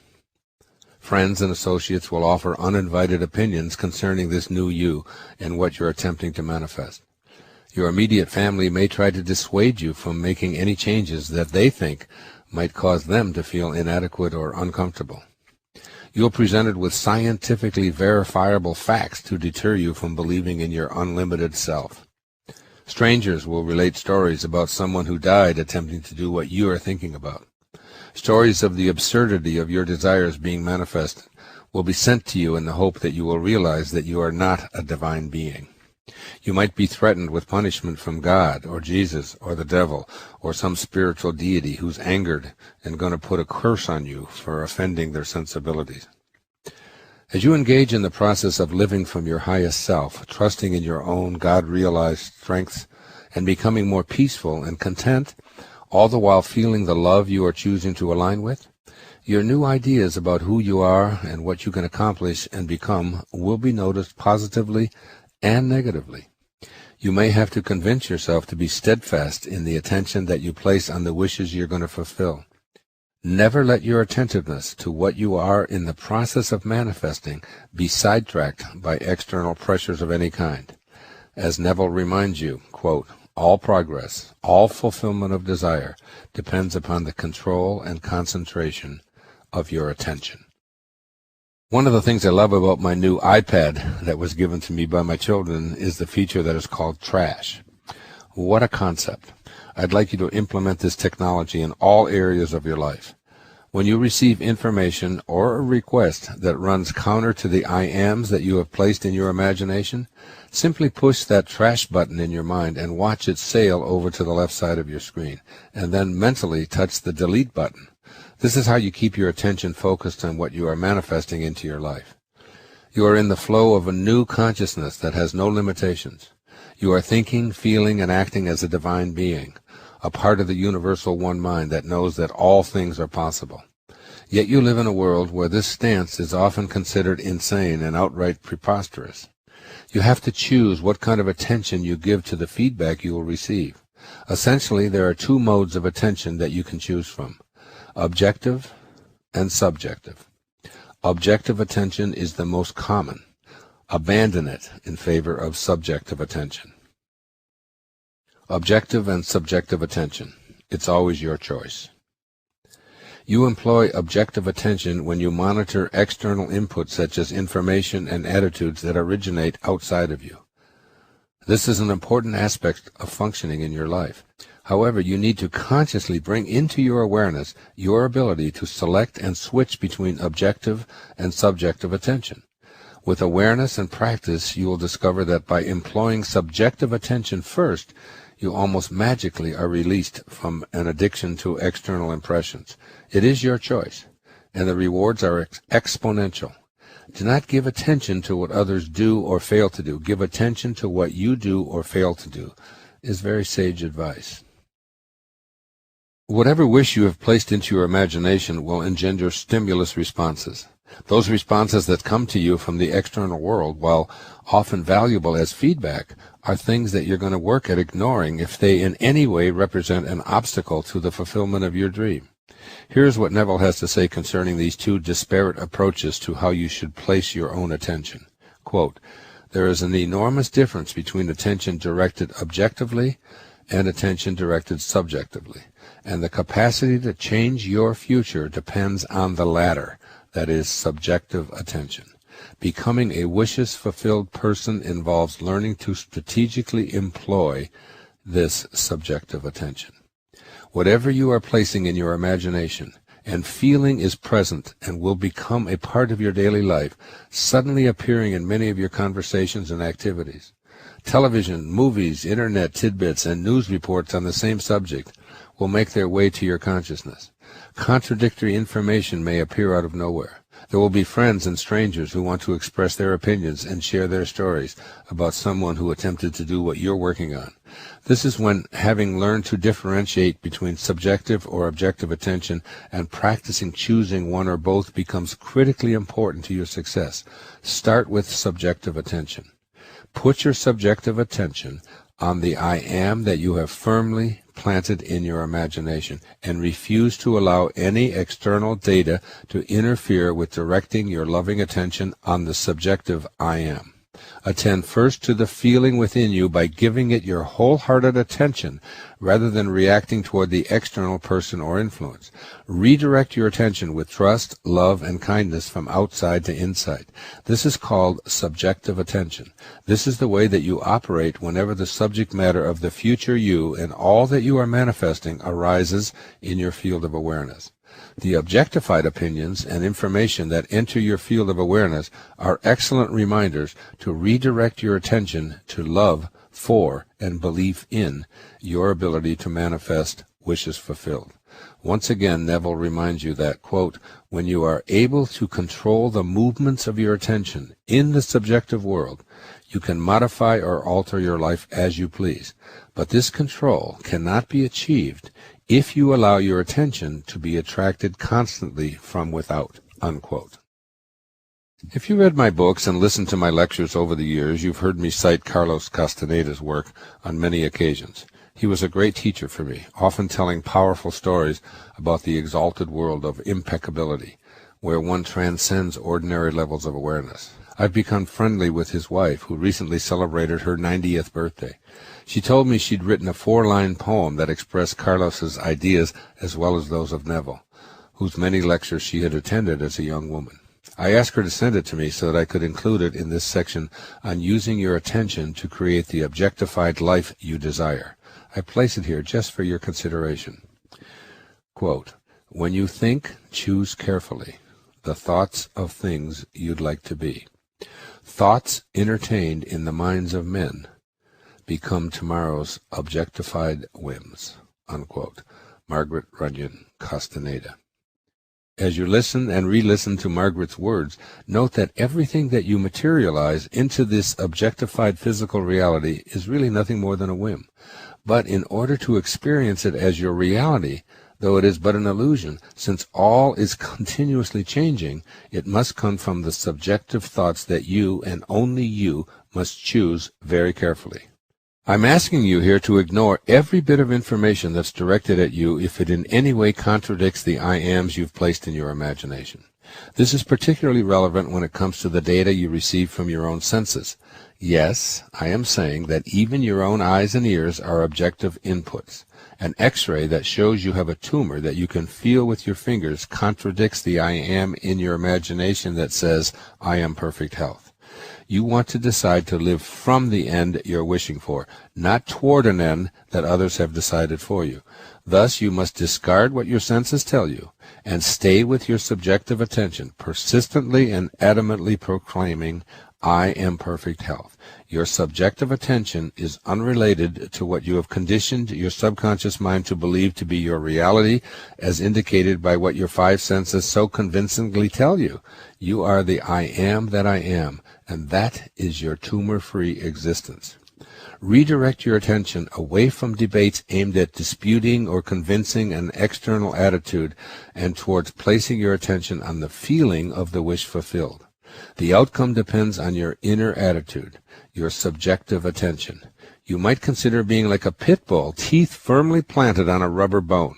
You must attach yourself spiritually to what you have placed in your imagination as a future fact, and never, but never allow anyone, anything, any circumstance, no matter how persuasive their case, to alter what you know to be your destiny. Every single item that brings up the subject of what you are in the process of creating for yourself must immediately trigger in you a response of putting all of your mental, emotional, and physical attention on the I am that you have placed in your imagination. This is where using that wonderful trash button will be immensely useful to you. You can do everything right in the first three foundations of a wishes-fulfilled life, but if you allow your attention to be diverted by an outer stimulus and abandon even for a moment the I am in your imagination, you will delete the entire project. Develop a healthy attitude towards your highest self and all that it beckons you to be by redirecting a habit of being influenced by outer objective factors to trusting your ability to choose subjective attention and focusing on inner rather than outer directives. Abraham Maslow spent a good part of his adult life researching and writing about the ideas of self-actualization. He described the small percentage of people he called self-actualizing as living at the extraordinary level of consciousness that I mentioned in the opening pages of this book. I vividly recall Dr. Maslow's assertion that one of the highest qualities these self-actualizers possess is the inclination to be independent of the good opinion of others. Dr. Maslow presented his data and explained it brilliantly to the academic community. I'm deeply attracted to this idea of living extraordinarily, independent of the good opinion of others, stressing it in many of the books and recordings I produced starting in 1971. Dr. Maslow passed away on June the 8th, 1970, the very same day that I received my doctoral degree. I've often felt that in some mystical way he was actually passing the baton on to me. Choosing to be aware of your attention and managing to select subjective attentiveness harmonizes with one of Dr. Maslow's most significant attributes of living a self-actualized life, trusting yourself. When you trust yourself to decide what it is to be your destiny, you don't allow externals to discourage or influence you. What you place your attention on is your burning desire and intense yearning combined with an intention to make that your reality. You never allow outer circumstances to deflect you from your desires. This inner picture in your imagination is undisturbed by opinions or provocations that originate outside of yourself. Subjective attention means that you and only you are the subject that impacts the burning desires in your imagination. Remember, these ideas in your imagination are simply thoughts that are being treated by you as present facts. You are living and feeling as if your future dream is already a present fact. Allowing a research report, or news stories, or contrary opinions, or contradictory incidents, pronouncements by a government agency, new laws, or anything else to take your attention away from the wishes in your imagination dismantles and destroys your desired outcome. You must have faith, and faith is attained through complete trust and confidence in the power of the one universal mind, which you are inextricably a piece of. It is the God-realized you that placed those thoughts and feelings into your mind and your body. You are the subject here, and therefore you must trust in your subjective attention and not allow external objective factors to hold sway over how you use your attention. One of the reasons I'm able to write about the hidden powers of manifestation buried deep within each of us is that during childhood I unconsciously practiced these ideas while in foster homes, and they simply became a part of who I am. Throughout my life I've been labeled stubborn and obsessive and headstrong and unyielding when it comes to what I have in my imagination and seeing it become my physical reality. In order to assume the feeling of the wish fulfilled, you must be able to feel it in your body long before your senses are aware of it. This requires tenacity on your part and an unwillingness to allow your imagination, where all things are created, to be objectified by anything external to yourself. When you are adamant about not letting your attention be directed by outer influences, you are in the process of developing a habit that works for rather than against you. Your inner pictures and the corresponding feelings that are connected to your vision belong only to you, and you begin to treat this inner world of thoughts and feelings as sacred territory. You make the shift from believing to knowing, and what you absolutely know is not tinged with doubt. As William Shakespeare put it, our doubts are our traitors. Anyone or anything trying to diminish your inner feelings with doubt is a traitor to be banished. With a recent diagnosis of leukemia, I've done precisely what I'm writing about, in the same way that I have for my entire life, concerning my own fate and my own well-being. What I know for certain is that there's an emotional component to every illness. As I indicated earlier, I view my elevated white blood cell count as part of my body's employing its God-realized intelligence to heal whatever damage I've caused by participating in psychologically traumatic activities, particularly in my relationships with loved ones.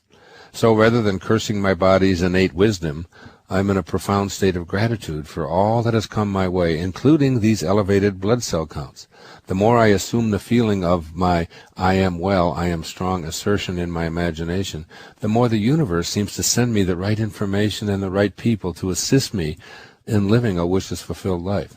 One particular incident stands out. The day that I received the diagnosis of chronic lymphocytic leukemia, I, quote, coincidentally, unquote, met with Pam McDonald, who had flown to Maui to see if I would be willing to collaborate with her in her integrative medicine practice. She'd been using my previously published materials with great success, helping her patients heal from a wide variety of diseases and illnesses, such as obesity, heart disease, diabetes, Alzheimer's, and many cancers and addictions that are so widespread they threaten our collective physical well-being. Pam is a nurse practitioner in Northern California.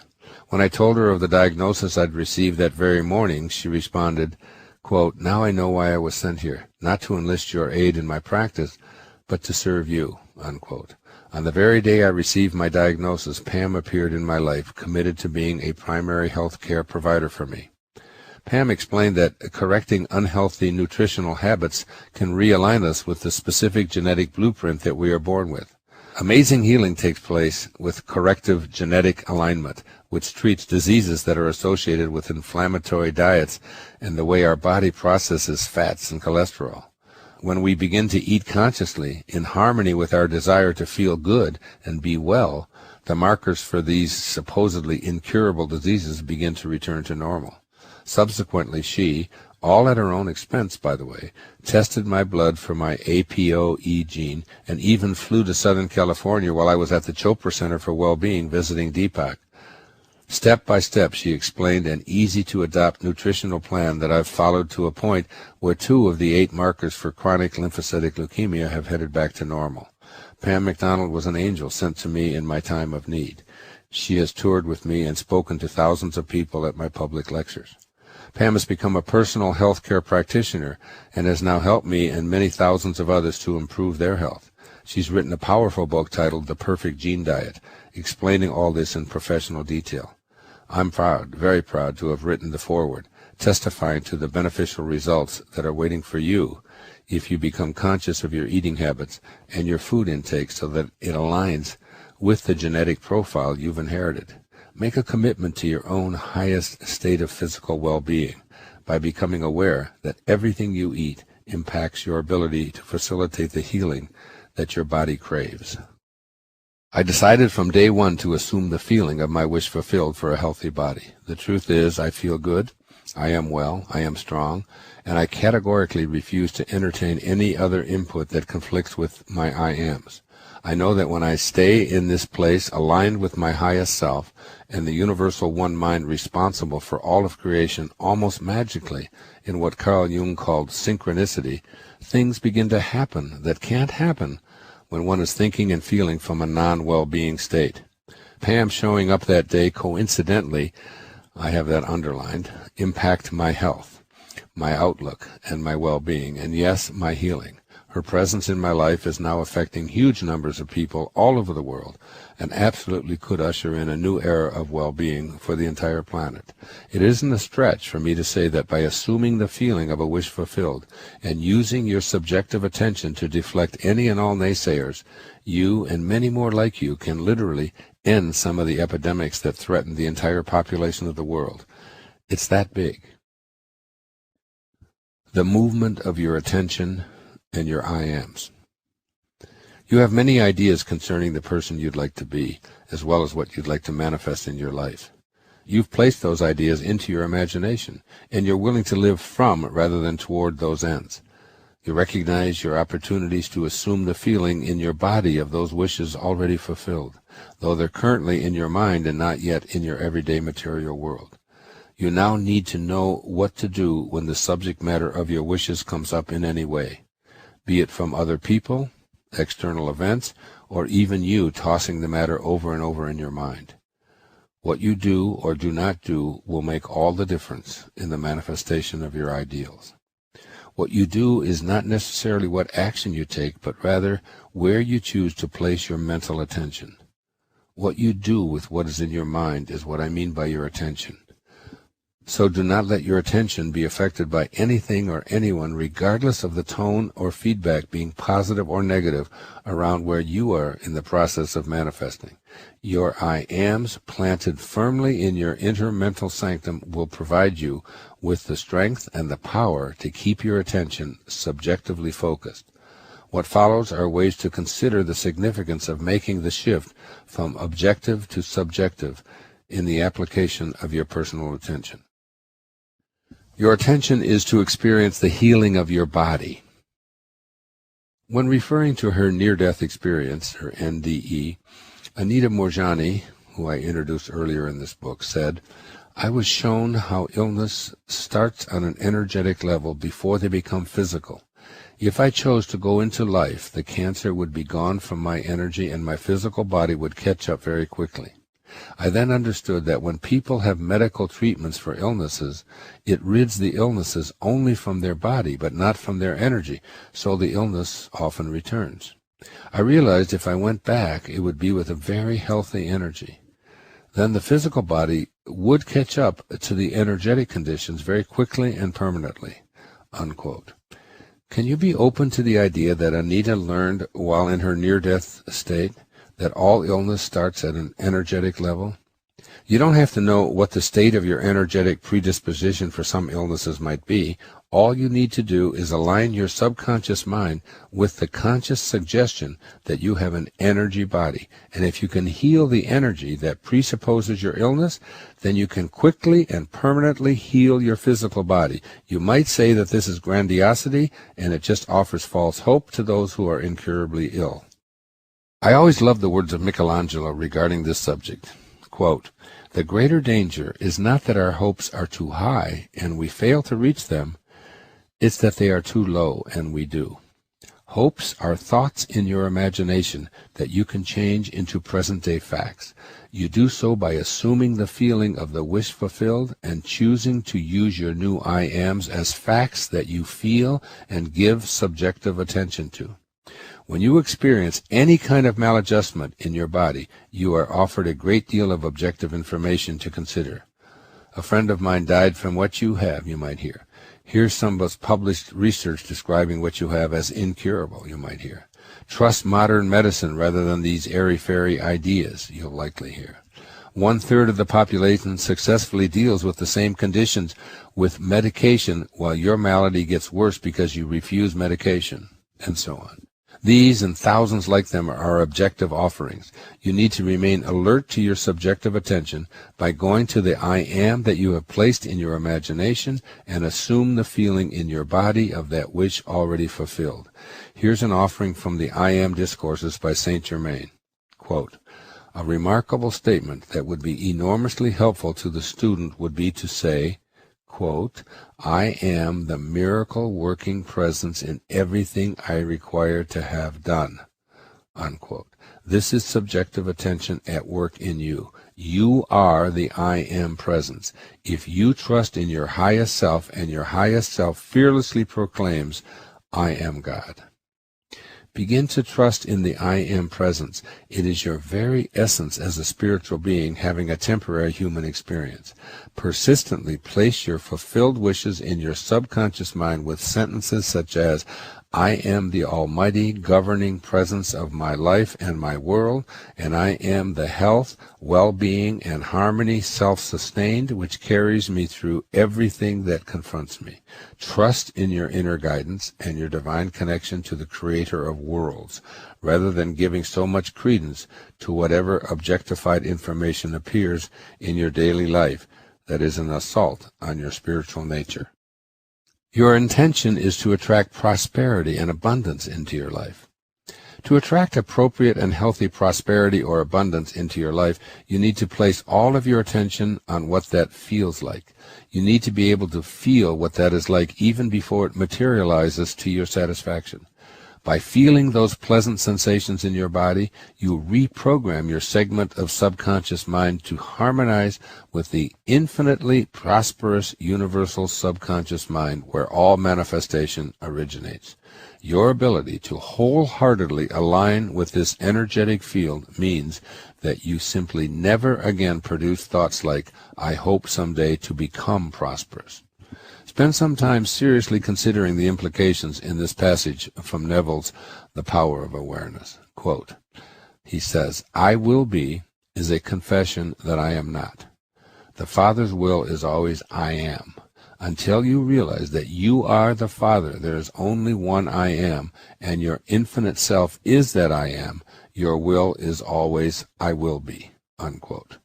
Chapter 3 in this book, On Your Highest Self, introduced you to the impossibility for the source of all things to say, I will be, because to do so is to say, I am not. How could God say, I am not? Wanting to attract more prosperity into your life is equivalent to sending the message of, I am not.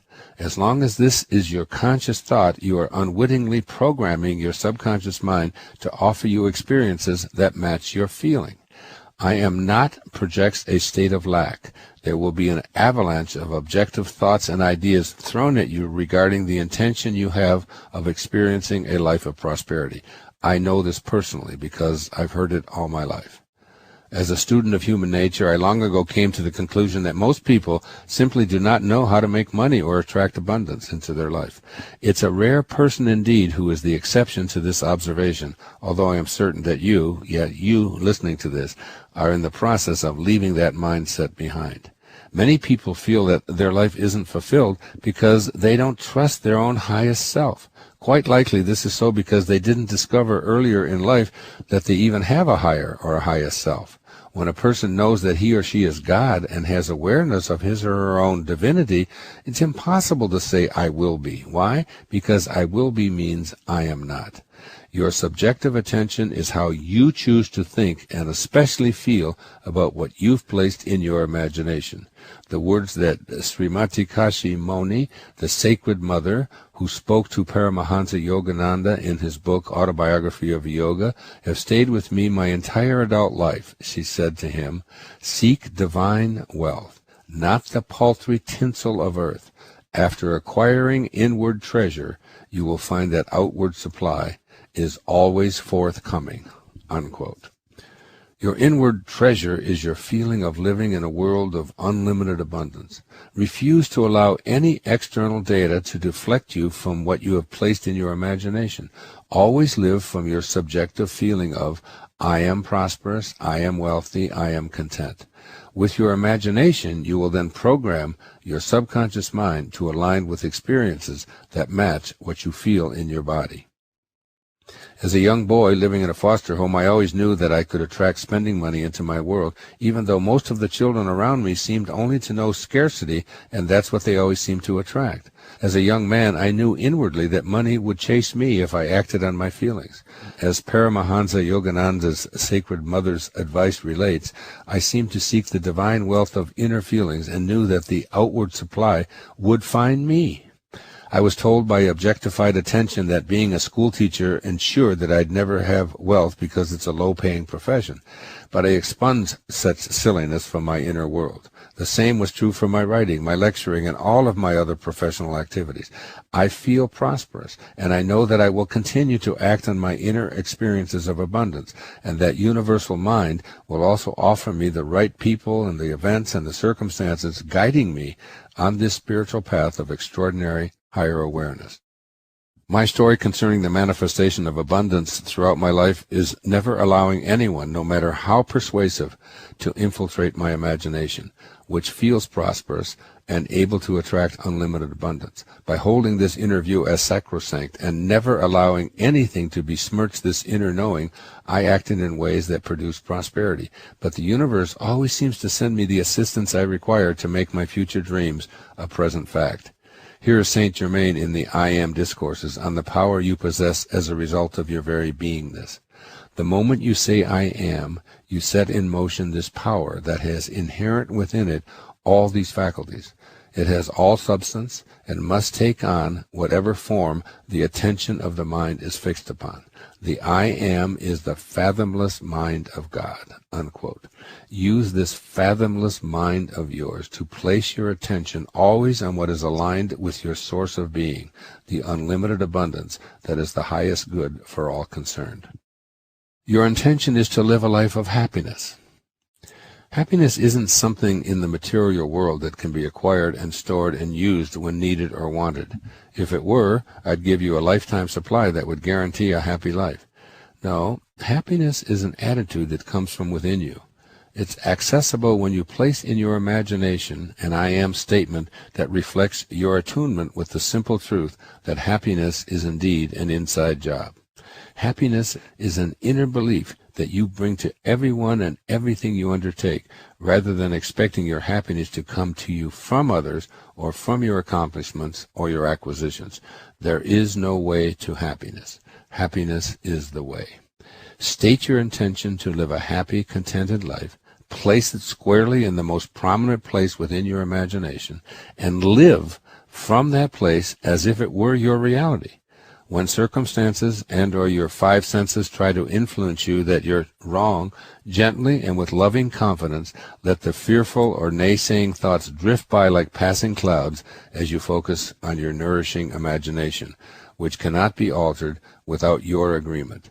Neville speaks without hesitation on this matter. Quote, "The promise is definite that if you are shameless in your impudence in assuming that you already have that which your senses deny, it shall be given unto you. Your desire shall be attained." Unquote. Don't be dismayed when you encounter people and circumstances that attempt to convince you the I am happy assertion that you've placed in your imagination is absurd. Don't let these objective attempts influence you to assume the feeling of a wish for unhappiness to be fulfilled. Persist in stating your inner mantras of I am happy and I am content, while assuming the feeling in your body of this already fulfilled. Or, as Neville stated, be shameless in your impudence in assuming the feeling of happy contentment. This means that you permit only your personal subjective attention to align with your inner I am declaration. Your subconscious mind understands who you intend to be, and you will naturally discontinue inviting or entertaining any form of I have a right to be miserable. How could I ever be happy with the circumstances that define my life? My parents and spouse and sister or any external relationship make me unhappy, and so on. How is it ever possible for God to say, I am miserable, or I am unhappy? Remember, you have a highest self, and it is one with God. Here is Saint Germain speaking on this subject in a transmission received on November the 24th, 1932. Quote, I would suggest that those who have been having unpleasant experiences would consciously withdraw from those conditions all power they have been giving them, mostly unknowingly.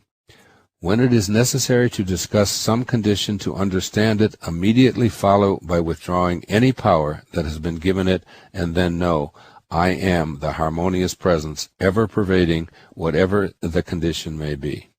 When I say I am the governing presence, I am fully consciously aware that I have set in motion the full power and intelligence of God producing the desired conditions, and that they are thus self-sustained.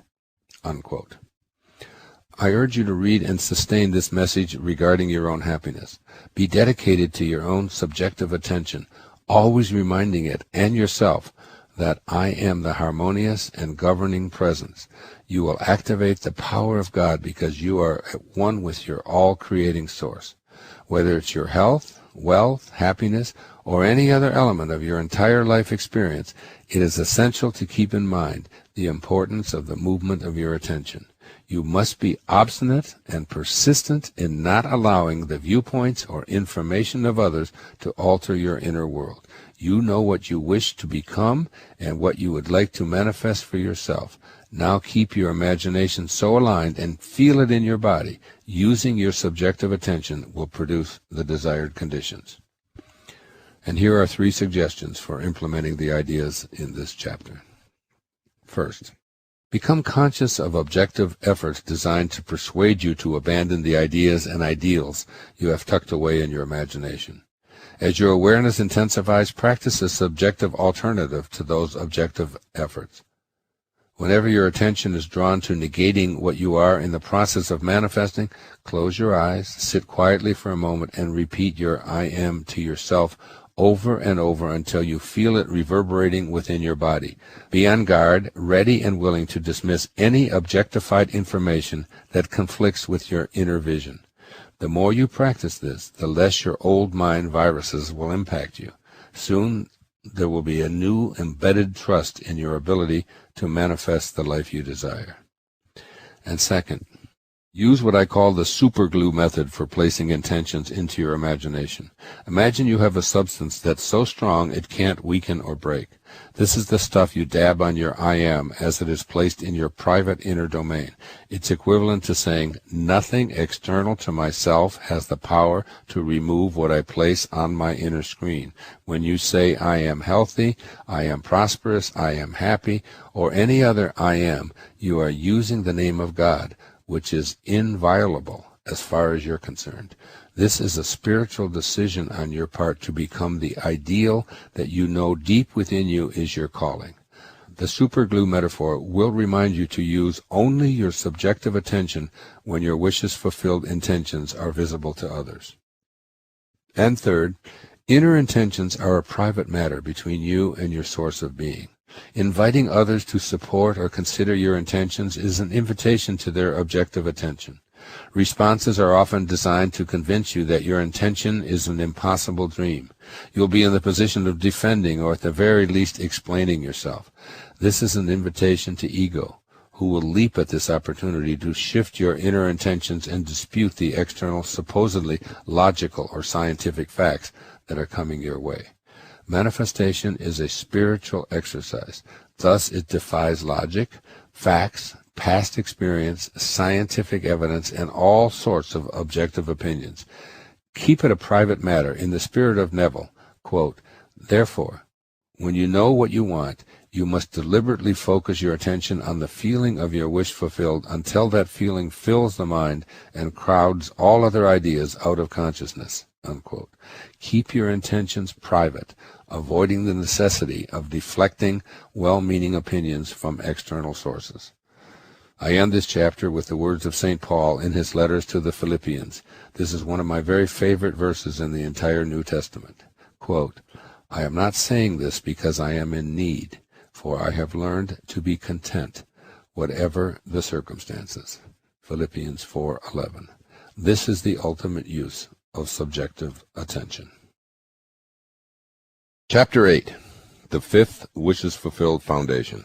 Now I lay me down to sleep. And the display quote for this chapter is from the book of Job, 33, verses 15 and 16.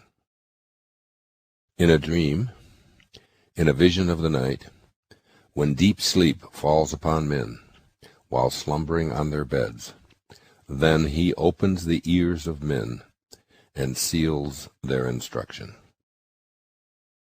It is in sleep that you enter the world of your subconscious mind, and it is here that you will be making your impression and receiving your instructions, as indicated in this biblical quote from the book of Job. I would like you to think about the nature of your subconscious mind, which has been programmed by your conscious mind to act habitually, that is, without thinking about what you are doing or not doing. You, no doubt, will have recollections like the one I just had. I recall being 15 years old, learning to drive a standard shift car. I was using my conscious mind to practice a seemingly endless list of maneuvers with a thought process that went something like this.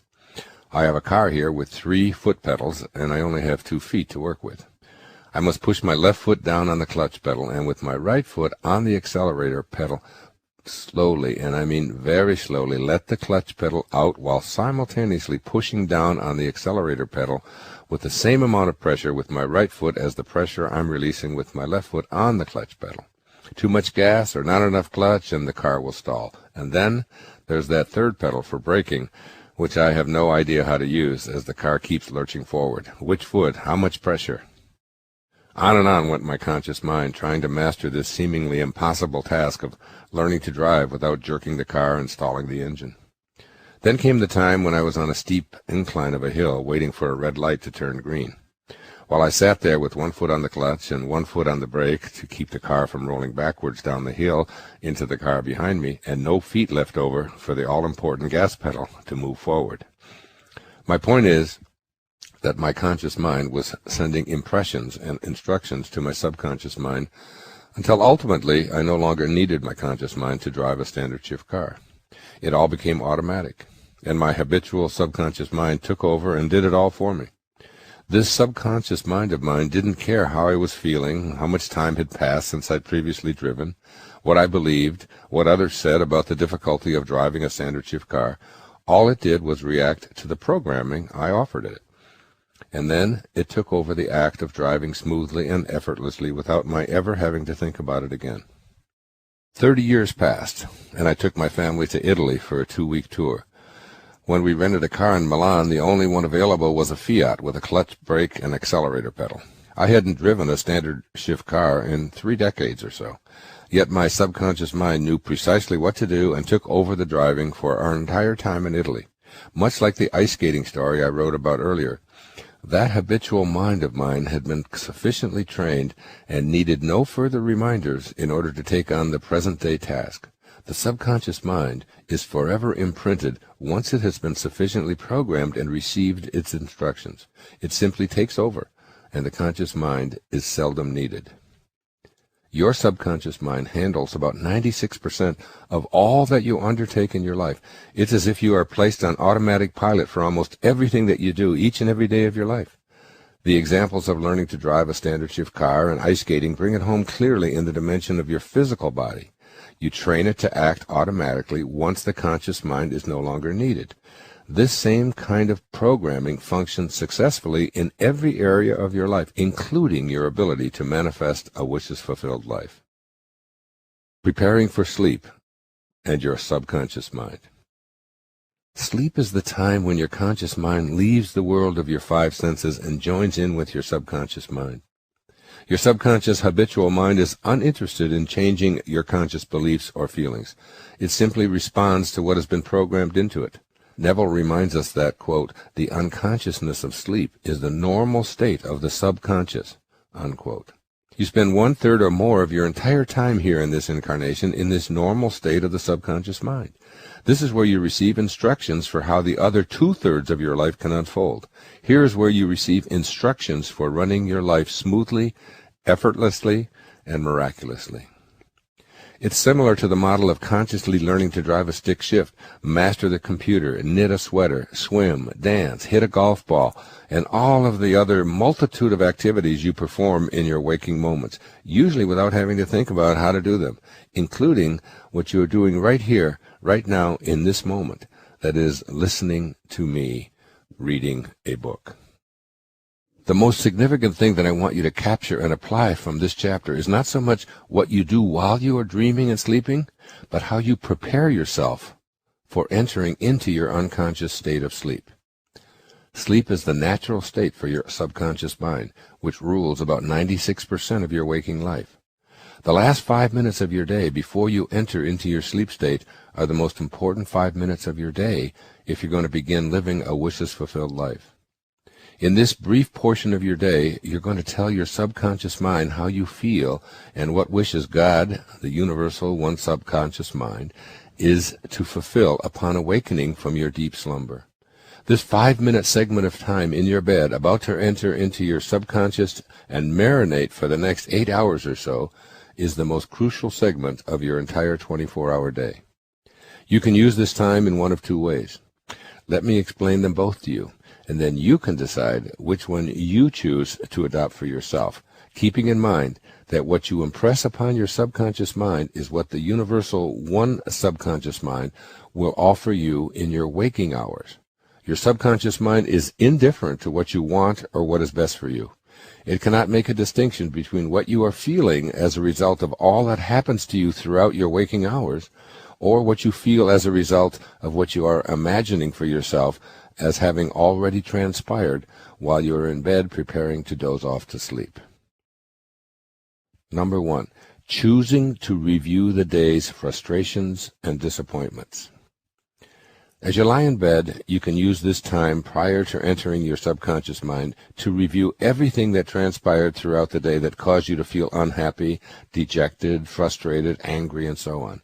You can think sad thoughts about all of the people who disappointed you and review in your imagination, via your inner dialogue with yourself, how unhappy all of that made you. You can spend these critical moments worrying about all of the things that didn't work out the way you wanted them to, and projecting onto your subconscious mind evidence for things continuing to transpire in the same way that they always have. You can go over the argument you had with others and conclude that these people really do make you unhappy. You can use your mind to relive how fearful you are that things are not going to improve. You can even predict that a great calamity is about to befall you and your family, and there's nothing to be done to stave it off. You can picture in your mind the worst possible outcome concerning your own health or the health of a loved one. You can imagine yourself filing for bankruptcy or not getting the job you desire, or a natural disaster striking you, or you feeling even sicker when you awaken. The potential disasters that you can entertain with your thoughts as you prepare to go to sleep could fill the next 100 or so pages of this book I'm reading. Whatever you opt for, such as these examples of thoughts that make you feel bad, is a choice to send those messages to your subconscious just as you are about to go to sleep. In effect, you are imprinting your subconscious mind with, I am unhappy, I am frustrated, I am pessimistic, I am afraid, and so on. Your subconscious mind, unable to distinguish between what you are telling it through your pre-sleep conditioning ritual and what is actually happening in your everyday world, says to you, okay, I've got it. I got it. Your thoughts are on what you do not want and what you despise, and your feelings in your body bring you worry, fear, anxiety, hate, sadness, and the like. Your subconscious mind responds with no desire to change your conscious waking state because it only reacts to what you place there. So it will proceed to offer you experiences from the universal one subconscious mind that aligns with what you've programmed it to do. You placed your thoughts in your subconscious when it would most likely have at least 8 hours of sleep to work on them. The subconscious can't be faulted for assuming that you must want them very, very much. Alas, you awaken befuddled by all of the things you don't want that keep showing up in your life, not understanding that by assuming the feeling of what you don't wish for and then going to sleep with those thoughts in your mind, you are programming your subconscious mind to take over, just as it did when you were first learning to drive. The difference is that then you were creating what you desired, and now you are using the same strategy to attract what you do not desire. And this is why you so often fail to attract the ideal into your life. Neville puts it this way, so beautifully, quote, whatever you have in consciousness as you go to sleep is the measure of your expression in the waking 2/3 of your life on earth. Nothing stops you from realizing your objective, save your failure to feel that you are already that which you wish to be, or that you are already in possession of the thing sought. Your subconscious gives form to your desires only when you feel your wish fulfilled, unquote. You can train yourself to do this in the precious 5 minutes before slumber overtakes you. If you decide you do not want to go to sleep with the first choice in your consciousness, you can develop a new habit for your habitual mind to latch onto. You do have an alternative. Those last 5 minutes of the day are your 5 minutes, and they're yours alone. Consider the second option, using your last waking moments before sleep, programming your subconscious mind in a new way. And this is the second choice, number 2. Choosing to assume the feeling of the wish fulfilled. As you lie in bed, feeling drowsy and knowing that you're about to go to sleep, where your subconscious mind is most at home, use these final pre-slumber moments to align with your source of being and become a wishes-fulfilled spiritual being. In these pre-sleep moments, you can program your subconscious mind to automatically present you with fulfilled wishes. You wouldn't train your subconscious mind to repeatedly slam on the brakes or to make a turn into a driveway without safely slowing down. You also don't want to train your subconscious mind to focus on and attract the kinds of things that make you unhappy or create unnecessary pain. These last 5 minutes awake, then, are your final pep talk to your subconscious mind. You want to focus on assuming the feeling of the wish fulfilled that you've placed into your imagination. Here's what Neville offers on this topic. It may be the most valuable information you've ever received in your life. Quote, "The feeling which comes in response to the question, 'How would I feel were my wish realized?' is the feeling which should monopolize and immobilize your attention as you relax into sleep. You must be in the consciousness of being or having that which you want to be or have done before you drop off to sleep." Unquote. So this is what you must ask yourself as you get closer and closer to dropping off into the unconsciousness of sleep. If my wishes were realized, how would it feel right here, right now in my body? Stay with that thought until you begin to feel your body shift into what that feels like. This is not an empty exercise. It's a programming tool for reteaching your subconscious mind to act on what you intend to manifest rather than on what you are worried, angry, or fearful about. In this semi-somnolent state, go to the I am that you are now putting into your imagination. For example, if you are worried about your health, whether because of a common cold, a pulled muscle, or a fearful diagnosis of a potentially life-threatening sickness, declare, "I am God in action." Or you could contemplate my favorite quotation from Saint Germain in the I Am Discourses. Quote, "I want so much to have you feel that you are the only authority in this world, or any other. So far as your world is concerned, do not ever fear that the perfecting of your world is going to disfigure anyone else's world, so long as your intent is not to harm anyone. It does not matter what the world about you says, or how much they try to intrude upon you their doubts, their fears, and their limitations. You are the supreme authority in your world, and all you have to do is say, when you are beset by these conditions, 'I am the mighty, magic circle of protection about me that is invincible and repels from me every discordant thought and element which seeks to find entrances or intrude itself. I am the perfection of my world, and it is self-sustained.'" Unquote. This is very powerful advice. When he says it does not matter what the world about you says, he is also talking about all of those self-limiting thoughts that you yourself have proclaimed regarding your ability to be healed. As you lie in bed, affirm, "I am perfect health," or use the words of Saint Germain above about being mighty and the perfection of your world. Then notice how that feels in your body. At first you will be calling upon your ego, which believes that it is separate from God, or the universal source of all, and an inner voice will say, "This is silly. I am sick, I am sore, I am dying, and I am only fooling myself." So simply dismiss these mind viruses and conditioned memes, since you are free to use these 5 minutes in any way that you choose. Repeat a new I am that shifts you to the state of the realized wish. Repeatedly tell yourself that I am God in action, and immediately check in with your body to feel the shift from fear and anxiety to peace, love, and contentment. After a little practice, you will find this repeating I am in your mind begins to impact how you are feeling. Sensations of worry and pain slowly dissolve as you assume the feeling of the wish fulfilled, and it is at this point that you allow yourself to drop off to sleep. Use these precious pre-sleep moments to assume the feeling in your body of whatever wishes you desire as already fulfilled. Refuse to go to sleep being upset or disturbed about anything, regardless of how momentous it may appear to be in your life. The natural state of your subconscious is sleep. and it sees you as you believe yourself to be. It matters not to the habitual mind of yours whether what you believe and consequently feel in your body is harmful, moral, good, bad, or indifferent. It will faithfully take on your belief and provide you with an array of experiences and seemingly synchronistic events that give form to what you believe and have placed into the programming of your subconscious mind. On many occasions, I've gone to bed feeling somewhat sick or concerned about what course my body will take with its diagnosis. I've faithfully practiced what I am writing about, and I've awakened symptom-free. The key is to keep checking in with my body until I can say in all honesty that I'm feeling that my desire is a present fact. Feelings are the tools that the subconscious automatic mind uses. You can quite readily break the habit of using your resting time before sleep reviewing things that are frustrating and upsetting. Make this a sacred, satisfying time to nurture thoughts that align with the I am thoughts that you have placed into your imagination.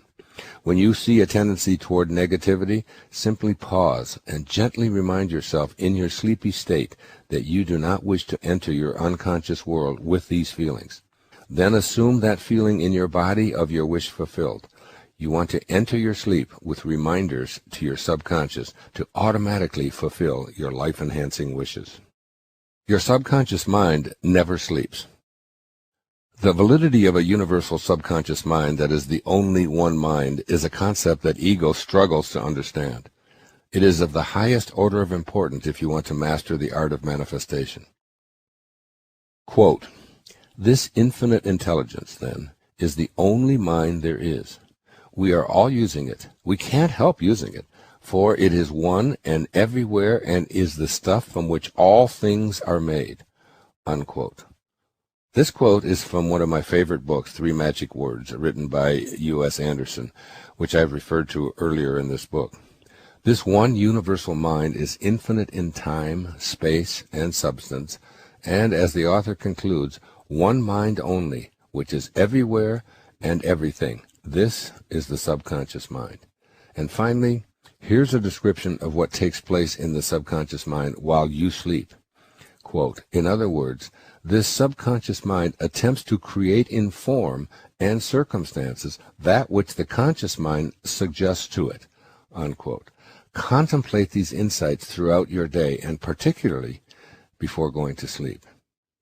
Your conscious mind, as you go to sleep, is capable of impressing your great I am upon your subconscious mind, which is a sliver of the one all-creating subconscious mind. This one mind never sleeps because it is infinite and therefore everywhere and in everything, and it is always in the process of creating and manifesting. Throughout those hours while your conscious mind is resting, your subconscious mind is receiving and processing all that you've downloaded into it and getting ready to turn its impressions into form and circumstance. In his book, The Biology of Belief, my good friend Bruce Lipton puts this phenomenon of the conscious and subconscious mind into the language of modern technology using this metaphor. Quote, "In reality, the subconscious is an emotionless database of stored programs whose function is strictly concerned with reading environmental signals and engaging in hardwired behavioral programs, no questions asked, no judgments made. The subconscious mind is a programmable hard drive into which our life experiences are downloaded." Unquote. So here you are lying in your bed about to enter into your unconscious state where your subconscious mind is most at home. In Bruce Lipton's analogy, there's a computer ready and waiting to get to work as soon as you doze off and leave your conscious mind behind. As you lie there, what you say to yourself as an I am is what you download into the computer. The computer I'm using to stand in for the one universal subconscious mind is so vast that it has no beginning and no end, and everything exists within it. If everything exists within it, and it is infinite, that means you exist within it as well, and it must respond to what you load into it.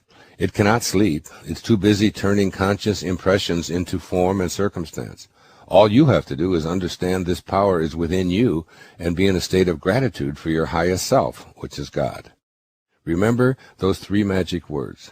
You are God. There is only one subconscious mind, and your own subconscious mind is a part of that one mind. That invisible part of you is really the mind of God at work, as long as you don't edge God out, that's ego, which is what your conscious mind has probably been trained to do. If your subconscious mind receives your conviction that you have money, you will have money. If it receives the conviction that I am happy, I am healthy, I am content, I am love, I am wise, or any other statement downloaded with conviction, the subconscious mind will bring it into your physical reality. I am not suggesting that you have hope or tell yourself maybe or use the last 5 minutes awake to say, I will be happy, I will be prosperous, I hope to one day be content. Use the name that God gave to Moses as he described who he is. I am that. I am. This is where faith plays a decisive role. You must extinguish any thought that being one with God is impossible. That is the false self at work. The contaminated personal subconscious that receives toxic self-limiting ideas and turns them into your unfulfilled reality. You are one with the one universal subconscious mind of God that never sleeps and works for you while your conscious mind slumbers. You want it to work for you, using what you downloaded into it, even as you are in deep sleep. While you sleep, your subconscious mind works. One of my spiritual teachers, Omram Mikhail Ivanov, the Bulgarian mystic philosopher and one of the founders of the Universal White Brotherhood, has this to say about your preparation for sleep and what transpires while you sleep.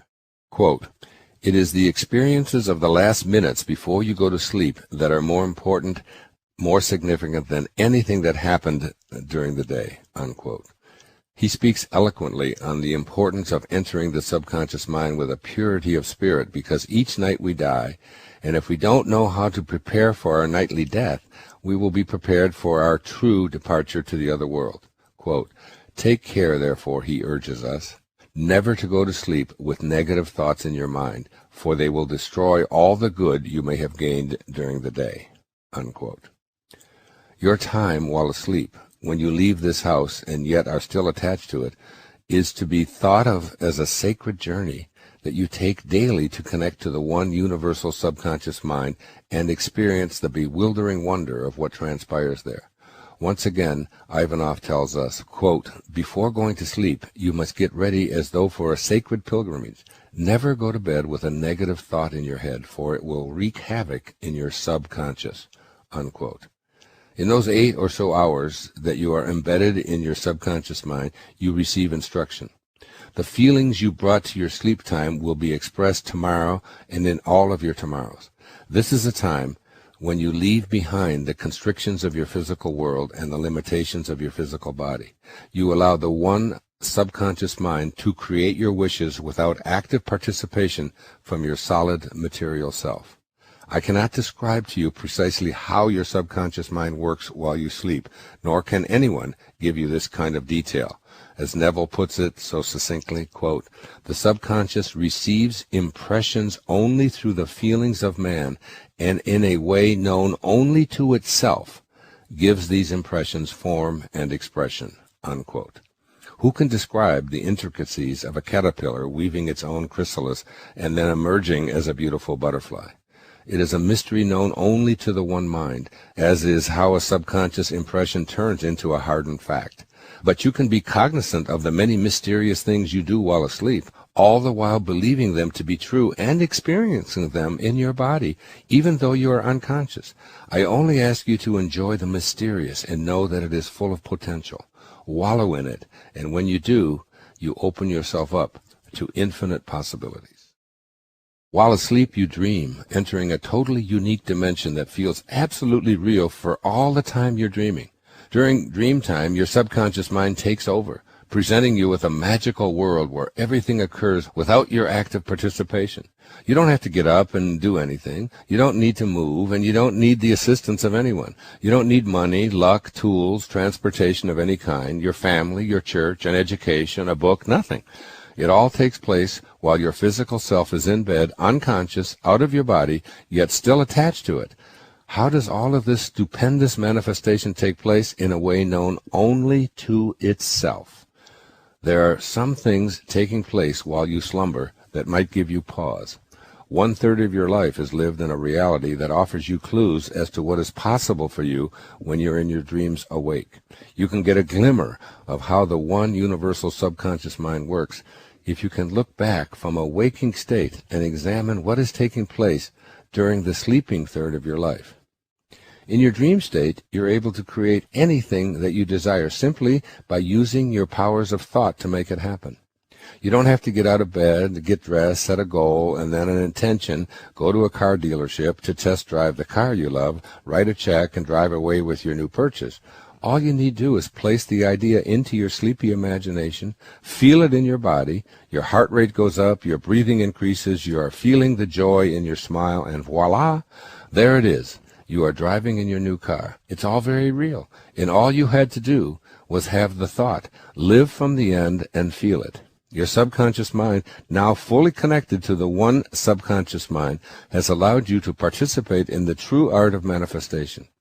And as long as you stay in your dream state, unconscious in your slumber, quote, then he opens the ears of men and seals their instruction, as it is revealed in the book of Job. In Anita Moorjani's near-death experience report, quoted earlier, she speaks about the absence of time and the sensation that everything seemed to be happening at once. No time experience, only now. And so it is in your dream state as well. You can be 5 years old and 50 years old, all at the same time in your dream. You can be with the same person simultaneously, alive and dead, in your dream. Albert Einstein's study of quantum physics was devoted to the simple message that we live in a completed universe, and that time is an invention of man and essentially an illusion. Anita's NDE unconscious state reinforces Einstein's idea of no time. Anita said that past lives did not exist in those moments. Everything was happening now. The only way she could describe it was that what we call past lives appeared to be parallel lives, and that everything was simply all one. In your unconscious sleep state, you can be anything and everything. You can be yourself and someone else or something else, even an animal, simultaneously. Linearity seems to disappear. Anything that you can imagine is yours. Nothing is impossible. Want to fly? Then imagine it and feel it, and off you go. While asleep and dreaming, you're not restricted to cause and effect. In your dreaming body, you can come and go as you please. Things do not have to follow the same rules that seem to apply to your waking world. If you imagine and feel it as a present moment fact, it's there for you instantaneously. Everything you need for the dream is created by you in harmony with your subconscious mind. You don't have to do anything. Just allow your thoughts to create what they desire and to feel it in your sleeping body. Think about all of the things that take place in the 1/3 of your life while you sleep. There's no time, no cause and effect. Everything you experience is created by your imagination. The people and events are all illusions, simply figments of your imagination. There's no beginning, there's no end, no linear progression, and it all seems to make perfect sense as long as you're in the dream state. I'm reminded of Henry David Thoreau's observation that our truest life is when we are in our dreams awake. It seems only logical to me that if during 1/3 of our life on planet Earth we are capable of manifesting anything that we place our attention on without having to expend any physical effort, only by allowing ourselves to transcend time and space, then why not in the other 2/3 of our life? This is what I believe Thoreau is suggesting when he urges us to be true to our authentic selves by being a waking dreamer. As you look back at it from your awakened state, the time while you are in deep slumber provides you clues as to what is possible when you begin to awaken from this dream as well. You have experienced oneness, timelessness, miracle-making, and having your wishes fulfilled instantaneously for 1/3 of your life. Become a waking dreamer and begin to apply this same awareness to the entirety of your life. All of the things I've written throughout this entire book, you are capable of achieving while asleep. Make them your personal reality in all of your waking hours as well. Remember, the only way you can be sure you were dreaming is to awaken. If you never awakened, it would all be the unlimited reality of your dream state. And so it is with the 2/3 of your life as well. The only way you will ever know you were dreaming is to revive while you are still alive and look back at your dream from this awakened perspective. Remind yourself that you can indeed do as Thoreau suggests and find your truest self by being in your dreams awake. Neville offers you these words on what takes place while you sleep. Quote, Sleep is the door through which the conscious, waking mind passes to be creatively joined to the subconscious. Sleep conceals the creative act, while the objective world reveals it. In sleep, man impresses the subconscious with his conception of himself." Unquote. Each night, as I drift off to sleep, I adamantly refuse to use this precious time to review anything that I do not want to be reinforced in the hours of being immersed in my subconscious mind. I choose to impress upon my subconscious mind, and therefore the mind of God to which I am eternally joined, my conception of myself as a divine creator in alignment with the one mind. I groggily reiterate my I ams, which I have placed in my imagination, and I remember that my slumber will be dominated by my last waking concept of myself. I am peaceful, I am content, I am love, I am writing, I am the governing power of the universe, and I attract only to myself those who are in alignment with my highest ideals of myself. This is my nightly ritual, always eschewing any temptation to go over any fear of unpleasantness that my ego might be asking me to review. I assume the feeling in my body of those I am statements already fulfilled, and I enter my sleep inviting the instruction that my subconscious mind welcomes. I know that I'm allowing myself to be programmed while asleep. For the next day, I rise knowing that I am a free agent. I understand that every action and event of the day is essentially predetermined by my feelings as I prepare for sleep, and while I was in that place of warmth and trust in the arms of the one universal subconscious mind. Waking up. It is my intention to live in my dreams awake as much as is humanly and spiritually conceivable. I look back upon my dream state, and I realize that everything that I needed from my dream, I was able to create with my subconscious mind, without effort and with no need for involving my physical body at all. And so I know that manifesting the person I wish to be while awake also involves effortless perfection, and that I have my imagination, or my intentions, my attention, and my feelings to use while awake as well. My sleep time, fully embedded in my subconscious mind, is providing clues for me to put those mental activities into practice when I leave my slumber. I further look back at my dream state from a place of wakefulness, and I see that everything and everyone that was in my dream was created by me with my imagination. I keep this in mind as I gaze at who and what I have created in my awake dream.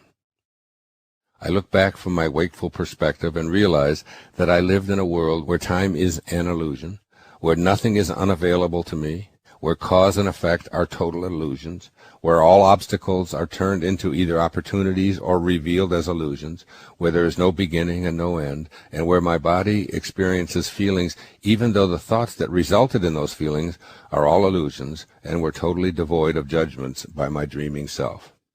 And finally, I look back and realize that the only way I know for certain that I was dreaming was to awaken. I remind you here as well that you do have within you these amazing powers of manifestation, and you use them on a regular basis every night and for 1/3 of your entire life in this incarnation. I suggest that while you are awake, you view this 2/3 portions of your life as a dream as well, and realize that the only way you'll know you are dreaming is to awaken. That is, awaken to a new consciousness in which distance and time constraints can be overcome just by a change of state, an awakened state that knows and trusts in the power of your thoughts and feelings to live a wishes-fulfilled life. In all of your waking hours, I encourage you to stay closely aligned to your originating source of being. Practice thinking like God, your highest self, thinks. As I pointed out in a previous book, Excuses Be Gone, when your contemplations are a vibrational match to originating spirit, you are synchronized with divine mind, attracting and fulfilling your desires. You have the same power as originating spirit, as long as you don't replace your divine nature with ego's thoughts, which are essentially the mental meanderings of your false self. While awake, use your mind to repeatedly remind yourself of your true I am that I am nature. Remember that universal one subconscious mind creates in a way known only to itself. It is the great mystery. Learn to live in that mystery, making every effort to use all of your mental and feeling powers to manifest the life you desire. all the while staying in an uncompromised state of love. Here's what Erich Fromm wrote on this subject of living the mystery. Quote, "Rather than being confronted with an overwhelming proof of the limitations of our understanding, we accuse the dreams of not making sense." Unquote.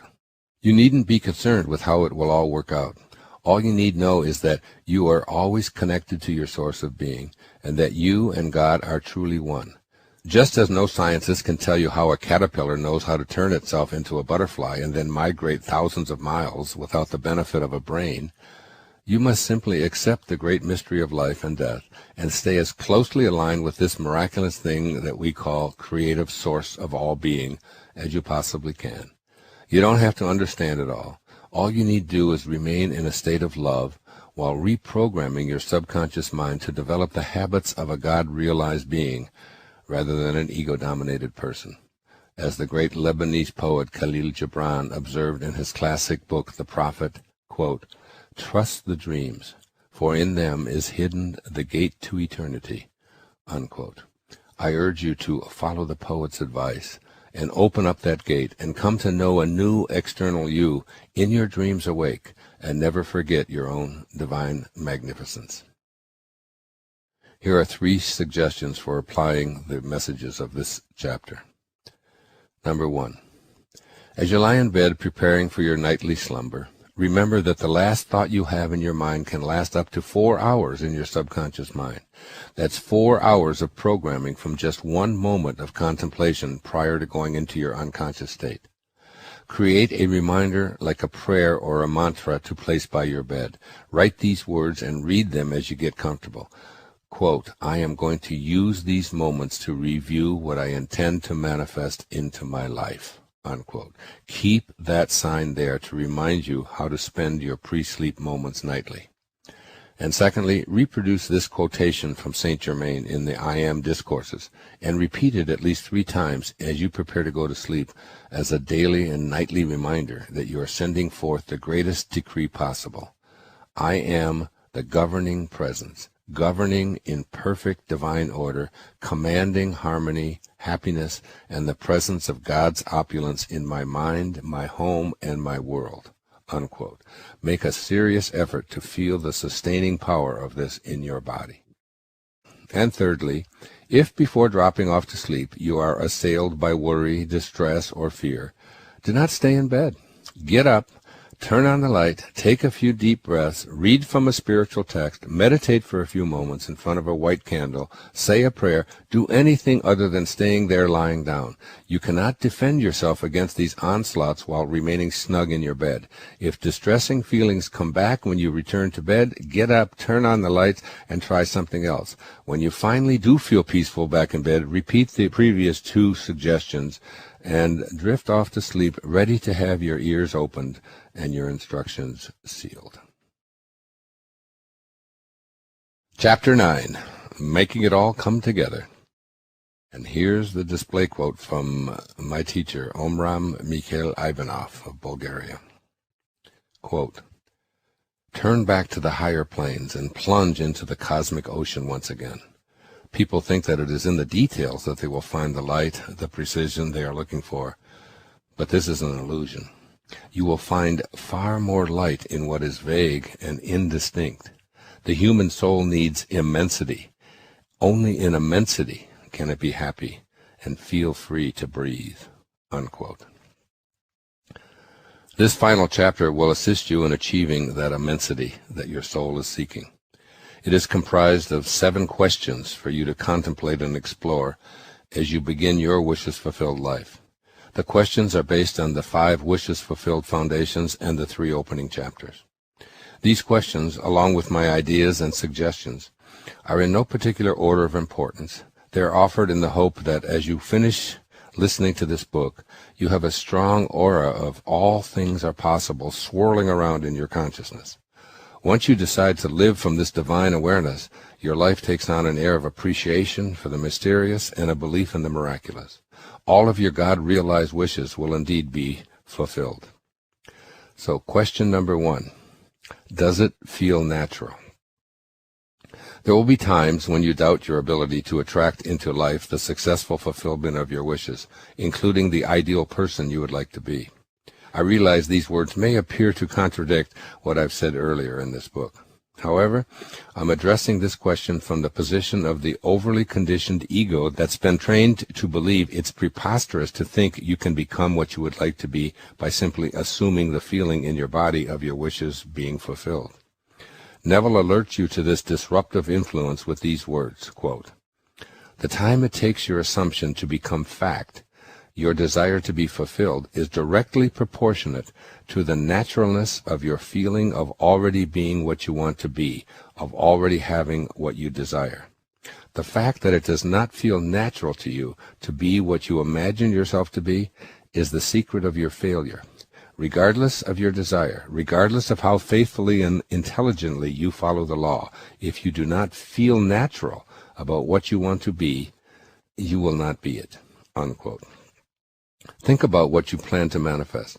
Then use your imagination to feel what that feels like in your body. Does it feel natural to you? I mean, does it really feel like this is the you that you are deciding to be? If you've been sickly for most of your life and you are assuming the feeling of a healthy body, does it feel natural to see yourself as a picture of perfect health? Do you feel that with your imagination and God all things are possible?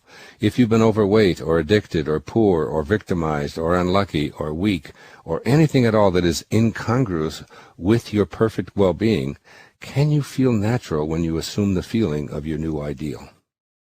Do you feel entitled to prosperity, health, happiness? If that feels unnatural, you must take on this task that Neville defines in this way, quote, "The essential feeling of naturalness can be achieved by persistently filling your consciousness with imagination, imagining yourself being what you want to be or having what you desire," unquote. I readily admit that there are some things that you might desire or wish for that will never feel natural to you. This came up in an interview I recently did on a telecast for a national television network. The interviewer asked, "Do you mean to tell me, Dr. Dyer, that if I do all that you recommend and follow the law of assumption to the letter, that I can become a linebacker for the New York Giants?" Now, this was a man about 5'7" tall, weighed maybe 150 pounds, a small man imagining himself in a very large man's physical position on a professional football team. I asked him, "Does it feel natural for you to be playing that position on the New York Giants?" His immediate response was, "No, not at all." And thus I reminded him that the time it takes your assumption to become reality is proportionate to the naturalness of being it. In my opinion, the interviewer would be doomed to failure with his assumption. However, I've seen professional basketball players who were 5'7" tall in a profession populated by giants, and not only could they play at an all-star level, but they could jump high enough to dunk a basketball. And when interviewed, they say without hesitation, "It feels natural to me, even though no one else can imagine it happening."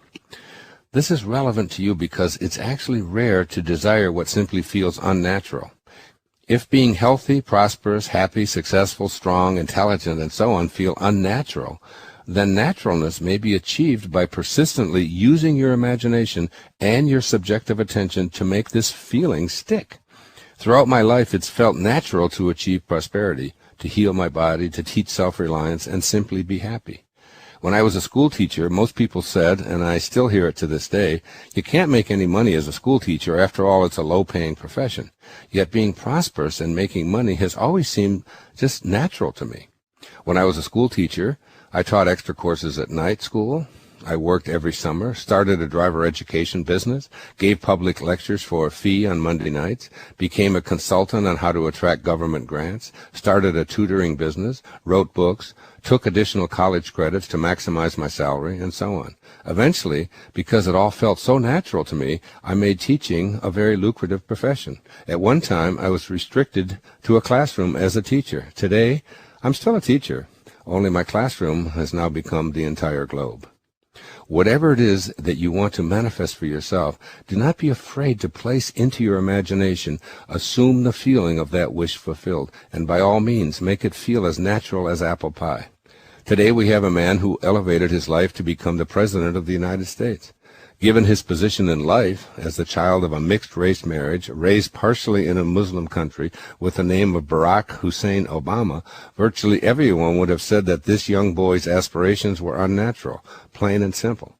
But he didn't see it that way, and neither should you.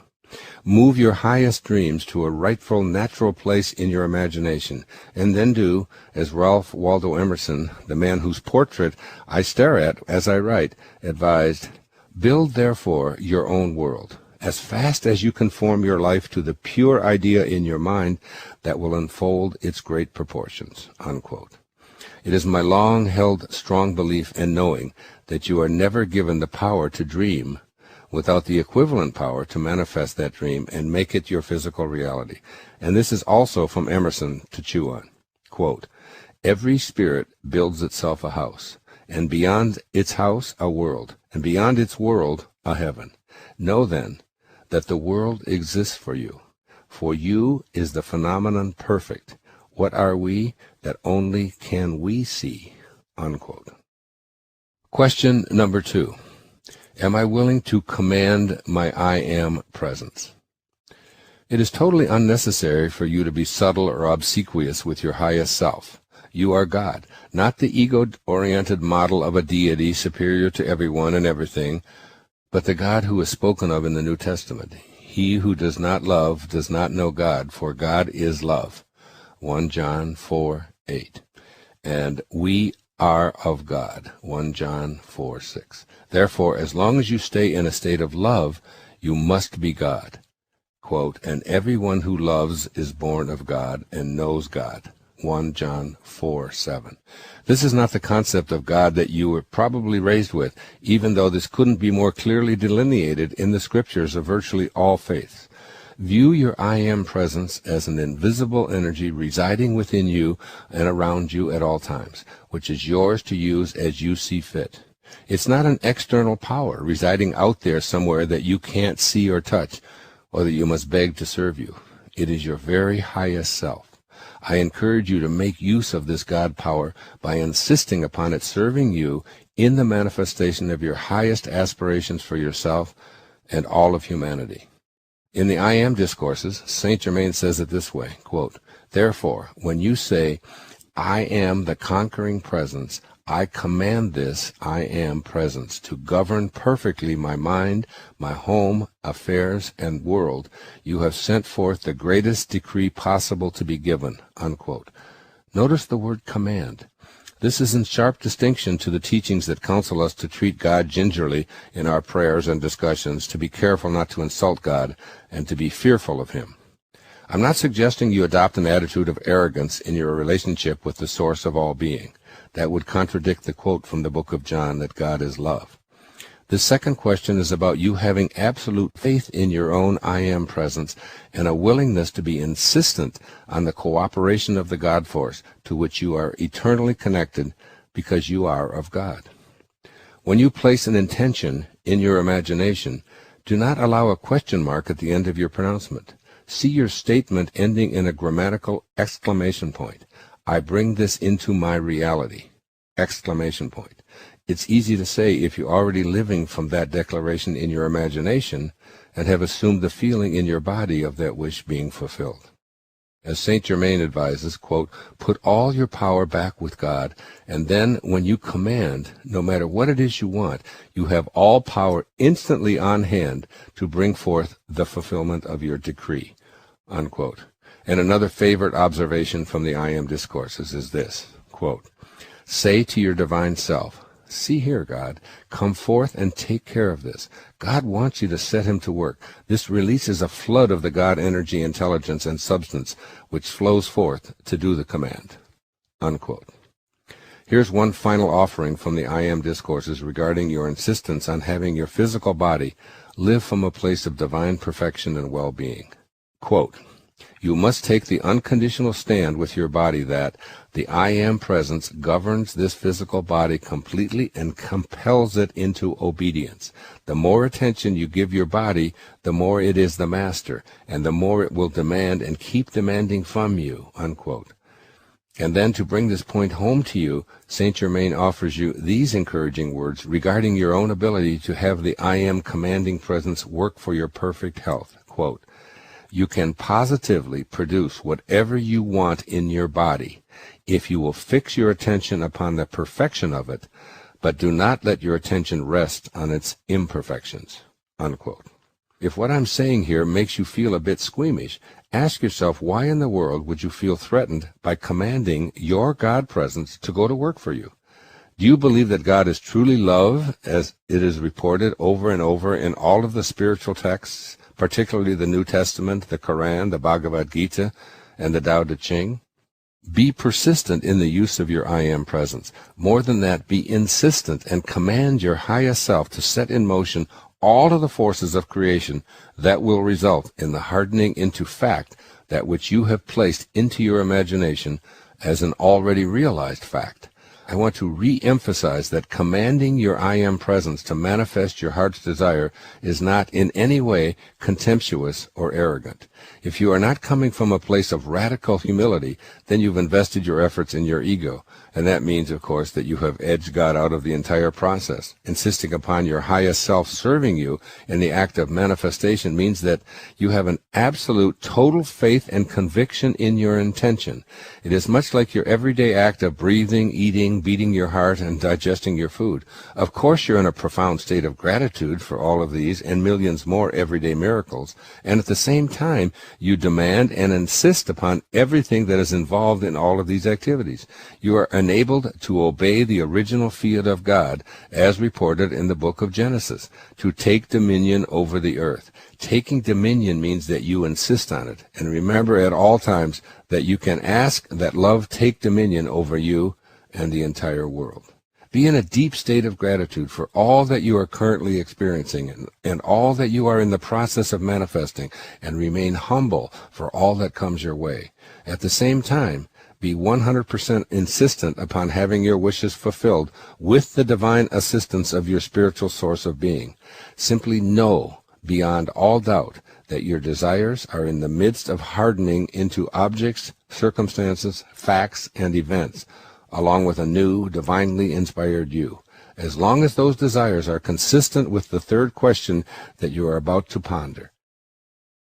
Question number 3. Are my wishes in alignment with my highest self? This principle invites you to choose which possibility you identify with, and, as has been stressed throughout this book, to live as if it had already occurred. If you place into your imagination wishes that are misaligned with your highest God-realized self, you will find yourself frustrated and immobilized. God is love. If your aspirations in any way are outside of this mantra, you will feel lost and you will not succeed. If God is one, then God is incapable of being divided. If your desires involve conflict for yourself or anyone else, then you have brought two into the picture. That is yourself, as well as the second party who might be harmed by the fulfillment of your wish. God being only oneness wherein all things are connected, and God, your highest self, being love, cannot even recognize the dichotomy that you bring to the picture.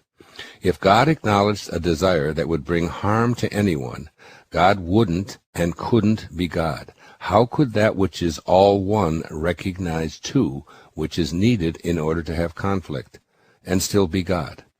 This is what happens when you attempt to manifest from a place of selfishness or potential harm to anyone else.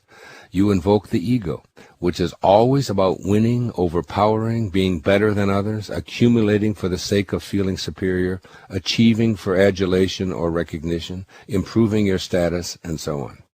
And again, ego is edging God out.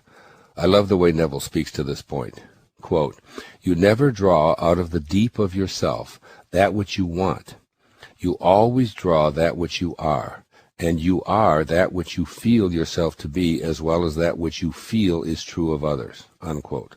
So in this manifestation activity, the secret is to feel yourself as already being and having what you desire, and to keep the entirety of it all wrapped up in a spirit of love.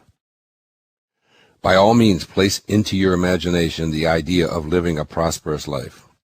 But this in no way implies from a God-realized position that you desire a fancy watch, a luxury automobile, a large infusion of cash, a palatial home, or anything else that is for the purpose of elevating your position among your peers.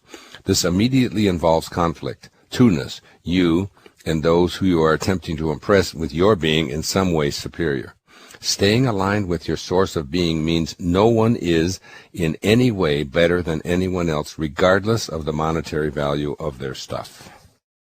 This third question is asking if you love as you are loved by the creative source of all. Can you ask out of love, live and feel as if what you desire is already a present fact, and then allow the universal source of all to provide with no concern about appeasing the demands of your ego? If demanding and insisting is your style, do it from a place of pure love. Be willing to give it all away in the name of that love. Stay in that place of pure humility. If you desire to purify your body and live from a disease-free place of perfect health, simply assume the feeling of love throughout your body and live as if it were your reality.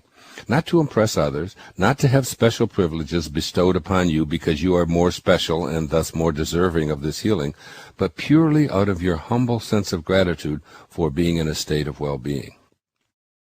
Albert Einstein once famously observed that all he wanted to do was learn to think like God thinks. This means living and manifesting from a place of all-encompassing desire to serve others, to be love, to ask nothing in return for what you give. In other words, to simply be love. Get your ego out of the picture and draw out of the deep of yourself, as Neville expresses it. And the deep of yourself is truly your highest self, which is, of course, God. Let the God that you are, the God that Jesus said you are, the God that is your very essence, your deepest self, let this be the energy you draw upon to fill your imagination. And then, know that you are fully aligned with the only source that is responsible for all of creation. As you begin to see your divinely aligned manifestations show up in your physical world, think like God thinks, and share any munificence with others with no expectation of anything back, including even a thank you if it's not forthcoming. As you place your intentions into your imagination and assume the feeling of those intentions being fulfilled, ask not for anything that is outside the great umbrella of love that is God. The words of Jesus in the book of Luke sum up all that I'm saying here. Quote, "But if you love those who love you, what credit is that to you? For even sinners love those who love them. If you do good to those who do good for you, what credit is that to you? For even sinners do the same. But love your enemies, do good and lend, hoping for nothing in return, and your reward will be great, and you will be sons of the Most High. For he is kind to the unthankful and evil. Therefore be merciful, just as your Father also is merciful." Luke 6, verses 32 and 36. Similarly, Lao Tzu, some 6 centuries or so earlier, reminds you that the great sage is kind to the kind and kind to the unkind, because kindness is his nature. If you can make your desires harmonize with the messages of the above passage while practicing humility and keeping your ego at bay, you will come to see the truth in Neville's observation that, quote, "You never draw out of the deep of yourself that which you want. You always draw that which you are," unquote. The key here is the deep of yourself. That is your highest self. And you will also see the significance of the fourth question, which follows. Question number 4. Am I free of judgment, condemnation, and criticism? Several months ago, my desire to manifest something into my life did not appear to be registering with the God force that brings all things into being. It is not that I was being impatient, for I have come to know in my heart of hearts that all things arrive in divine time, and that it is not the job of my ego to say when what I desire should show up. I've come to fully accept that infinite patience produces immediate effects, as A Course in Miracles tells us. The immediate results are the sense of inner peace that I feel when I trust in the divine, and infinite patience is just another way of saying pure faith. The point I'm making here is that I wasn't experiencing anything remotely close to inner contentment. In fact, the more I focused on what it was that I wished to see fulfilled, even though I was practicing everything that I've written here in the first 8 chapters of this book, the more I felt anxious, sad, worried, frustrated, and even mildly angry at times. It just didn't seem to be working. Then one day I was rereading for the umpteenth time the third volume of the I Am Discourses, the little book that was left at the yoga studio all wrapped up in gold, that influenced the creation of this book that you're listening to. And I came upon something that made me realize why my feelings in my body were so discordant when it came to the fulfillment of one of my greatest wishes. Quote, "The student should constantly look within his human self and see what habits or creations are there that need to be plucked out and disposed of. For only by refusing to any longer allow habits of judging, condemning, and criticizing to exist can he be free. The true activity of the student is only to perfect his own world, and he cannot do it as long as he sees imperfection in the world of another of God's children." Unquote. Reading this paragraph was like having a bucket of cold water thrown in my face to shock me from the coma that had defined my life in relation to the lack of fulfillment of my wishes regarding this particular thing, which I have chosen to keep private.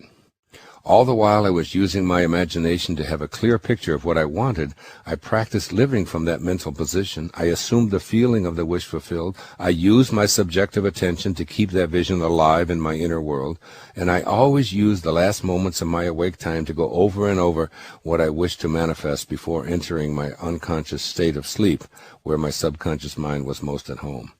During all that time, I was also seeing imperfection in another of God's children. I lovingly criticized, not so lovingly condemned, and my judgments frequently overshadowed my spiritual visualizations and intentions. I had to learn that every single one of God's children is doing what they know how to do, and I need to be able to love them, all of them, as our source of being loves them, without judgment, without condemnation, and without criticism. If I'm to be a being of love living from my highest self, that means that love is all I have inside of me and all that I have to give away. If someone I love chooses to be something other than what my ego would prefer, I must send them the ingredients of my highest self, which is God, and God is love, as I have reiterated over and over throughout the pages of this book. My criticism and condemnation of the thoughts, feelings, and behavior of others, regardless of how right and moral my human self convinces me it is a step away from God realization. And it is God consciousness that allows for my wishes to be fulfilled as long as they are aligned with my source of being. I can come up with a long list of reasons why I should be judgmental and condemnatory toward another of God's children, and why. Damn it, I'm right. Yet, if I want to perfect my own world, and I so want to do so, then I must substitute love for these judgments, or take the consequences of not having my wishes fulfilled. I spent years studying the teachings of Patanjali, and he reminded us several thousand years ago that when we are steadfast, which means that we never slip in our abstention of thoughts of harm directed toward others, then all living creatures cease to feel enmity in our presence. Now, I know that we are all human, you, me, all of us. We do occasionally slip and retreat from our highest self into judgment, criticism, and condemnation. But this is not a rationale for choosing to practice that kind of interaction. I can only tell you that when I finally got it, and I sent only love to another of God's children whom I had been judging and criticizing, I got the immediate result of inner contentment, and my wishes have definitely, assuredly been fulfilled. I urge you to send love in place of those judgments and criticisms to others when you feel they impede your joy and happiness, and hold them in that place of love. Notice that if you stay steadfast, when you change the way you look at things, the things you look at change. Question number 5. Do I pray as if my prayers are already realized? The traditional means of prayer that I was exposed to throughout my life involved asking for something and hoping that an external God would provide me with the answers for my wishes. A close friend and colleague of mine, Greg Braden, who is also a student and admirer of Neville, writes in his penetrating book, The Isaiah Effect, "Rather than asking that the outcome of our prayer come to pass, we acknowledge our role as an active part of creation and give thanks for what we are certain that we have created. Whether we see immediate results or not, our thanks acknowledge that somewhere in creation our prayer has already been fulfilled." Unquote. This may appear to contradict the ask and you shall receive version of prayer that you are likely exposed to. It may feel new, but it is so important that you acknowledge your own divine role in the fulfillment of your spiritually aligned desires for yourself and others. A vision is within your imagination as you enter into your sacred practice of prayer, one that is so strong you can already feel its fulfillment in your own body.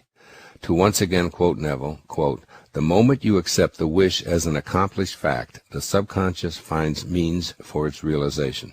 To pray successfully, then, you must yield to the wish, that is, feel the wish fulfilled," unquote. Being a piece of God, and therefore altogether God, as a part of the entire process of creation, you become an active participant in your own private prayerful moments. Consider shutting out your senses completely, along with all of the evidence they continually place before you, because you are, in your prayers, going to attempt to feel what they, that is, your senses, will most assuredly deny. Perhaps describing what I do will help you. When I pray, I always yield to the wish that I have for myself, my loved ones, and the entire planet, and all of its inhabitants, rather than attempting to force my wish or to have God take over and do my bidding for me. In my mind, I see my wishes as accomplished, and I experience what that feels like, savoring the feeling in my body. I stay in a profound state of gratitude. My prayer is without effort. Rather, it is felt as an already accomplished fact. I then act as if what it is I am praying for is my truth, even if my senses and all those about me give evidence to the contrary. I'm not asking for special favors because I do not believe in an ego-constructed deity who plays favorites, or who has the ability to heal everyone, yet withholds these favors because he or she is looking for something from me. I'm a part of the entire business of creation. I am divine consciousness, and I never forget it. I know I have the capacity to make conscious contact with my source of creation. There's no fear of insulting a mythical God. In the I Am Discourses, Saint Germain says, quote, "I say to the students in all sincerity, there is no possible way of attaining a quality or a desired attribute without claiming it," unquote. With this in mind, I claim peace, health, happiness, joy, prosperity for everyone I know in my life. I claim peace and contentment for myself, for humanity, and the entire world. In my prayers, I give thanks for my mysterious role in all of this, and I reprogram my subconscious mind so I feel this in my body. I leave my sacred prayer time and go about the activities of my life, whatever they may be, with this feeling within me. I am not discouraged by what my senses might be reporting. I have left all ideas of time and timing behind, and I trust in the I Am presence that is my true identity. Often at night I engage in prayerful visualization. I visualize faces of people I know who have crossed over and left the outer world, people I've seen in the media but have never met, and people I knew as a child. I surround them with love. I see the love, and I feel it for them and myself. I am calling in the I Am presence. As the I Am Discourses teach, quote, "The undesirable moves out, and the I Am presence moves in, and you find that you have truly entered into a new world, filled with the happiness and perfection you have always known existed somewhere within your own heart," unquote. This is prayer to me, and when I emerge from these moments of prayer, it's as if I've attended a movie and seen the successful end of the film, even though I may not have been shown precisely how that ending was achieved.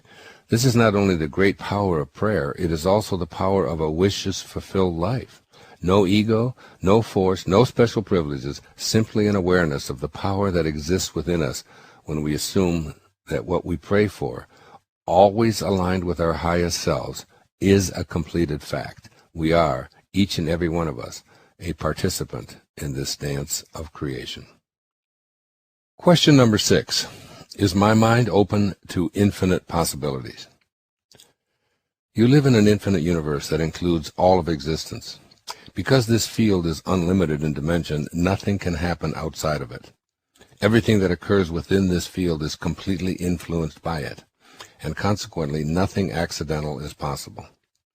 This field of consciousness, and your role in it, is, as I've stated at the beginning of this book, omniscient, almighty, omnipresent, and a fragment of God. With God, all things are possible, which is infinitely exciting when you are convinced that means there's nothing left out. Living from this perspective, if your wishes align with this one universal God force, miraculous occurrences become the norm. The universe seems to conspire in ways that are hidden from your intellectually inquiring mind, which seeks specific scientific answers as to why this or that seems to be taking place. While your cognitive apparatus remains totally befuddled, mysteriously benevolent forces begin to come to your aid. Synchronistic, unexplainable happenings become more easily accepted, and things that you were taught are impossible and outside the realm of reality just show up. I've had to address this question of being open to infinite possibilities during some meaningful and unanticipated events in my recent life.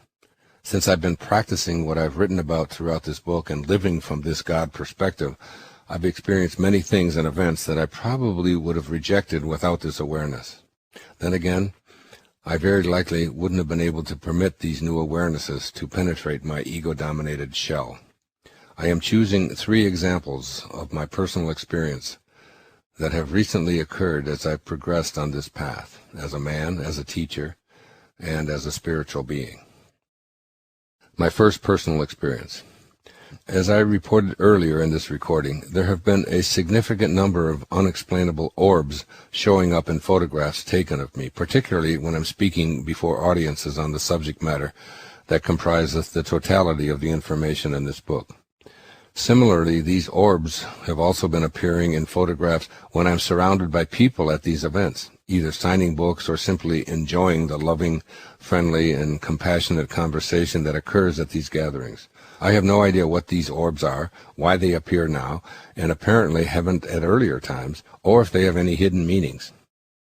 There are photo inserts on the actual books showing these orbs. I've read Klaus and Gundi Heinemann's book, Orbs, Their Mission and Messages of Hope, and I encourage you to do the same. They've included their commentary on many photographs taken of these orbs at various functions throughout the world. Klaus holds a Ph.D. in experimental physics and is taught at Stanford University, and his wife is a respected educator in California. Obviously, these are thoughtful, informed people whose inquiry into this phenomenon comes from a well-grounded perspective.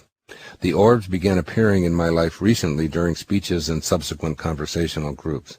They seem to me to coincide with my decision to help myself and others live from a higher place of God realization through exploring, living, and writing about aspects of God consciousness. If you look at the pictures of the orbs in the book's photo insert carefully, you see that a larger one appears above my head, and often the room is filled with smaller orbs, almost as a confirmation that the messages of love that infiltrate the occasion are being witnessed by these mysterious circles of light. I do not pretend to know what they are or why they are now making themselves known to me in the manner that they are appearing in my life. They could be emanations from spirit beings that could be surrounding me with new energy to heighten my awareness and help me to clarify my messages. I have no idea. All I know for certain is that all things are possible, and I'm open to what they may or may not be about. My friend Linda Millick first acquainted me with these photographic light emanations from a Hay House Caribbean cruise not long ago. She told me that 18 years ago her son had died while saving a friend in an automobile accident. Her son communicates with her in a channeling fashion, and circular orbs and other orb shapes appear in her photos when she feels he's close to her. As she was telling me this, she said she could feel his presence there on the ship docked at St. Martin. She took my picture, and there on my left and right hips was a megaphone-shaped orb identical to the ones she had seen in photos at her own home. It was on this cruise that the first orb appeared, which I spoke about earlier in this recording. While I reiterate that I do not pretend to have an intelligent explanation for the continuing appearance of these orbs in my life, I love what St. Ignatius of Loyola once told his followers, quote, "For those who believe, no words are necessary. For those who do not believe, no words are possible," unquote. I leave you to make up your own mind, and I remain open to learning more about these mysterious occurrences. My second personal experience. My second example that defies any rational explanation involves my recent experience with a man who lives in the small village of Alvijana in Brazil. He goes by the name John of God. My friend Reina Piscova, a medical doctor and eye surgeon who lives in California, has visited John of God in Brazil on several occasions. She asked me to go with her to receive his healing after learning of my diagnosis of leukemia. I agreed to go to Abidjan with her, but as the time approached, I made the decision to stay here in America, largely because I felt so compelled to write the book that I'm recording. I needed uninterrupted time to do the work of sitting down and disciplining myself each and every day for several months in order to complete the manuscript for the book you are now listening to. Raina spent 2 weeks at the Casa where John of God performs his surgeries. Although her original reason for going to Abidjan was for my healing, she received a surgical procedure herself. While there, she sent a message asking that I have 4 photographs taken of me. I was instructed to dress in white outer garments and have the pictures taken from both sides and from the front and back. On Friday, she presented them to John of God and asked if he would allow surgery on me from these photos and from the long distance between Brazil and Hawaii, where I was writing. John of God looked at the photos and said that he could not do the surgery because I needed to be taking special herbs, and without them it would be futile. Raina, God bless this divine angel of a woman, doctor, and friend, obtained the special herbs and then took them in a cab to a FedEx station. When they arrived 3 days later, I was told to take 8 capsules over a 48-hour period, and then have the photos retaken in white and emailed to her immediately. My daughter Serena took the 4 photos and emailed them back to Raina. The next day, Raina called and excitedly told me that John of God had agreed to participate in the surgery. It would be performed Thursday at 7 a.m., 2 p.m. in Brazil, and she gave me very specific instructions on what I was to do in preparation for the surgery.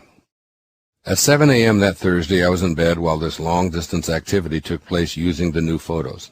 I was open-minded, yet I must confess that a smidget of perplexity and skepticism wafted over me at this unusual transmission of long-distance surgery requiring 4 photos of me dressed in white and that I swallow herb capsules FedExed from Brazil. My cell phone began buzzing with messages from Raina. I was to go back to bed and sleep for the next 24 hours. Eat no pepper, pork, or spicy foods, no exercise, no phones, no writing, no sex, and no massages for 7 days when the sutures were to be removed. My first reaction was that I couldn't go back to sleep for 24 straight hours, as I had just woken from 8 solid hours of sleep. Raina told me that if I couldn't sleep, I was to pretend that I was sleeping, and the entities who do the healing would anesthetize me. Within 5 minutes, I felt overwhelming fatigue. I lay down in bed and stayed there for the next 24 hours, only getting up twice to eat something light and to pee. The next day, the idea of doing my normal routine of walking, swimming, stair climbing, and weightlifting, which I've done daily for the past 35 years, seemed totally out of sync with what I was feeling. Even walking a few steps took my breath away. When I spoke to Raina about this, she said, "You have had surgery. You absolutely must rest for the next 7 days, or you will mess up everything that John of God has done for you." So the entire week passed, and my daughter Serena simply took care of me while I did nothing but rest. My body was detoxifying in a very big way. I went from feeling just fine to coughing up phlegm and having flu-like symptoms, difficulty breathing, exhaustion, watery eyes, and many other symptoms.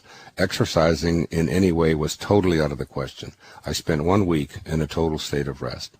Raina then told me that the following Wednesday night I would be having my, quote, sutures, unquote, removed, and gave me very specific instructions of precisely what I was to do in preparation for my 8 hours of sleep while the entities removed their sutures. Of course, I did exactly as I was instructed, but the modicum of doubt still swirled around in my mind about spirits removing invisible sutures. My friend told me that anything could happen, and that when it took place for her the first time, the room actually shook like a minor earthquake, so I might want to remove anything valuable from high places in my bedroom in the event that I had the same experience. Raina sent me by FedEx, again from Brazil, water that had been blessed by John of God, which I was to place by my bedside. I was to wear white to bed and pray and be pure love. As I dozed off, I had a picture of everyone I could imagine in my mind, and I bathed them all in a cascade of pure love. The next morning I looked at my watch, a watch that has a 10-day power supply source, a watch that has always kept perfect time to the second. It was 7:05 a.m. The phone next to my bed rang, and my dear friend Carrie asked me how the night went. I told her I was just waking up, and she said, "But it's 8:25 a.m. I'm at the airport." I assured her that her time was incorrect, and she was adamant that it was 8:25. It turns out that my precision-guaranteed watch had stopped for 80 minutes during the night. When I walked out to the kitchen, my children jokingly asked if I'd been doing drugs. My pupils were tiny, my left eye appeared to be scratched, my eyes were watering, and I looked to them as if something very strange had happened to me. I felt like I was pure love. Everything I looked at I saw with new eyes. The tree was love. My plants were love. The ocean was love. And every person I saw that day, I just wanted to tell them how much I loved them. I was a walking being of love, and it has not dissolved since then. 2 days later, that same precision watch once again inexplicably lost exactly 80 minutes. Then the next day, Raina called and told me that the clock on her automobile was 80 minutes slower than it was supposed to be, and she sent me a photo verifying it. I have no idea what transpired in those 80 minutes. Raina hypothesized that the electromagnetic field of the healing energies from the entities doing the surgical procedures through John of God is so much more powerful than the field of the watch that I was wearing, that while they were healing and removing the sutures, it caused the watch to stop. I admit I can't give an intelligent answer, other than I was being given absolute proof in a physical way that what was taking place was not only real, but that I would be able to tell others of this phenomenon because I live such a visible life. At any rate, my body has still been detoxifying. I am feeling so much love for everyone, including a person who engaged in litigation against me, attempting to achieve financial gain, something that once made me angry, and now all I can do is bathe him in love as well. And the litigation ended shortly thereafter as well. At this point, I would like to go back to my discussion of the orb phenomenon that has recently infiltrated my life. The Heinemann's book contains 65 color photos with orbs in them, taken at various functions all over the world. After my experience with John of God, I learned that some of those photos were sent to the authors, showing orbs making themselves visible in photos taken in Abidjanya. They are reproduced in the photo insert of the book. If you look at them, you can note the huge orb above John of God, while he does a visible healing intervention, and a photo where the orbs cloud the image of the entire healing encounter. The presence of these orbs with John of God, as well as those that seem to be showing up at my speaking events, is a synchronicity that defies my reasoning powers. Yet it is there, and I am open to learning what it all means or living with contentment in the mystery. What I can report with certainty is that profound changes have taken place in my body in both physical sense and even more emphatically in a feeling sense. When I received the diagnosis of leukemia, I had been told by several physicians that I wouldn't be able to continue practicing Bikram yoga 4 days a week. The heat, I was informed, would be way too strenuous, and it would be ill-advised for me to continue this activity. Sure enough, I found myself feeling so weak in yoga that I ultimately abandoned the practice. Yet one early morning, while meditating, just 20 days following my suture removal, I heard an inner voice saying, "Do not go for a walk today. You can now do yoga." I listened, and I went to my first Bikram yoga class in 11 months. Although I was rusty, I completed the class much to my renewed joy. I had always loved yoga, and I had missed it terribly. I am back to an early morning class 4 to 5 times a week, and my ability to hold the postures in the heat have surpassed what I was accomplishing prior to my leukemia diagnosis. I feel stronger, and those aches and pains that had returned when I abandoned yoga are completely gone. A few days later, I celebrated my 71st birthday in a totally unique way. The overwhelming sense of love I felt after my experience with the healing entities was dominating my every waking moment. That day I went out on the streets of San Francisco, and I talked with an array of homeless people. I felt compelled to simply love and give. To that end, I had a wad of cash with me, and I passed out $50 bills to at least 30 different, somewhat lost souls. When I returned to my hotel room, I sat on the bed and simply sobbed in gratitude. I have never had such a memorable birthday, a day in which I felt driven to reach out and give love without any expectations in return. I now feel absolutely imbued by love, and while my body seems to be detoxing, I've shifted my eating habits and my body feels cleaner and healthier. I have not partaken of new blood tests and medical evaluations because I trust in what I experienced to such a degree that I need no external validation to assure me that these mysterious, mystical events took place. I was there for the surgery, and I was there for the suture removal. I need say nothing more. I believe in miracles, and I also know that I am not this outer body. I have no fear of death because I am birthless, deathless, and changeless. This is my I am presence of being one with God. In addition to this feeling, it has become clear to me, since my John of God experience, that I am more and more in contact with what I can only label angelic guidance. In my morning meditations, I receive what feels like instructions on how to conduct my day. Without exception, when I follow this guidance, I find myself encountering amazing opportunities to reach out and serve, and my inner voice says, follow through and be of service. One recent morning provides an example of what I'm experiencing daily. At 6:30 a.m., I conversed with a man who was struggling in his marriage. I advised him to focus for the next 24 hours on unconditional love. It was an unexpected, unplanned encounter, and I gifted him 2 books and a copy of my movie, The Shift. He was elated and expressed that he felt a huge burden had been lifted from his body as a result of our conversation. On my way back home, I encountered a homeless young man asleep on the beach, and I gifted him $100 and talked to him passionately about seeking help for his drug addiction. He smiled from ear to ear and said that I was the first person he met on Maui who wasn't full of judgment toward him. When I got home, I discovered I'd taken the wrong key and was unable to enter my apartment. On the way to the desk to retrieve a correct key, I encountered a woman who had lost her son in an automobile accident some 2 years earlier. As we talked, she told me how just the day before she had seen for the first time a video of his second-grade graduation, which was sent to her by a friend. Tears came to her eyes as she described having to testify in a few days at the sentencing of the impaired driver who caused her son's death. We walked together to get the new key, and I invited her into my home. I then gave her a copy of Anita Moorjani's description of her near-death experience, in which she defines death as an awareness of coming into the light of pure love. I said to this woman that after reading Anita's account, she might have some of her anguish removed. I feel these 3 experiences of synchronicity were the outcome of my hearing and responding to angelic guidance during meditation, directing me to walk in a certain direction at a certain time. 3 people's lives were touched because I was not only told where and when to walk, but also because I felt compelled by inner persuasive forces to reach out and be of service. These kinds of synchronicities as a result of inner callings happen every day since my experience of healing with the entities working through John of God. I observe, I listen, and I act. And I feel as if I'm a being of love more than just a loving being. What I have noticed is that I feel as though I've learned the lessons of assuming the feeling of the wish fulfilled. I am not simply a loving person. I am love. I was transformed in the encounters with John of God, and I rejoice in giving love to everyone and everything I encounter. This word feeling is so crucial for you to embrace.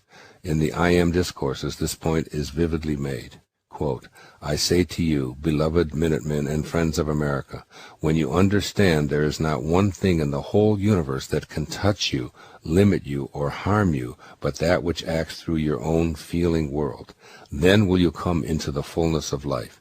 You cannot do it until you do realize that. Unquote. My healing experience with John of God, I believe, made me realize that. My 3rd personal experience. My 3rd event involves the enigmatic subject of past lives, or parallel lives, since time doesn't really exist in an infinite universe. My good friend and colleague Brian Weiss has written, researched, and lectured extensively on this topic, and I've been pleased to share the stage with him in venues all over the world. His groundbreaking book, Many Lives, Many Masters, was my first real introduction to past life regression, and while I have seldom had any first-hand experience in this area, I've always found reincarnation and past lives a fascinating area of inquiry. Several months ago, I received an invitation to participate in a past life hypnotic regression from a woman who had worked with Dr. Weiss. Her letter indicated that she intuitively felt I would benefit from a session conducted by her, and she would be willing to come to Maui and do the hypnotic life regression, if I were willing. Her name is Dobro Mira Kelly. And like Reina and my initiatic teacher, whom I refer to throughout this book, Omram Mikhail Ivanov, she was born in Bulgaria. She goes by the name of Mira and is a practicing attorney in New York City. Her letter was so detailed, well-written, honest, and compassionate that I elected to contact her and see what she was proposing.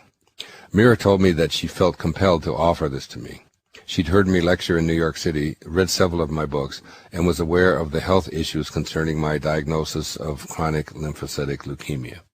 She wanted nothing, only to offer me this opportunity, and it was a heartfelt thing with her and a calling that she wouldn't ignore. A few weeks later, I received a package in the mail containing Anita Moorjani's description of her near-death experience. Mira's decision to send me this interview with Anita was synchronistic in so many ways. It moved me to the point that I had copies made and gave them to many people, including my 95-year-old mother, who lived in an assisted living center. My mother simply loved what Anita shared about her experience of being in a coma and being on, quote, the other side, unquote, and her miraculous healing from a diagnosis of certain death on the horizon within the next 36 hours. It is the same NDE depiction that I gave to the mother whose 8-year-old son had been killed by an impaired driver. Since that time, I have come to know Anita, who is now cancer-free. Her story, Dying to Be Me, has been published by Hay House, and she's appeared on my radio show and appears on my latest PBS show, telling her story for the entire world to hear. And as I mentioned previously, I'm privileged to have written the foreword for her book. Anita told me that she feels the reason she had her NDE and returned from the very edge of death to have a miraculous recovery was so that she could tell the world what she learned while she was in that state of God-realized awareness. We both feel that our meeting and arranging to have her story published and appear with me on television, it's all part of God's plan for her and for myself as well. Mira Kelly's decision to send Anita's NDE report to me was a vital link in this stupendous chain of events. I told Mira by telephone that I would be here for several consecutive weeks the following month, but I couldn't commit to a firm appointment. She said fine, and I pretty much left it alone. Then one day she called and told me that she was on Maui and would be available any time in the next week. We set a time for Thursday at 10 a.m., exactly 1 week prior to my surgery from John of God, which hadn't even been scheduled yet. At that time, Raina was in Brazil and didn't have a commitment from John of God to perform the long-distance surgery. At precisely 10 a.m. on Thursday, Mira knocked on my door, and within 1 hour I was entering into one of the most riveting 3 hours of hypnotic time-traveling imaginable. Mira recorded the entire session, and she also transcribed every word of it in a script format. I'm going to reproduce a portion of that experience and read it to you right now so that you can engage in opening up your mind to all kinds of infinite possibilities. So this is Wayne and Mira speaking from this past life hypnotic regression. Me. Desert. I see mountains of sand, people dressed in desert garb, Arab garb of some kind. Mira. Very good. Are you outside or are you looking from inside out? I say outside. There are a lot of people walking around, lots of heavy clothes on. Mira. Are you in a place in a town where people live? No, it's I guess like a village of some kind, just a bunch of tents, people walking around, men with beards, women with their faces covered. Mira. Yeah, well, look down at your feet and tell me what your feet are dressed in or if they have on anything at all. My feet are bare feet. Mira. Bare feet? How about your legs? Do you have clothes on your legs? Wayne. I just have on like a shirt, a T-shirt of some kind. I actually don't have very much on at all. Mira. How does the clothing feel against your skin? Does it feel like refined cloth or does it feel rougher? Wayne. I'm not sure that I have anything on, to tell you the truth. Mira. Well, what does your energy feel like? Wayne. I feel like I have a diaper on, but I'm not a baby. Mira. Does your energy feel like male energy? Yes. Do you feel young or old? I feel 11, maybe 12. Mira. Stretch your hand in front of you and see if you have any jewelry or anything on your hands. No, I see a green ruby. I guess maybe I do have. It's a green ruby. That's weird. It's green. Mira. Is there anything around your neck? I mean, decorations? No. Mira. Right. How about your face and your head? How do they feel? It just feels young, like a little boy's face. Mira. Do you have anything on your head? I just have a rag thing on or something like a cloth of some kind. It's just, Mira. Well, let's walk around these tents and see what else is going on around you. I just see a lot of people shuffling around. It feels like Afghanistan. It seems someplace like that, tribal kinds of people with beards, but I'm just very young, and I don't look like they do. Mira. Do they look different than you? They look old, with beards. Women's faces are all covered. Mira. Let's go up to your tent and see where you sleep at night. I don't think I belong here. I think I'm just kind of wandering. I don't feel like I have a home here. I feel like they don't even notice me, though, even like I'm invisible to them. Mira, let's go a little back in time before this scene and see where you come from. How did you get there? I think I just wandered. I think it was just wandering and living in the woods or something, and nobody seemed to notice me. Mira, let's go a little forward then and see what happens next. Wayne, I'm looking for food. I'm very thin, and I have you can see my ribs. How do you find food? Mira asks. Wayne, just eating things like apples and fruits, whatever's growing in the woods.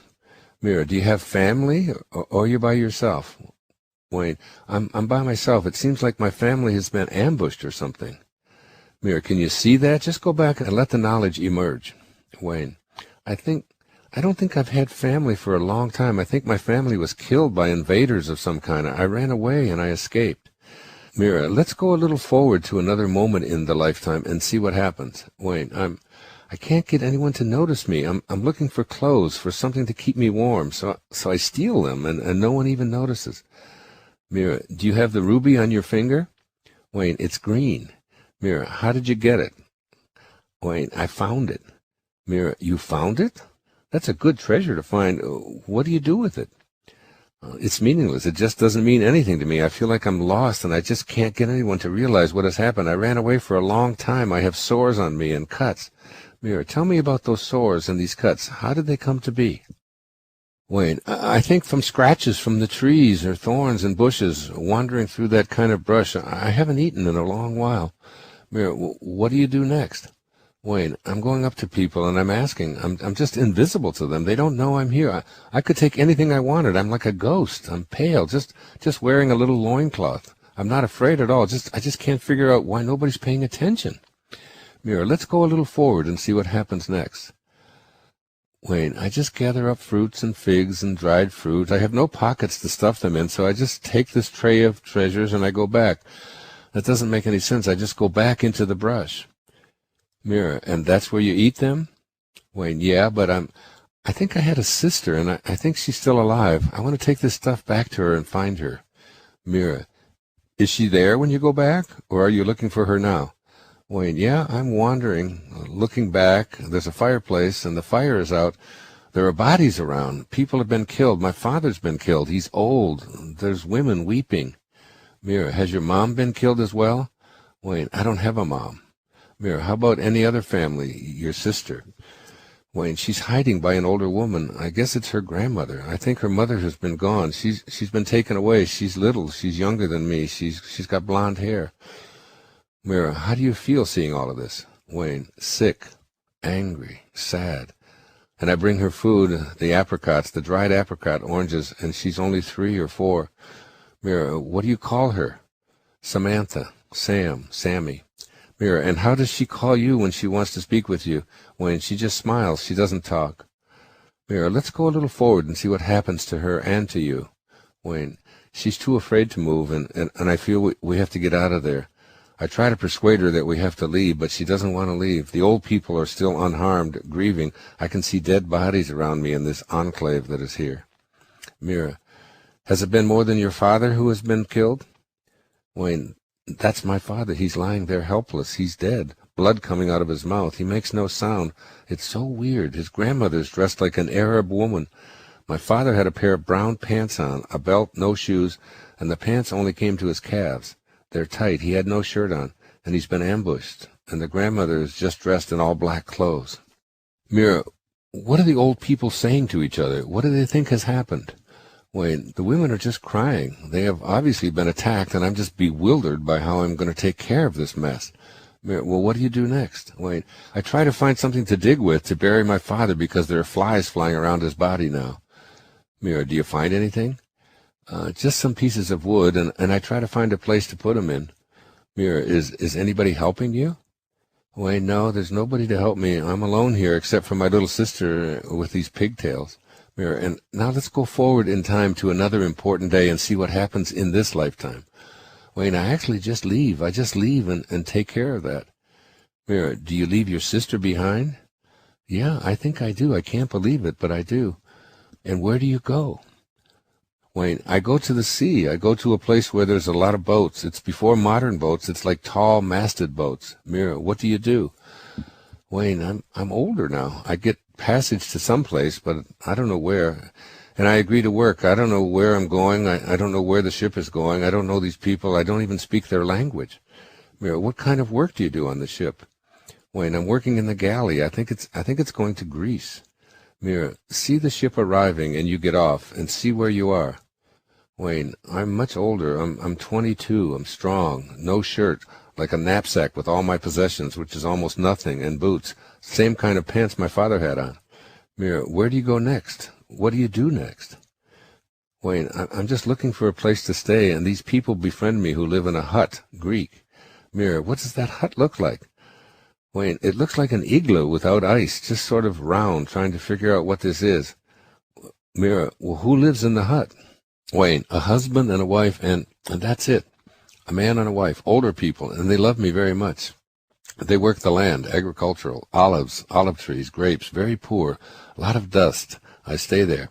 I don't like working the land. I go into the village, and I don't want to work the land. I don't want to do that. I meet a woman who works at serving wine. I think it's wine, and I don't drink it.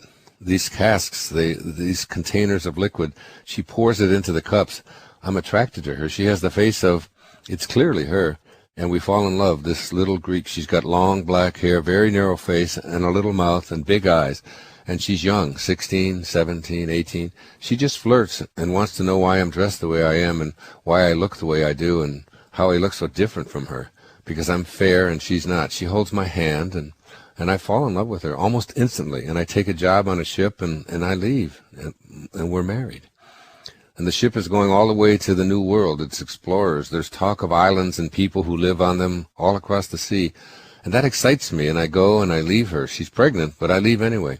That just sounds so enticing to find something that no one's ever seen before. It's like a great adventure. And I'm gone for a long time, like years. We discover natives and new things, new people. A lot of people dying at sea. Bodies are being thrown out at sea. A lot of scurvy, a lot of sickness, a lot of vomiting, a lot of people dying. And we find a place, Hispaniola? I don't know what that means. Dark people. Mira, do you find that in the middle of the ocean? Wayne, yeah.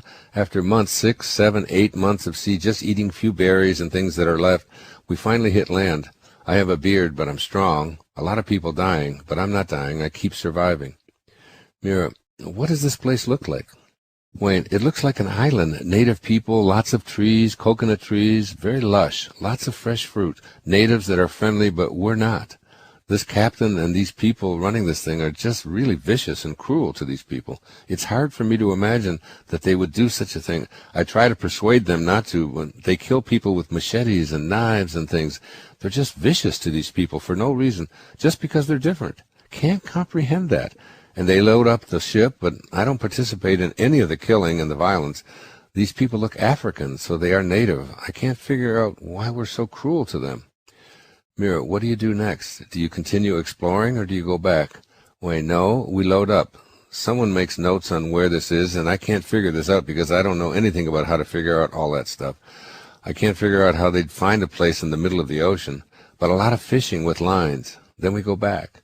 And it takes 6, 7 months to get back again. I want to see my wife, but when I get back, I can't find her. Mira, what happened to her? Wayne, she died. Mira, what did she die of? Wayne, some kind of sickness in her chest. She couldn't breathe. Did she die before she had the child? Wayne, there's supposedly a little boy, but no one knows what happened to him. 2 years old, but no one knows anything. They're all telling me that she waited and waited and waited for me, but I was just gone for so long. I'm much older now, got gray. I was gone for a long time. 10 years, maybe? Mira, how do you feel knowing that you cannot find her and that she died? Wayne, very sad, very guilty. Mira, let's move forward and see what happens next. Wayne, I just get very sad and depressed, trying to figure out why there's so much violence around me, so much killing. Why can't people just... It's just a mystery that everybody wants to hurt everybody. I think I write about it. I have to tell. It seems like such a futile thing. Everybody's just so violent. Everybody hates everybody. There's hardly any love anywhere. Everybody is just surviving, trying to take something from somebody else, trying to talk to people about just caring about each other, and I want to write about it. Mira, how do you do that? How do you talk to people? Do you talk to them one-on-one, or do you stand somewhere?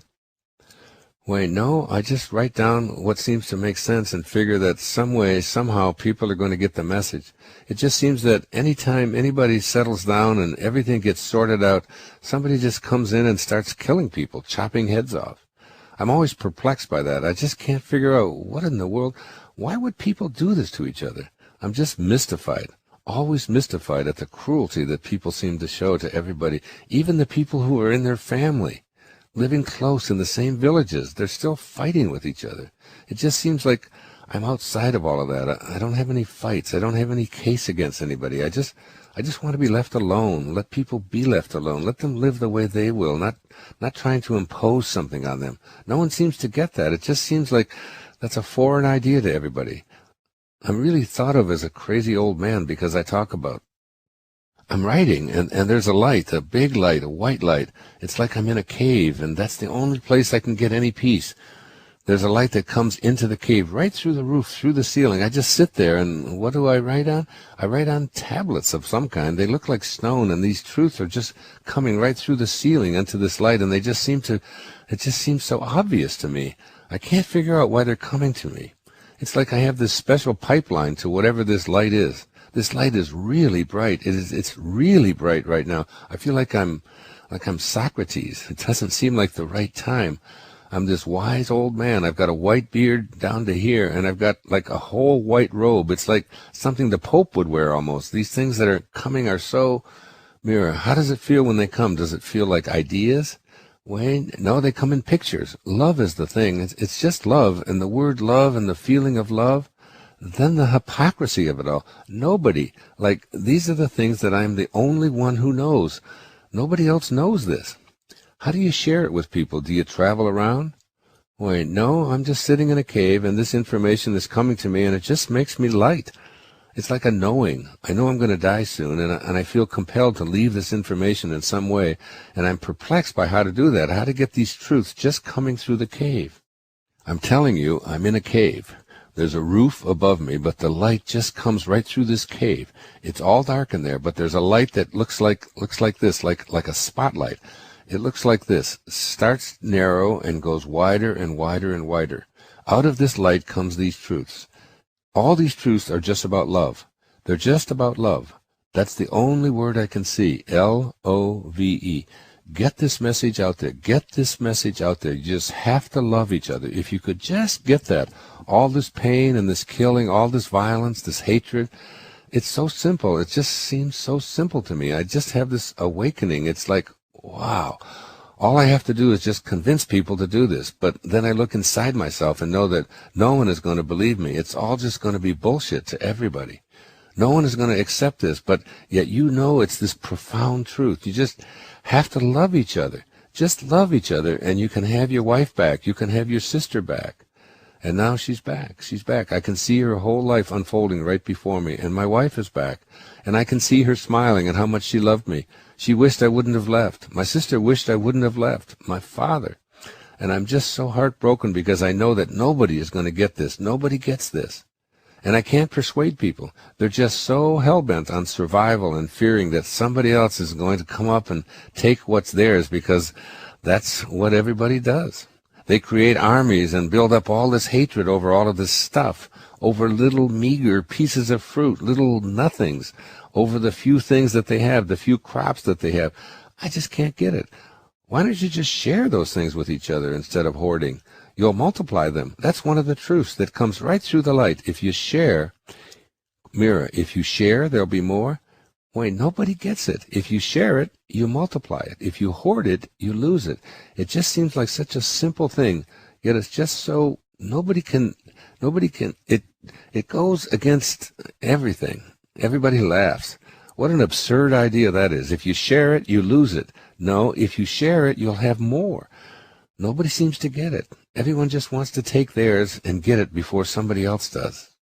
And we bury people, and we kill people, and there's a head over here and a leg over there. It's like I've seen so much of that. It's just so clear. This truth is just so clear. This truth is just so clear, so clear. You just have to love each other. Love yourself. Love each other. You're going to be crucified for that, though. You're going to be laughed at. You're going to be an outcast. I look back, and even as a little boy, I knew it. I don't want to hurt anybody. I just wanted to feed people. I just wanted to talk sensibly to these crazy people who have swords, and they want to do so much damage. I'm just a little boy saying, they wanted to kill me, and they just stopped and let me run away. They killed my father instead. They took my mother someplace. God knows what happened to her. Mira, when you're in the cave and you receive these truths, see yourself being there and see how you write them. See your hands and what's in front of you. Wayne, the truth of it is, I see them and want to record it, but I feel like it's a waste of time to write it down. Mira, right, because people won't believe you? Wayne, nobody does. They only know taking care of themselves. They only know themselves. There's so little sharing, and so it's, my son has come here. I'm not going to write this down. I don't write it down. I just tell him. Mira, how do you find him? Wayne, he's 30 years old, more, 40 years old, maybe 50 years old. I'm very old. So you tell him these truths? Wayne, I tell him to remember these things, that these are great truths, that when you share, you multiply. When you hoard, you lose. When you do less to other people, you often get more. That being humble and gentle and soft, you get so much more. I'm telling you, you get so close to God. That light is God coming through there. That light is God. It's just so bright. I can see it. Here it comes again. It starts up here and it goes like this. You just swim in it. You just bathe in this light. It's all so easy. Just tell them that this is easy. It's not hard. It's natural. It's normal. It's what you came from. It's what you are. Find out what you are and be that. Don't find out what you aren't and try to be that. It's just another truth, one of these simple, simple truths. Be who you are instead of who you're not. And you can't be anything other than what you are anyway. It's an illusion. If you try to be something that you're not, you can't be anything you're not. You're not hate. You're not killing. That's not who you are. Be who you are. All of that other stuff is not who you are. Just be who you are. My son looks perplexed. He thinks I'm a crazy old man. I am a crazy old man. Everyone around me, the only one who understood this was, oh my goodness, that beautiful woman. I only knew her for such a short time. And then I left her. She knew this. She waited. She didn't die of something in her chest. She was killed. My son just told me that. She was killed too while I was gone. Everything you love, you lose when you lose the love. Everything you love, you lose when you lose the love. So simple. She was murdered, raped. My son wants to know how I feel about the rapists. How do you feel, Dad, about the people who killed the woman you love? And the light is there. And you can go into it or you can go around it. When you go into it, there's only love. And if I try to go around it, it's dark and it makes me want to kill those motherfuckers. When I go into the light, I love the rapists. When you lose the love, that's it. When you lose the love, you lose who you are, because who you are is love. And all the rest of the time you wander around in the darkness, just trying to avoid the light, which just calls you, pulls you toward it. It wants to be in it so much. It's too bright. It blinds you with its brightness. You can really love the people who kill the woman you love, I guess. I guess I can, because that's who I am. When you love, there's just no room for anything else. If you love, there's just no such thing as non-love. It's all you have to give away. It's when you leave the spotlight, when you leave the light that's coming into this cave. See it come in like this, and then there's all these dark places around it. And you want me to go into the dark places? But I can't, because I am the same as that light. That's who I am. And it saddens me, but it seems to me that that's what I'm here for. He tells me that she loved me so much. She waited and waited and waited, and I let her down because I had to seek out my adventure. I had to find the new places, and all the while I didn't leave to go anywhere. He says he can't do it, and I say to him, you're just not ready, but it is who you are, too. And I got up and walked into that light. I can see it now, and I left him, too, bewildered. And I went into that light, and I left myself float into it. I looked down at him. My son, just move over a few inches into the light. It's just a few inches away. Just slide over, and you'll be in the light. Here is the light, and you are here. Just move over here. You just have to move this far. You know what he said? Fuck you, you crazy old man. I'm going to get those guys. That's all. I'm sick. I feel like I'm going to throw up. Mira, just take a deep breath. Wayne, I need water. Mira, I'll get you some. Wayne, oh my God, oh my goodness. Mira, just lay down again. Very good. Just close your eyes. Let this light now absorb all the emotions, all the energy. Let it all resolve within your body.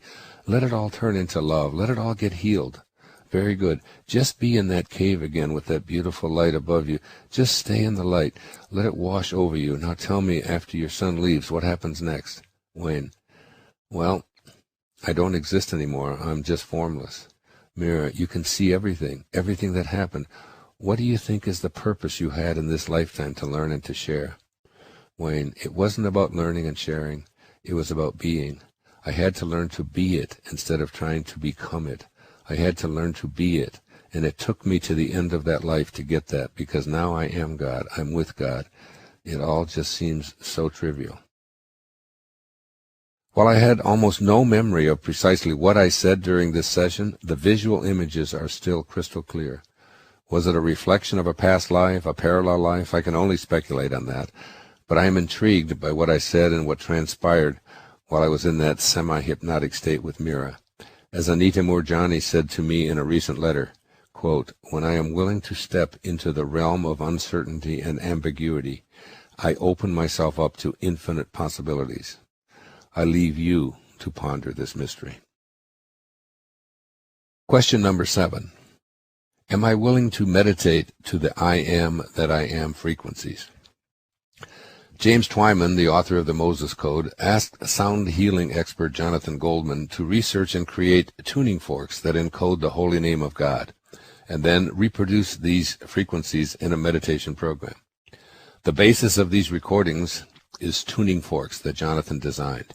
They correspond to the gematria of the holy name, I am that I am, given to Moses at the burning bush, as detailed in the book of Exodus in the Old Testament. At the end of the Moses Code, Jonathan explains how these frequencies were created to match the ancient Kabbalah traditions, wherein specific numbers are assigned to whole words and phrases. He concludes his remarks on his research in creating these meditation frequencies by writing, the I am that I am tuning forks and the associated field created by them is a provocative and exciting sound experience, and the potential is promising. Unquote. Meditation is a vital practice to access conscious contact with your highest self. I have meditated for many years and wrote a book, Getting in the Gap, on the many benefits of meditation. When I use the Moses Code frequency meditation, I feel a deep sense of peace that echoes the messages I've written about in this book. I use the inner mantra, I am, seeing myself as already having arrived at what I've placed in my mind. Then I repeat silently, I am, the name of God given to Moses, honoring the cooperation of my highest self, and acknowledging my divinely aligned desires. With these spiritually uplifting sounds wafting through the room or my earphones, I breathe in a sense of tranquility and conscious contact with God. These frequencies have been a regular part of my meditation and manifesting spiritual activities for the past year or so. In fact, I meditate every day for 40 minutes using these exact frequencies to accompany me as I make conscious contact with God in my sacred meditation practice. I encouraged several of my children to join me in a meditation session listening to these sacred sounds while using the mantra, I am that I am. After only one session, my adult children were hooked, and each day they would ask me to put on the I am wishes fulfilled sounds so that we could all meditate together. I have reproduced the sacred sounds in a separate CD titled I Am Wishes Fulfilled Meditation. The CD contains 3 tracks. The first is an explanation of how to use this meditation and the results that have accrued to me. I practice daily with either headphones or not in a room aglow with white candles. To me, the sounds are sacred, and I'm indebted to James Twyman and Jonathan Goldman for doing the extensive research to recreate these sounds that match up with the special numbers associated with the phrase, I am that I am, in the original Hebrew. These were the words that God spoke to Moses when he asked for God's name, as reported in the book of Exodus. These words in Hebrew are most often translated as, I am that I am. Listening to the sacred sounds while meditating brings me, and some of my children as well, a sense of tranquility and a feeling of being at total oneness with the divine. I simply love having these sounds with me in this holy practice of meditation as a tool in the whole process of living a wishes-fulfilled life. The second track is a 20-minute reproduction of the Moses Code frequency meditation for a deep meditation, and the third track is a 20-minute meditation version with guitar accompaniment for a more active experience. I do tracks 2 and 3 consecutively every day using the I Am That I Am mantra as explained in track 1. It is indeed a very powerful tool for manifesting into your life all of your God-realized desires. So here is a summary of the entire book. The essence of putting these profound teachings to work in your life. Number 1, be willing to change your concept of yourself, which means changing what you have believed to be true. 2, recognize yourself as always connected to your source of being. 3, become willing to say, I am God, from an egoless perspective. 4, treasure your greatest gift, your imagination. 5, live as if what you desire is already here. 6, assume the feeling of your wish fulfilled. 7, never let your attention be directed by anything or anyone other than your own highest self. 8, use the last moments of your day before sleeping to reinforce in your mind your desires as fulfilled. 9, have a mind that is open to all possibilities. And 10, remember always, from the words of Rumi, quote, you were born with potential. You were born with goodness and trust. You were born with ideals and dreams. You were born with greatness. You were born with wings. You are not meant for crawling, so don't. You have wings. Learn to use them and fly. Unquote. This concludes my labor of love in bringing all of this material into print and for you to listen to.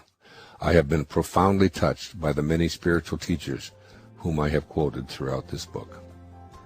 Thank you for listening. I'm Dr. Wayne Dyer, wishing you well. Namaste.